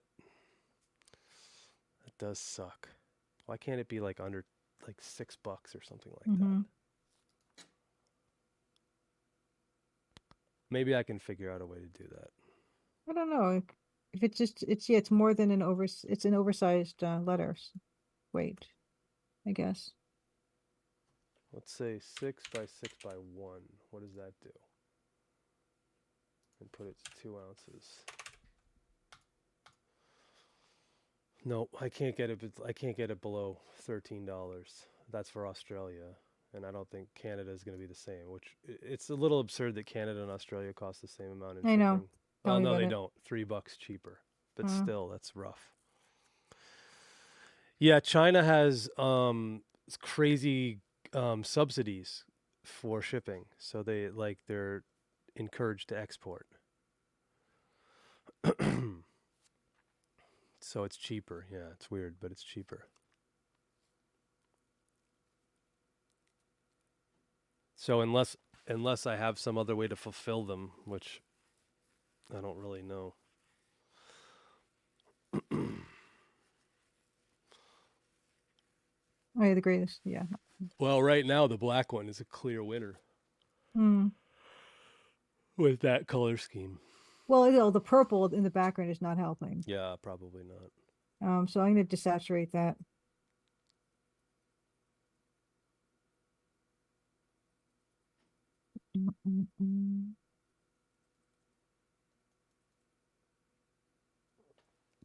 Super Mario 3 cartridge. Yeah.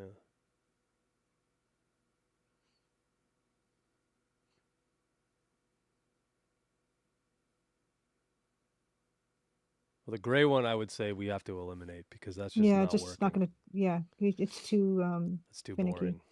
Yeah. Okay.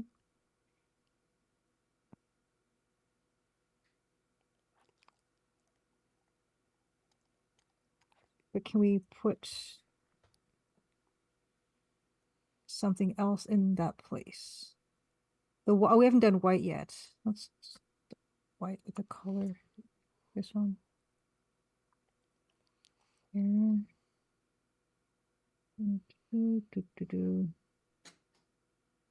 Oh. Oh wow, what happened? Oh man. Shifted. You don't really need too much padding or protection. You just need like a solid mailer. So there's a cardboard mailer that's solid that you would send like a CD in. That should work. I assume maybe 1 or 2 will get broken, but I anticipate the majority of them won't. Yeah, the 3.5 floppy weighs 1 ounce, but once you figure in packaging and label and everything, you're going to be just over 1 ounce, so it's going to round up to 2 ounces anyway. More than likely, and if I start shipping a lot, I don't want to get hit with back charges. So yeah, I'm assuming that that's it. I mean, even if, let's see if I go smaller. I think so. Theoretically, how much would it all cost someone? Your package is too small. Okay, that's interesting. 6 by 6 by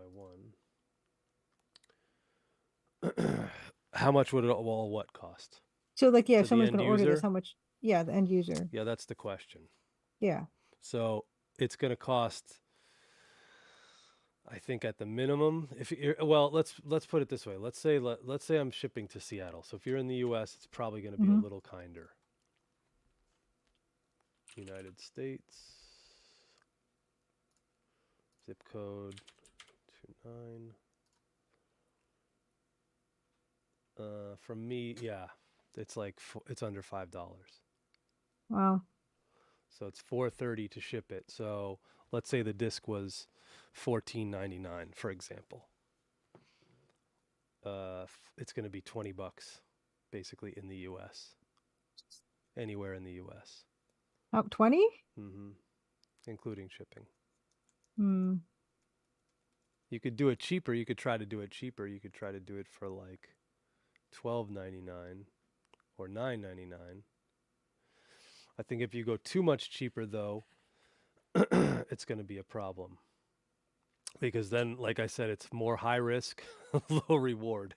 Then I'm like risking losing money, which I don't really want to do. Right.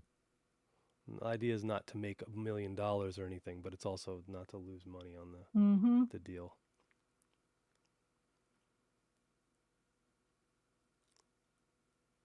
That's not bad. Yeah, it's not bad. I mean, it's very agreeable. Oh yeah, I gotta change this.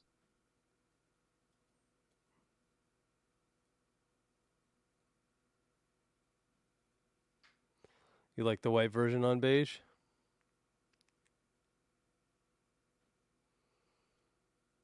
It looks a little wintry or fall-y, or I don't know. I guess the game takes place what time? The spring? Late summer. Late summer. So, yeah.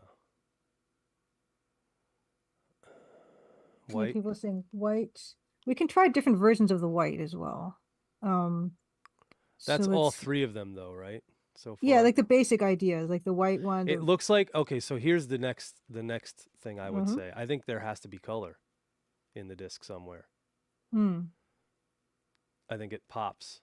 It does pop. Yeah, so there has to be some kind of color. Even though I liked the gray by itself, it looked cool. On these mock-ups, the colors look better.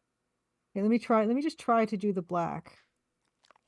Just the black on this label, and because I just want to see what it looks like.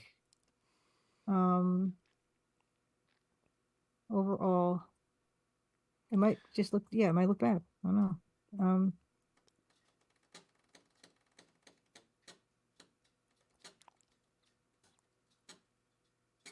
That's what it looks like, just black and white. It's not bad. That's fine. It's Yeah. not bad. It's not bad. It's very like yeah, it's very kind of bland, but it kind of reminds me of discs back then. Yeah.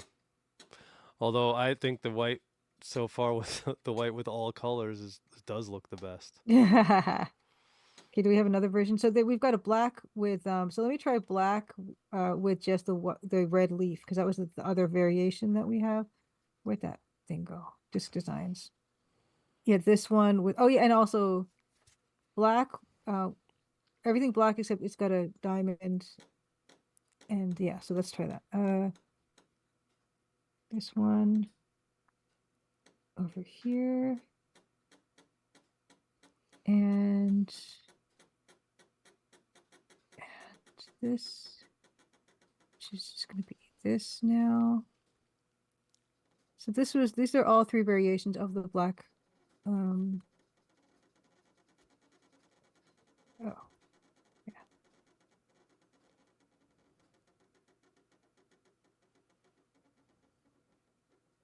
Oh, yeah, there you go.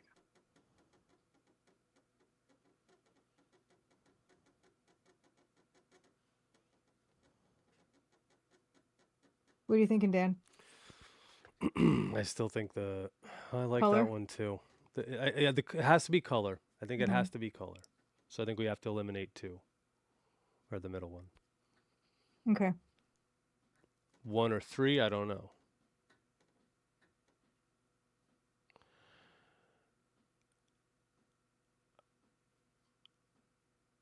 Do we have the black one on there too? Yeah, I have it somewhere over here. Okay. Hidden. You want to see the black? Yeah, I've got it. It's in one of these places. I think I did mock up one. Mock up 1. Black is here. Yeah. If you want. Don't. Black.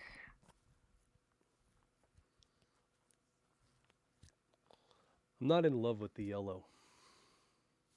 Yeah, the yellow is kind of weird. I would say these 3 are nice, though. Mm-hmm. These are really nice.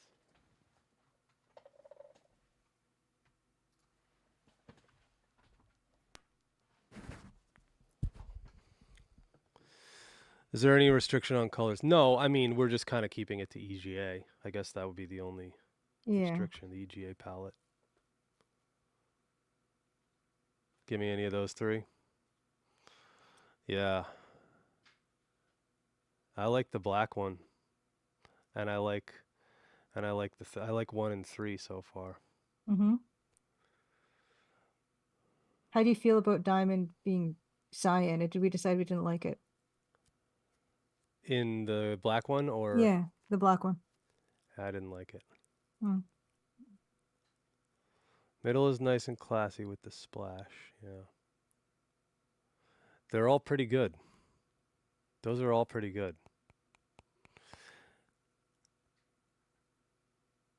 I don't know. What do you think, Julia? Yeah, I think any of them will work. Can you send me that image? Sure. Or maybe you could tweet it out and see what people like.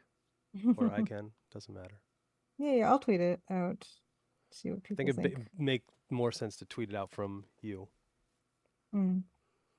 Yeah, I can do that tomorrow or something. Yeah, it doesn't have to be done now, certainly. 1, 2, or 3. You're like I'll at put the even numbers. eye doctor. 1 or 2. Yeah, 1 exactly. or 2. Let's do numbers. Yeah, I mean, even on a black floppy, I think it would be cool. Yeah, I think even the black on black would be cool.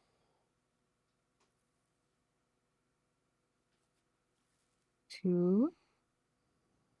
But it needs 3. the color. It needs the pop splash of color. So the red maple leaf really is working, I think. Mm-hmm.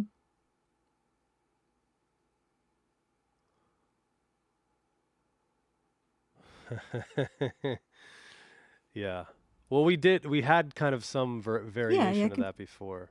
I can show what that looks like. It's very easy. I could just do it really badly from this place. Oh. Sample all layers. Here, make fishy the cyan.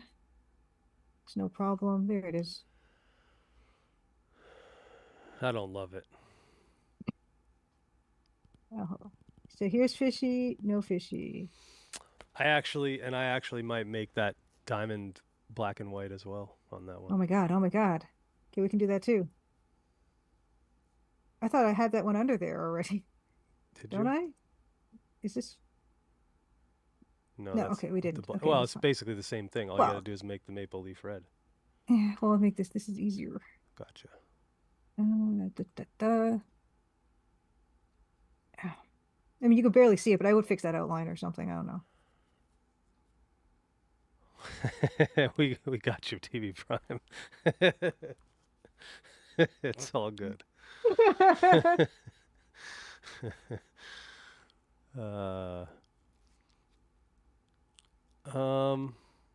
It's kind of messing me up right now because it's getting weird artifacting, but I can fix that. Duplicate this one. Sometimes it doesn't work until you merge the layers down. Yeah, there. I think it looks better now. It's still weirdly a little. Okay, yeah. Oh shoot. Anti-aliasing, yeah, it's fine. Tolerance down. Crimson Diamond is in fact blue. Well, yes, but the town is named Crimson. Oh, and the red. You wanted red leaf. Yeah, I think so. Yeah. Happened. I don't even know what happened. Okay. Here we go. Yeah. I like all 3 of those. I would tweet out that and say, hey, what do people think of these? Cool. I'm leaning towards the 1. I'm leaning towards number 1, but I could be swayed easily in any direction. 3. Well, we can take a poll, but I think we'll put it on Twitter. That'll be Yeah, why don't you do a poll now? What is the disc content going to be again? Well, there's only a couple of people here, and most of it we've seen the whole process. I want people to see this with fresh eyes tomorrow. I see. What is the disc content going to be again? So, as of now, all the MIDI files from the game playable on MT32. There'll be a obviously like a liner notes text file. Might be some ASCII art. Not sure about that yet. There might be an Easter egg or two, extra files or data files. We're going to see about if we can do some kind of animation or something, but obviously we won't be able to do that. It would just be a separate animation. Oh, and then also if you buy this, you get the full digital content for this as well. So like Bandcamp would be the platform I'm planning to use.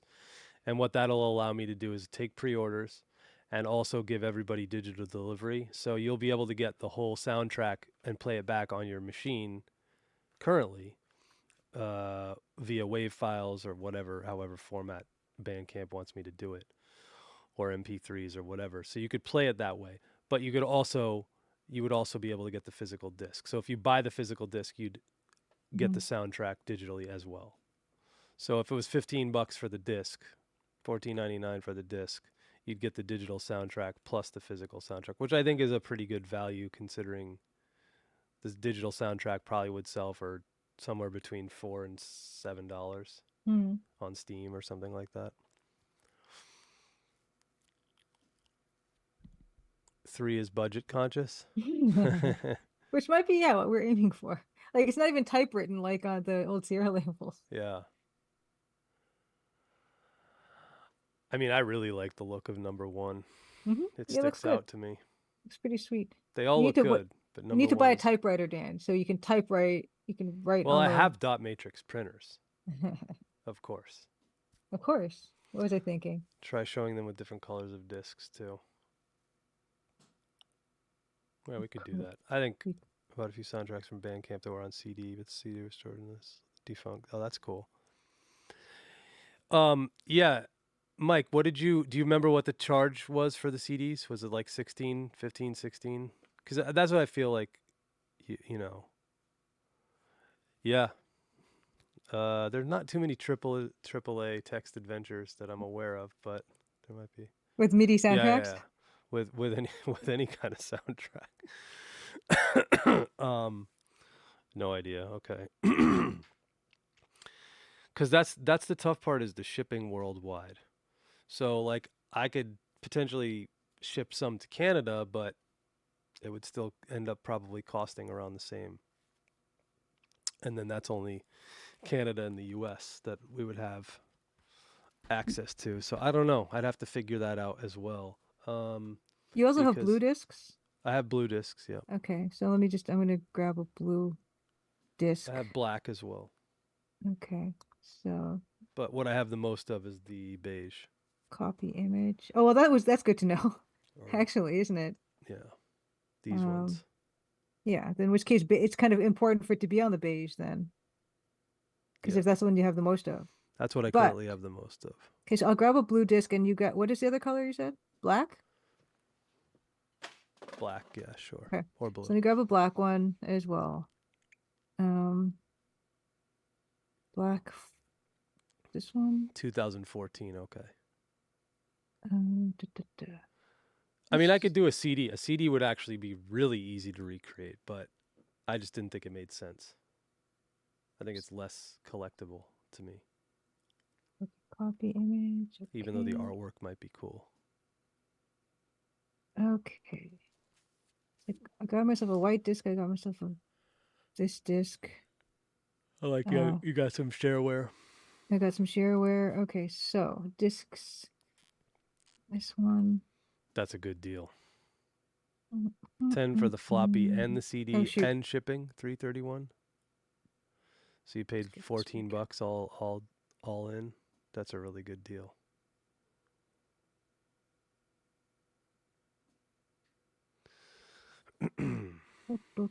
Stick on the label. That looks good. Actually, I can just tell that looks good already. There we go. See, it works. Yeah, this one's like I like this disc because it's not as. Uh-oh, we lost Julia again.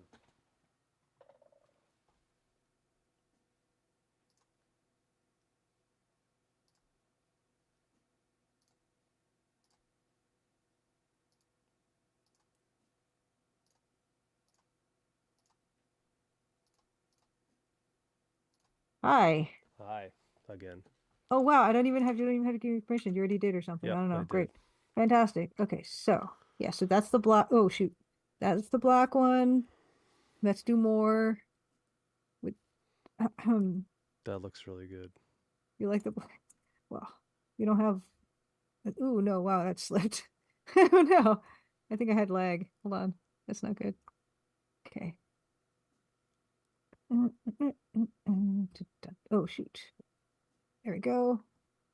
And then copy another one of them discs over. Oh shoot. Oh. This is mock-up 4, 3. Okay, and then the other one was black, all black except. Okay, so basically this one, which, oops, this one, and I can way more easily get rid of it now that it's not anti-aliased. So that's good. Right, so that's gonna be. Oh wait, it's the beige. It's gonna be flawless. And I'm gonna take this. Boo, boo, boo, here. So to this disk here, take this down. I probably don't even need to get rid of the edge because it's just going to be black. Yeah, it's so that's fine. nice. Yeah, that's fine. That also looks lovely. Look how pretty that looks. I don't even have to resize that. Yeah, I would not show these because I don't have blue discs really. I thought you said you had blue I have discs. What? some. I don't have that many. But it does look good. What am I doing? Well, then? Here's the thing. So you might get 50 beige discs, 50 black discs, and 20 blue discs. Who knows? This one. This one. Here. Well, yeah, I mean, it's kind of a winner either way. Yeah. I think they all look fine.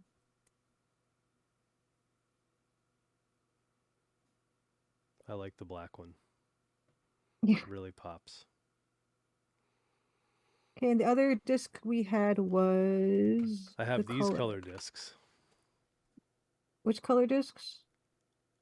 Fluorescent blue, red, orange, green, and yellow. Hold on. Yeah, let's just see what the black on black looks like, because I think we're about at the end of what we need to do anyway. Okay, I'm gonna flip this over. Just get myself a bunch of those. And just see if the black on black one looks bad, you know? Yeah. Yeah, we can do that.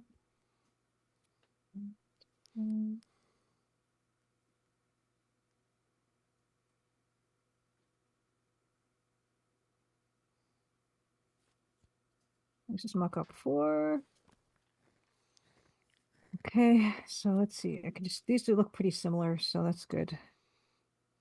Take this over here. That's a bit small.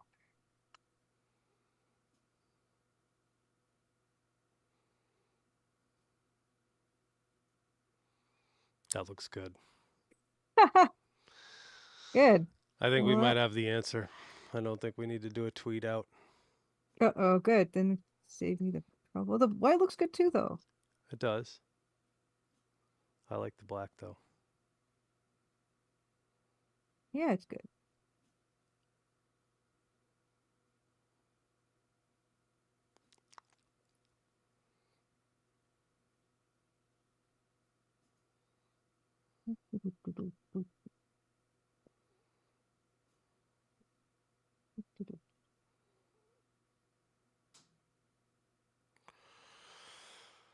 Okay, so here is the black disc. Here, and then here is the blue disc. They all look good. Oh, geez. That's good They then, all look right? good. It's a Yeah. good thing to have. There's the beige.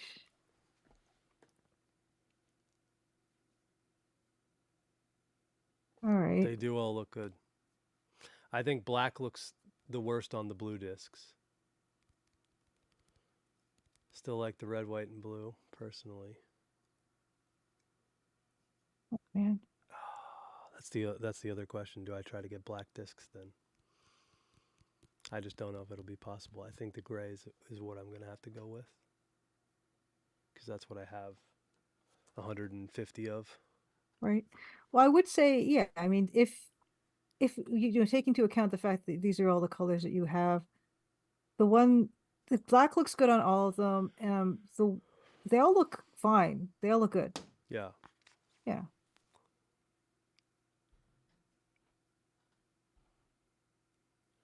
What do you mean by that, Edenwaith? Might be also depend if the labels are all the same or if some black and white labels can be printed off. Because as of now, I don't think I can order different labels. I think it's just going to be one and done.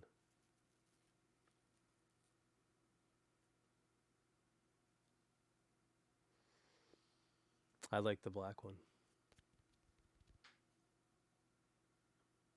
Black looks good. Yeah.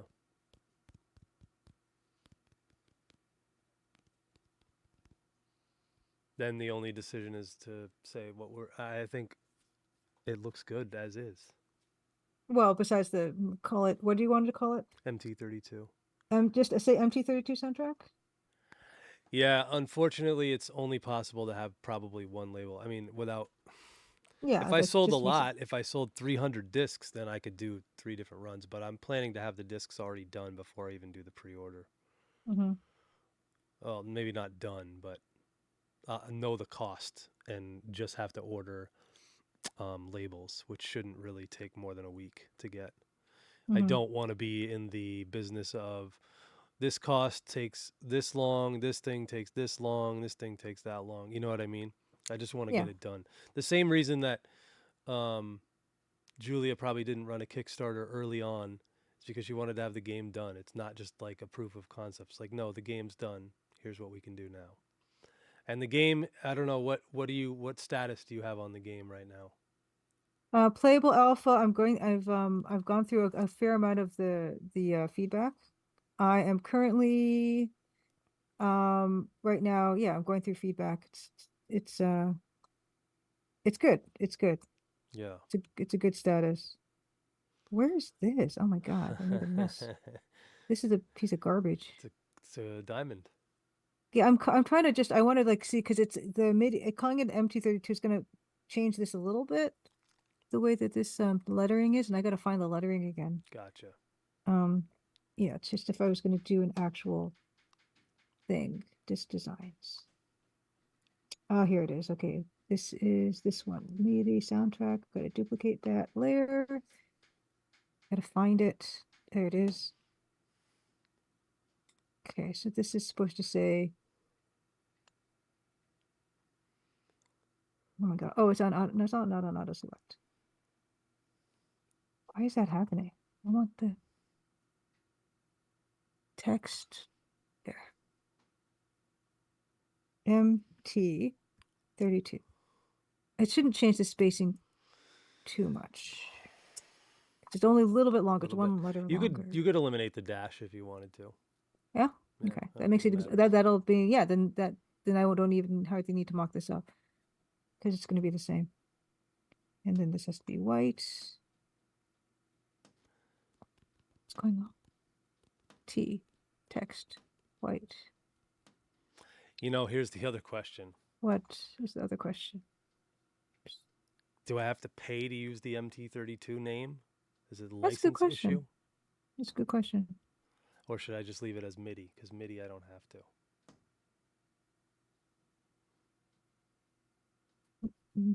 Hmm. Do you think that it's going to be a problem? Do you think people are going to like? No, I don't think so, but who knows? Hmm. That's about the same, so you don't really notice a problem. Yeah, so it's not gonna be an issue. Except I just erased that. Okay. Yeah, so it's the mock-up is pretty much the same. Oops. Guess that's not gonna make too much of a difference. Just made a mess though.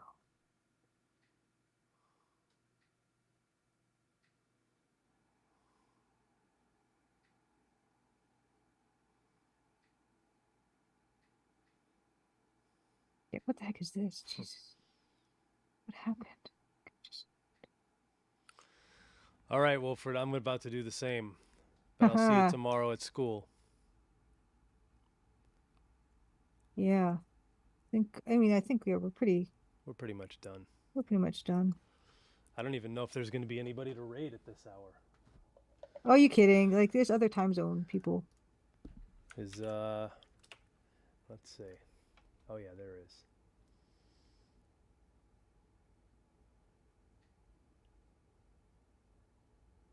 So that is the one.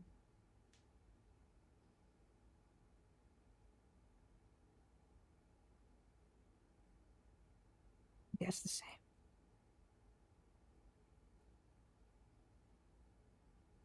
Actually, well, hmm. The lettering I need to shove it over a little bit Secret because it's too close Spanish to the handle. CGA games. That's cool. Who's playing CGA games? EMMX. Oh, okay, yeah. We should rate her YZZY. because she's one of the ones who made Pansmo. Oh, sweet. Yeah, yeah, Hell yeah. absolutely. In fact, I demand that Yeah, we get I'm to good rate with her. that.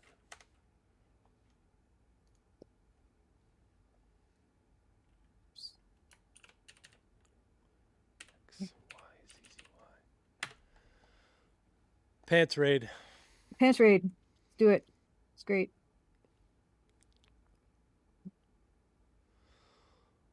Okay, well, thank you, everybody. You guys should There we probably go. maybe see this on Twitter Ta-da. tomorrow at some point. We'll see what happens. Oh, are we still asking people? Not well. We still. I don't know. Are we going with the black one? It's up to you. It's your thing. I think the black one. Yeah, if it's I totally your think the call on black this. one. Yeah, I'm there. Yeah, cool. So the no Twitter thing. No Twitter thing. Cool. I like that black label. It looks good. Yeah, I'll send you. What do you want to do it through? Oh yeah, do you have a particular vendor you want and such? No, but send it to me as something I could print on the inkjet, if you don't mind. Okay. So Cool. I'll print it out and then see how it looks. Yeah, thank you guys for coming. This was an interesting stream.